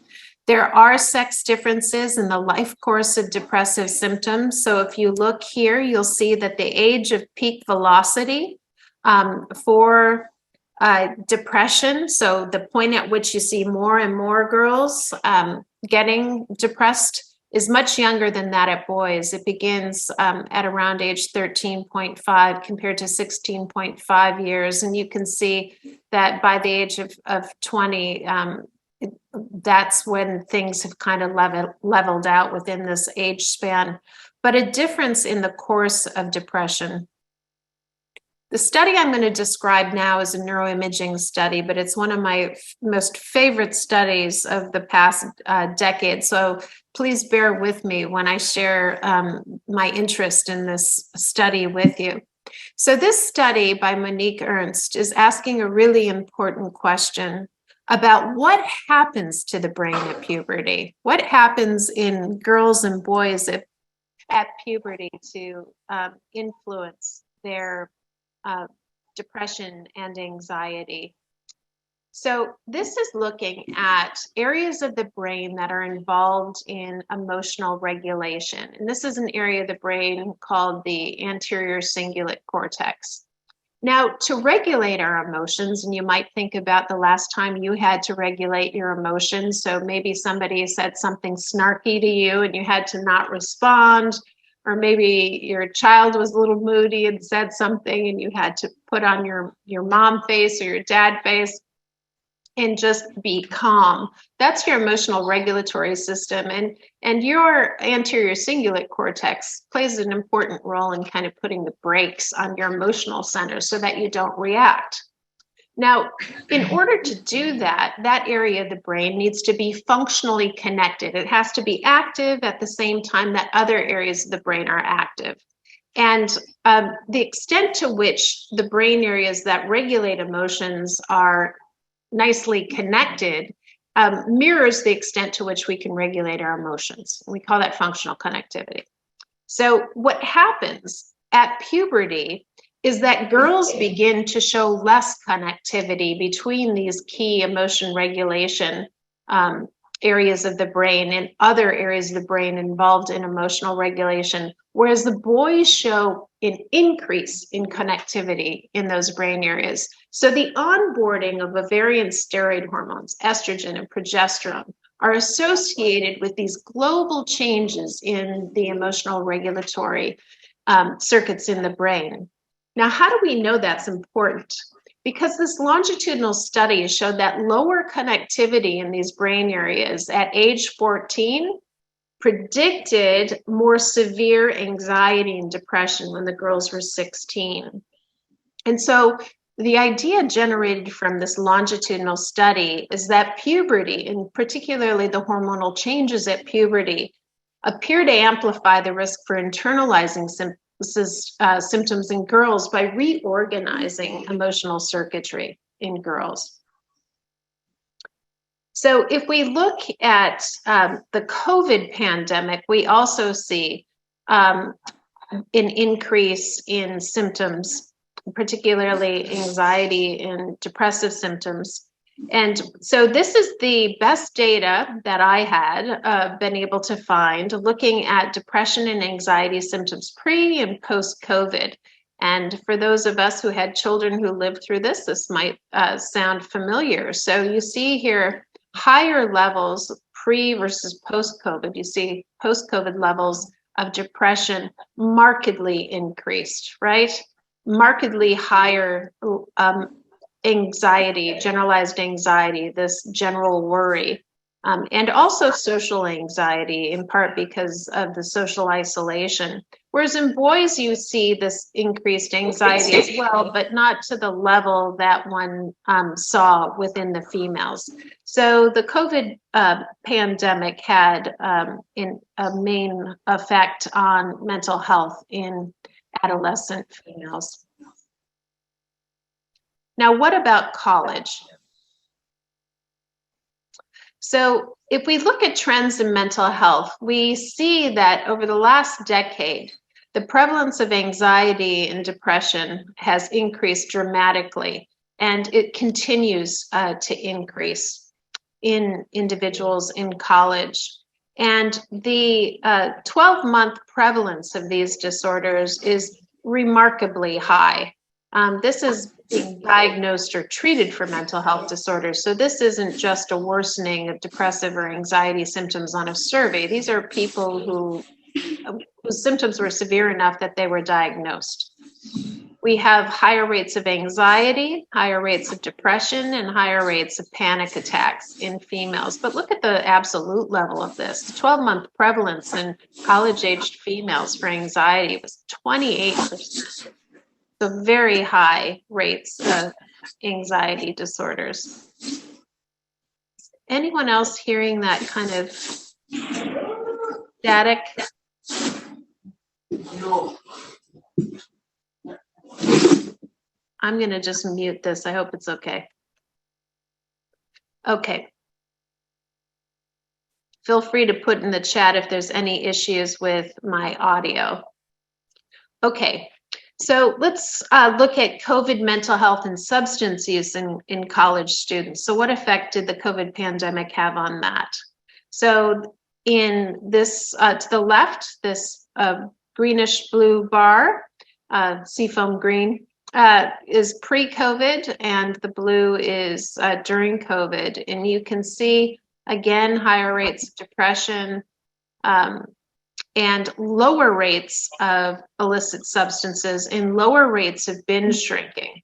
So not everything during the COVID pandemic worsened in adolescents. They had less access to illicit substances, less access to binge drinking. And so rates of those behavioral disorders went down during the pandemic. However, mental health had a significantly greater functional impact, so that mental health impaired academics in 30.5% of students in this Healthy Mind studies.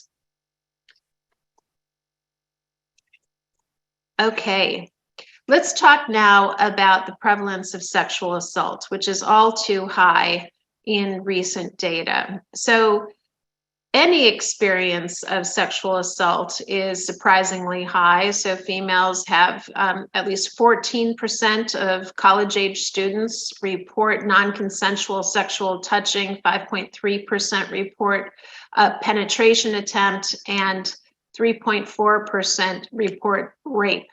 So these rates are, any number here is too high, and these rates are much too high. So it's not exclusively among females. These exposures are also experienced by males, also an important exposure. It's just that females have higher rates of these. Mental health in college-age heterosexual, bisexual, and lesbian women is a particular concern. The mental health of bisexual women is among the worst compared to heterosexual women. Bisexual women and lesbians had a greater likelihood of having any mental health issues at college, and a 4 to 5-fold, imagine the magnitude of that, increase in self-harm, suicidal thoughts, suicidal attempts. So the most severe consequences of mental health are experienced all too commonly by sexual minorities, and they utilize significantly more mental health services. So policies that support mental health services for sexual minorities can go a long way in addressing this issue. Let's move now to pregnancy. We, in our research studies, look at the perinatal perinatal period as a window of opportunity to assess mental health in women generally. So we often, by default, when we think about pregnancy and depression, think, oh, okay, so a woman has this increased risk of having postpartum depression. I think we can reconceptualize pregnancy as a time in a woman's life where she actually gets screened for mental health disorders, minimally depression, sometimes anxiety. And this, for a large segment of our population, is the first time she's going to have that opportunity. And because it's done as a standard of care, we can be able and be screening women who have had a history of these but have never been screened before. And so it's a very powerful window of opportunity, even if mental health disorders are existing. The rate of pregnant women with a depression diagnosis at delivery increased 7-fold. Think about this, a 7-fold increase from the year 2000 to 2015. So this problem is only getting worse. And if you look at COVID in women's mental health, women who are pregnant, postpartum, miscarrying, or experiencing intimate partner violence were at especially high risk for developing mental health problems during the pandemic. And so that was a really important target for us during the pandemic. Now, if we look at trends in chronic conditions among women of reproductive age, we can look at depression, we can look at asthma, and we can look at chronic hypertension and diabetes. And we hear about, efforts to stem these, if you will, physical illnesses in women, but look at where depression ranks in relation to those. It's just much more prevalent. And so among mental health conditions in women in reproductive age, we can't underscore enough the importance of mental health. In our work, we focus on low-income women of color, mostly Black women and Latinas living in the South Side of Chicago. That's because this is a greatly underserved population of women, and compared to white women, the odds of major depressive disorder before childbirth were 5-fold higher in Black women, 2-fold higher in Latinas, and this discrepancy persists into the postpartum period. Very few women get treatment for postpartum depression, regardless of their race, ethnicity, and sometimes even financial status. Imagine only 4% of Black women and 5% of Hispanic women receive postpartum mental health care. So way too few, but only 9% of white women did as well. So this is a problem that all women face, though underrepresented women experience it more commonly. The follow-up care of women, particularly Black and brown women during this time, is a really important consideration. Women change, right, from being seen by an OBGYN, and then they don't get seen anymore, and they're transferred, the child's care is transferred to a pediatrician. So who follows a woman during that period? You know, who maintains continuity of care for women? It's a real challenge within our healthcare system. A lot of federally qualified health centers are doing a good job following women. One shameful fact of our country is that maternal mortality is increasing while it's decreasing in other high-income countries. So we fail in making appropriate strides in maternal mortality. What are the benefits of depression screening? Well, the screening process itself, just asking the question, you know, via a survey, if you send those test results to the clinician, the very act of screening leads to a 2 to 9% absolute reduction in depression prevalence and a 10 to 34% absolute increase in the likelihood of remission. So just that screening act as a public health intervention is helpful. We take a kind of state-of-the-art comprehensive approach to screening for mental health disorders and behavioral health disorders. So behavioral health, I mean substance use disorder, by using something called computerized adaptive technology. So Pauline, what is that? So if you've ever taken a screening test, you will get a piece of paper and it'll have some questions, and you might respond to those questions on a scale from 1 to 5, where you say not much, somewhat, moderately so, etc. I get the same questions that you get. Well, Robert Gibbons, who's a phenomenal scientist and a phenomenal human being, developed this process. He's a mathematician. He applies his work to psychiatry. And his idea was, can't we screen better? And the idea is that he creates these banks of items that correspond to the kinds of symptoms that people have with various mental health disorders.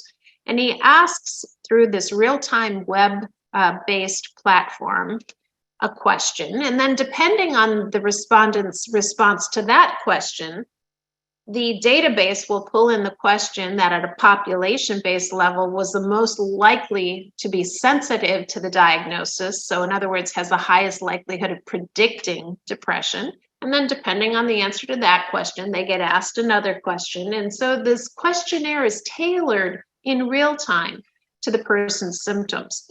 And there are modules for major depression, anxiety disorder, meaning generalized anxiety disorder, mania, substance use disorder, post-traumatic stress disorder, and even suicide. And so this is what we use in our perinatal studies. We have found that screening for depression this way is more sensitive to depression than standard questionnaires like the Patient Health Questionnaire 9. In fact, in absolute terms, we've published findings that this approach picks up on 5% more cases of depression among a population. In other words, 5% of women would not have been detected. We validated that as true positives. So medical records showed that those cases, in fact, were true cases of depression. So there's a whole revolution in the way that we're screening. We and others now are screening for mental health disorders in women. When we do this, we see incredibly high rates of depression and anxiety in underrepresented women. So at 4 points during pregnancy, the risk of depression in Black women was 22.5%. This is a diagnosis, not elevated symptoms, a diagnosis, and 25% in Latinas. And perinatal anxiety was also high at 17% and 14%.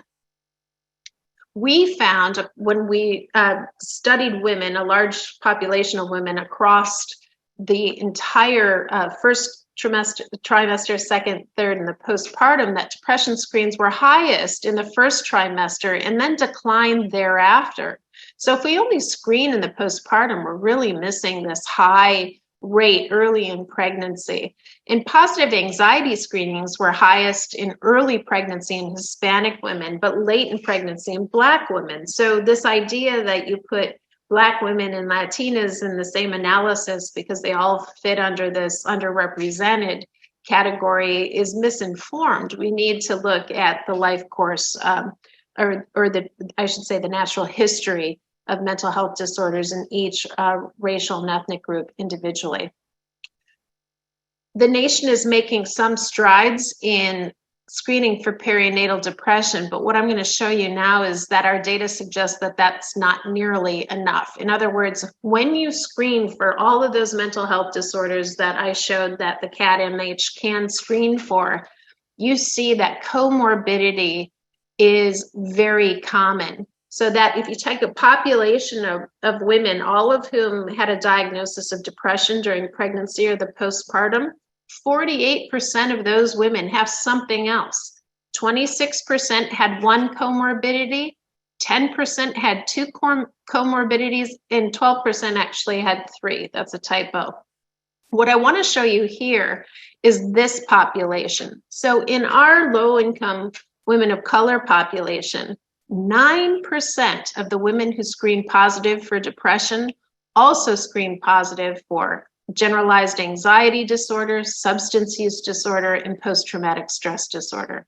So they had 3 comorbidities, and it was 9% of that population. So screening for depression is great, but it's just the tip of the iceberg. Getting care to women during pregnancy is challenging. It's challenging no matter who you are. We know that there's a national shortage of providers. We've addressed this issue by trying to make evidence-based treatments available free of charge through women's phones. So you just pick up your iPhone and you can do your evidence-based psychotherapy, which is cognitive behavioral therapy. This is through an app called Sunnyside, which was developed by my good colleague, Jenna Duffasey, who's a clinical psychologist and who has done many, many clinical trials of digital interventions for mental health. And so this is what we offer women. And for women, it's minimally a bridge to care, but many women do this in the privacy of their home. Once a week, they'll get a module that they can complete.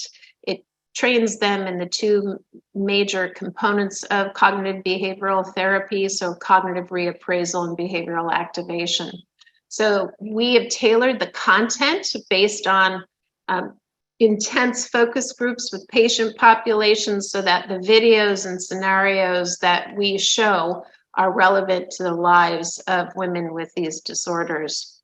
Online tools are effective. Effect sizes range from 0.36 to 0.78, and they're on par with face-to-face treatment. So they offer a really nice alternative for those people who are comfortable getting their treatment this way. One of the major breakthroughs in the field of psychiatry has been a new treatment for postpartum depression. After pregnancy, levels of progesterone, that progestation hormone, that's why it's called progesterone, plummet. Progesterone has a breakdown product, a metabolite called allopregnanolone that also plummets at that time. And that allopregnanolone plays a really important role in our ability to maintain an optimal mood. And that decrease in allopregnanolone, if reversed, can have some pretty profound effects on postpartum depression. So if you add back allopregnanolone, you see a pretty impressive rebound in mood. So women can have a pretty impressive effect. Currently, the FDA has approved only an intravenous form of this treatment. Works pretty rapidly, but there's a barrier to getting it out to women.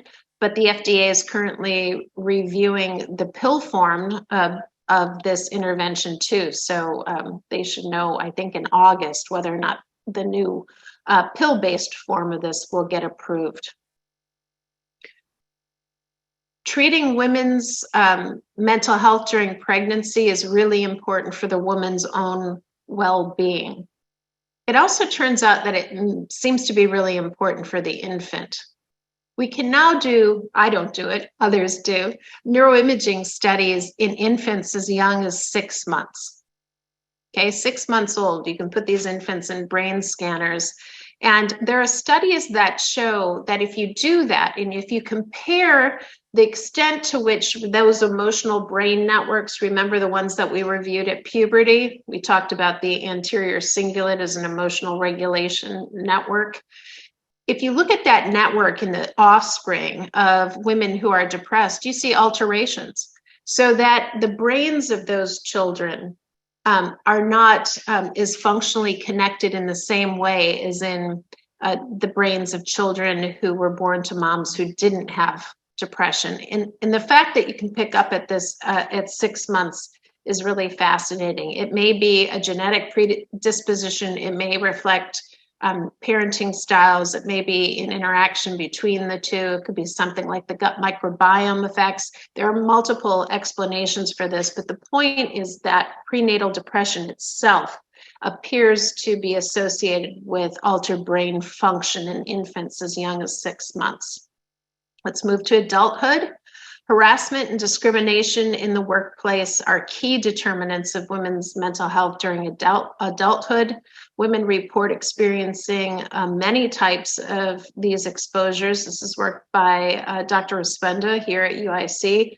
Sexual harassment was more prevalent among women than in men, and among Black women in particular. Mixed race individuals, who we don't study as often as we need to, experience the highest rates. And those experiences were associated with problematic drinking in women. So policies that are put in place to limit these exposures to women are also important. Here's work by my good colleague, Rebecca Thurston, showing that sexual harassment is not only associated with depression, but with hypertension. So that these exposures, although we commonly think about their effects on women's well-being mentally, have profound effects on women's physical health as well. Here's our study on carotid intima-medial thickness. You can see that women who have no sexual assault, this is a longitudinal study, have less plaque in their carotid artery compared to women who have that exposure. And this is controlling for everything under the sun. And you see this reliably as well in the follow-up. And you can see an exacerbation, an accumulation of plaque in those women as well.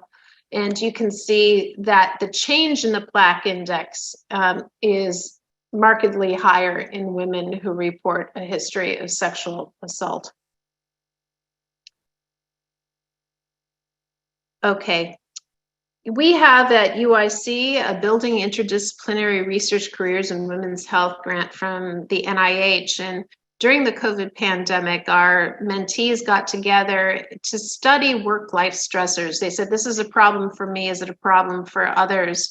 And what they found is that the COVID pandemic had a much more profound effect on work-life balance and productivity among women compared to men. Women experience more stress caring for someone ill or disabled. They experience more stress with childhood responsibilities, with their own personal health, and just about many, many aspects of their scholarly productivity, their ability to carry out their teaching and advising and committee responsibilities, and their clinical responsibilities. So for those of us in academic medicine, the lived experience of women during that time period and its effects on their academic productivity were profound. We at UIC had bridge funding that was given out to faculty who experienced these stressors during the COVID pandemic, and the female faculty said it went a long way in addressing some of their concerns, but of course couldn't reverse everything. We'll go on to menopause next, and then the later years, and then I'll finish up.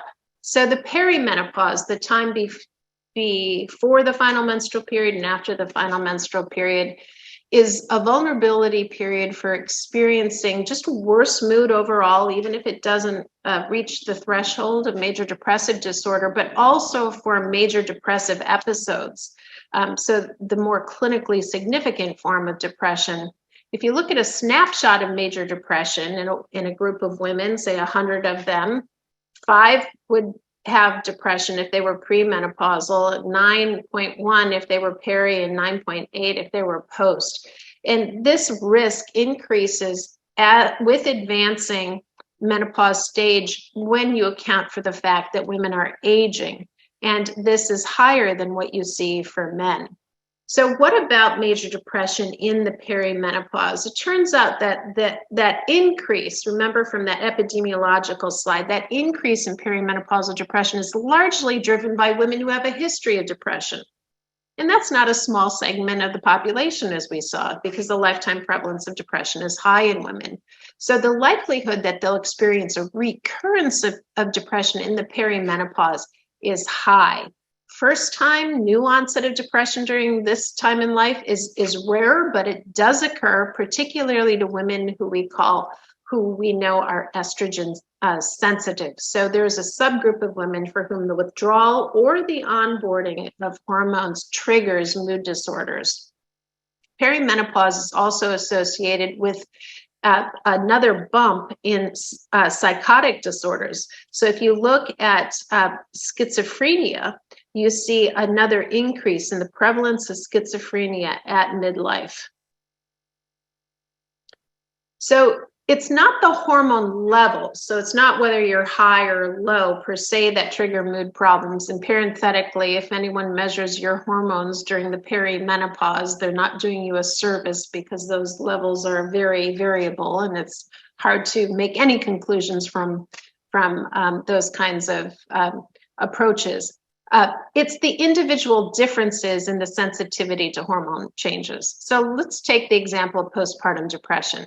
And I would imagine that most of us agree that postpartum depression is a mood disorder that's triggered by hormones, right? But the majority of women don't experience that. That kind of idea that there's a subset of women who are sensitive to that acute hormonal withdrawal pertains as well to the perimenopause. So it's not the levels, it's my own sensitivity to hormonal withdrawals that matter. And it's not just some biological phenomenon. The extent to which your body can handle those hormonal withdrawals depends on how much stress you have in your life. It depends on your genetics. It depends on your personality, how much social support you have, the extent to which you engage in healthy behaviors. So it's a multifactorial effect. And then finally, let's talk about later adulthood.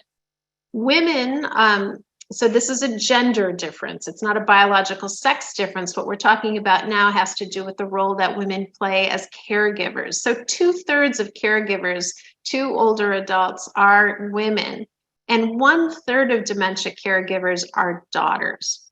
So it's more common for wives to provide informal care than for husbands to do that. And females, when they are caregivers, they have a more intense caregiving experience. They spend more hours doing that. So that 70% of full-time dementia caregivers were women. Women who are in this capacity, and many of you may be in this capacity. I have a lot of friends who are struggling with this kind of sandwich generation. They are asking for mental health services. So most of these women desire either individual counseling, they desire respite care, and they desire support groups. And although this is not uncommon among men, again, more women report that desire than men do. What does this stress of caregiving portend for a woman's cognitive health? Well, depression was associated with a 36% increased risk of subsequent decline in cognition in older adults. So that these affective problems are a risk factor for cognitive decline later in life. And we know that caregiving is one of the factors that can contribute to affective problems later in life. And so I've taken you on a bit of a journey here today. I've talked about the general differences that we see between males and females and the prevalence of mental health disorders, and gone a bit over the life course. We've talked about childhood, and in particular, childhood trauma and sexual trauma. We talked about puberty and how the onboarding of estrogen and progesterone changes the way that the brain is wired in a way that predisposes girls to mental health disorders later in life, and how at the same time they're experiencing a lot of trauma, a lot of exposures within the context of the college environment. We talked about pregnancy as a window of opportunity to screen for mental health disorders in women generally. We kind of celebrate new approaches to screening for mental health disorders, which are good in detecting more cases of mental health disorders, but unfortunately also reveal a need to treat comorbid disorders, though there is help on the horizon in terms of new treatments that target the very specific neurobiology of mental health disorders at that time. We talked about adulthood and the workplace in particular, and how policies need to be put in place to limit that exposure if we want women to maintain good mental health at that point. We talked about the menopause as a window of vulnerability for depression, also for schizophrenia and others. Although that happens to a minority of women, it's common among women with a history of major depression. And then we talked about the later years and women's role as caregivers and how that predisposes them to mental health concerns, how they're expressing a need for those disorders, for help with those disorders, and how the irony is that they are, if you will, punished for being in that role, because the more stress that women have, the higher their own likelihood of developing dementia is. And I wouldn't be able to do this work without all of my dear colleagues. Robert Gibbons here is the one who developed the CAT-MH. Here are the 20 plus women who worked in my lab. These individuals came together in some of the focus groups. And then Jenna Duffy, of course, is my partner in everything I do with Sunnyside, that online app. So with that, I will thank you for your time and for this opportunity. And if there's time, I'm happy to take questions. Thank you, Dr. Mackey, for that very comprehensive presentation of mental health across the lifespan. We're going to take questions from the room, but also going to monitor the chat and the Q&A. So for those of you who have questions, I'm going to walk around the room with a microphone.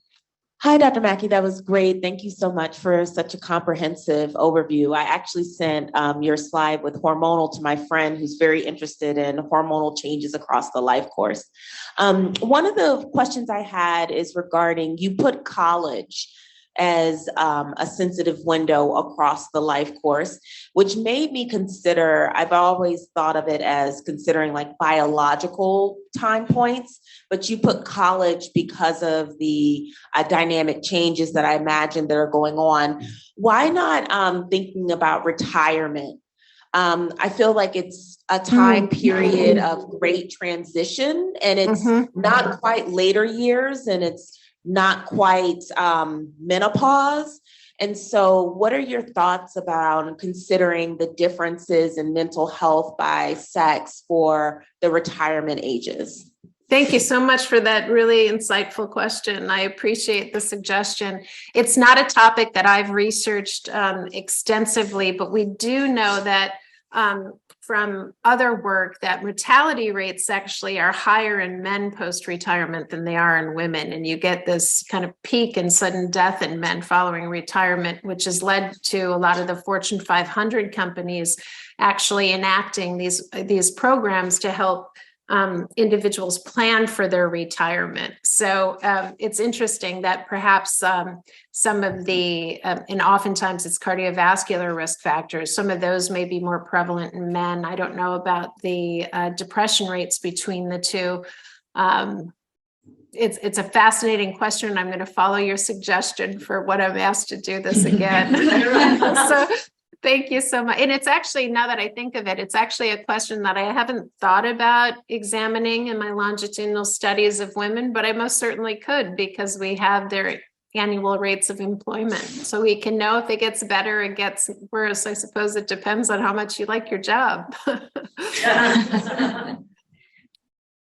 Thank you, Dr. Mackey. Anyone else in the room or on the Zoom crowd? Okay, well, thank you so much, Dr. Mackey, for your time this afternoon, and again for a great comprehensive presentation. We'll see you at NAMS this year. Yeah, looking forward to it. Thanks for the opportunity. Have a good night. Okay, we're going to turn it over to Dr. Bob Silver, also our fearless leader in the Department of OBGYN. Dr. Silver.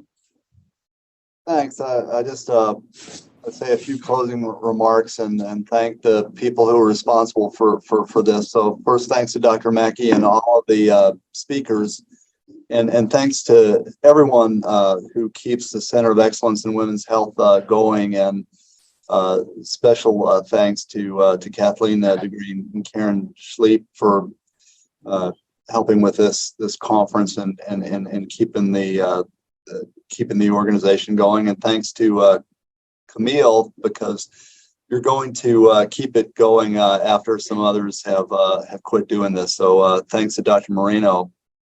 None of this would happen or function without Leanne Johnston, and so please, everybody who's there, clap a little bit for Leanne, because she does all the work to make sure that the trains run on time. And finally, and even though he'll dislike this, I'd like to give a shout out to Mike Varner, who was really instrumental in starting this group and keeping it going through years where he and Kathleen and sweat equity and a strong sense of will and duty were the only things that kept this going. And Dr. Varner has recently retired, but I suspect he'll continue to support this group and this conference. And so thanks to Mike. So thank you all for a great day and for making this happen every year.